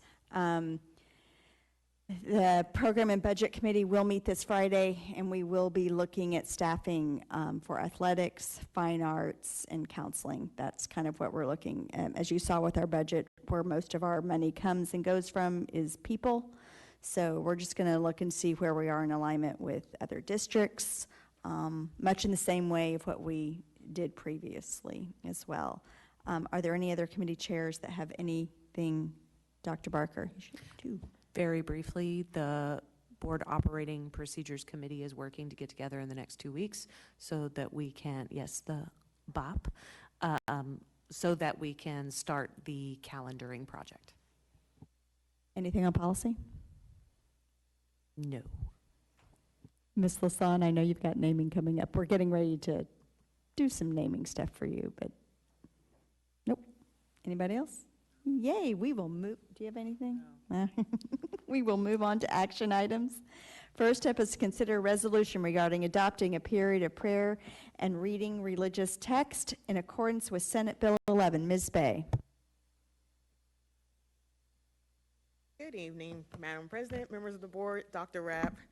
Oh, I'm here. Did I hear something about reordering people for next time? Okay. Yes, please put me with Dr. Garricani. So tonight we're coming before you in our last legislative session, the 89th session. Senate Bill 11 passed, which requires the board to take a vote on whether you would like to adopt a policy permitting employee and student prayer throughout the day. As I know you're all aware, this is already a right guaranteed to us under the Constitution, and our employees and students have the right to pray anytime they would like. But this policy is before you. You are required to take action before March 1st, and here we are at the February meeting. Thank you, Ms. Bay. Would someone like to make a motion? Dr. Barker. Thank you, Madam President. I move that the board decline to adopt a resolution under Texas Education Code Section 250823, as the board finds that existing state and federal law, as reflected in Board Policy FNA Legal and FNA Local, already protects students' rights to voluntarily pray, read religious texts, express religious viewpoints, and organize religious groups. Is there a second? Ms. Lasan, any discussion? No discussion? No discussion. The only thing I will say is that I'm fully in support of this because I find that the state law is too restrictive on when you can pray, where you can pray, and I don't want to restrict anybody's ability to do those things. So with that, I will call for the vote. All those in favor? And that is unanimous. The vote carries 7-0. Ms. Bay, you still get to be with us. To consider approval for changes for CW Local. Would someone like to make a motion? Ms. Lasan. I move that the board approve the changes to CW Local as recommended by the Board Policy Committee. Is there a second? Dr. Barker? Any discussion? Do you want to speak to this at all, or it's our second reading? Yes, this is our second reading. We had some lively discussion about it in both committees. I do want to thank both committees, the Naming Committee and the Policy Committee, for their collective work on making this happen. I'll call for the, are there any other discussion? Call for the vote. All those in favor? And that is unanimous, 7-0. Go forth with the Naming Committee. You got more stuff now. Congratulations. Next is consider approval resolution regarding delegation of authority during inclement weather closure. Dr. Rapp. Yes, Madam President, members of the board, I appreciate Ms. Bay's work on having this what's become a very standard resolution to bring to you all after we experience a winter weather event. We appreciate, this is another place where you all really put your money where your mouth is on supporting employees and paying them, because many of them would not be paid for those days that we're out. It also allows not only for our employees to be paid, but for me to seek any necessary waivers that we need due to the winter weather outage. Would someone like to make a motion? Ms. Alcatab. I move that the board approve the resolution delegating authority during the inclement weather closure as presented by administration. Is there a second? Ms. Sells?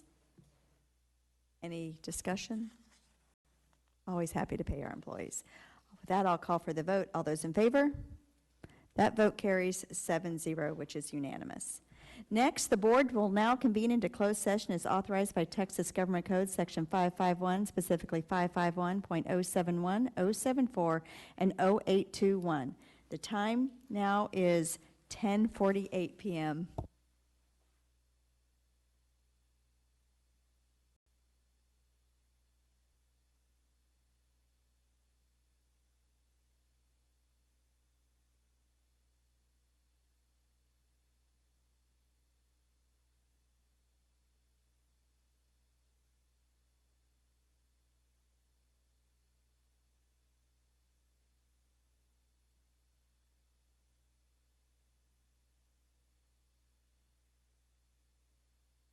We are back on the record in open session, having returned from closed session. The time is now 11:49 p.m. I do need to note that Ms. Taylor left the meeting at 11:22 p.m. If there is no further business, this meeting is adjourned, and the time is 11:49 p.m. Good morning.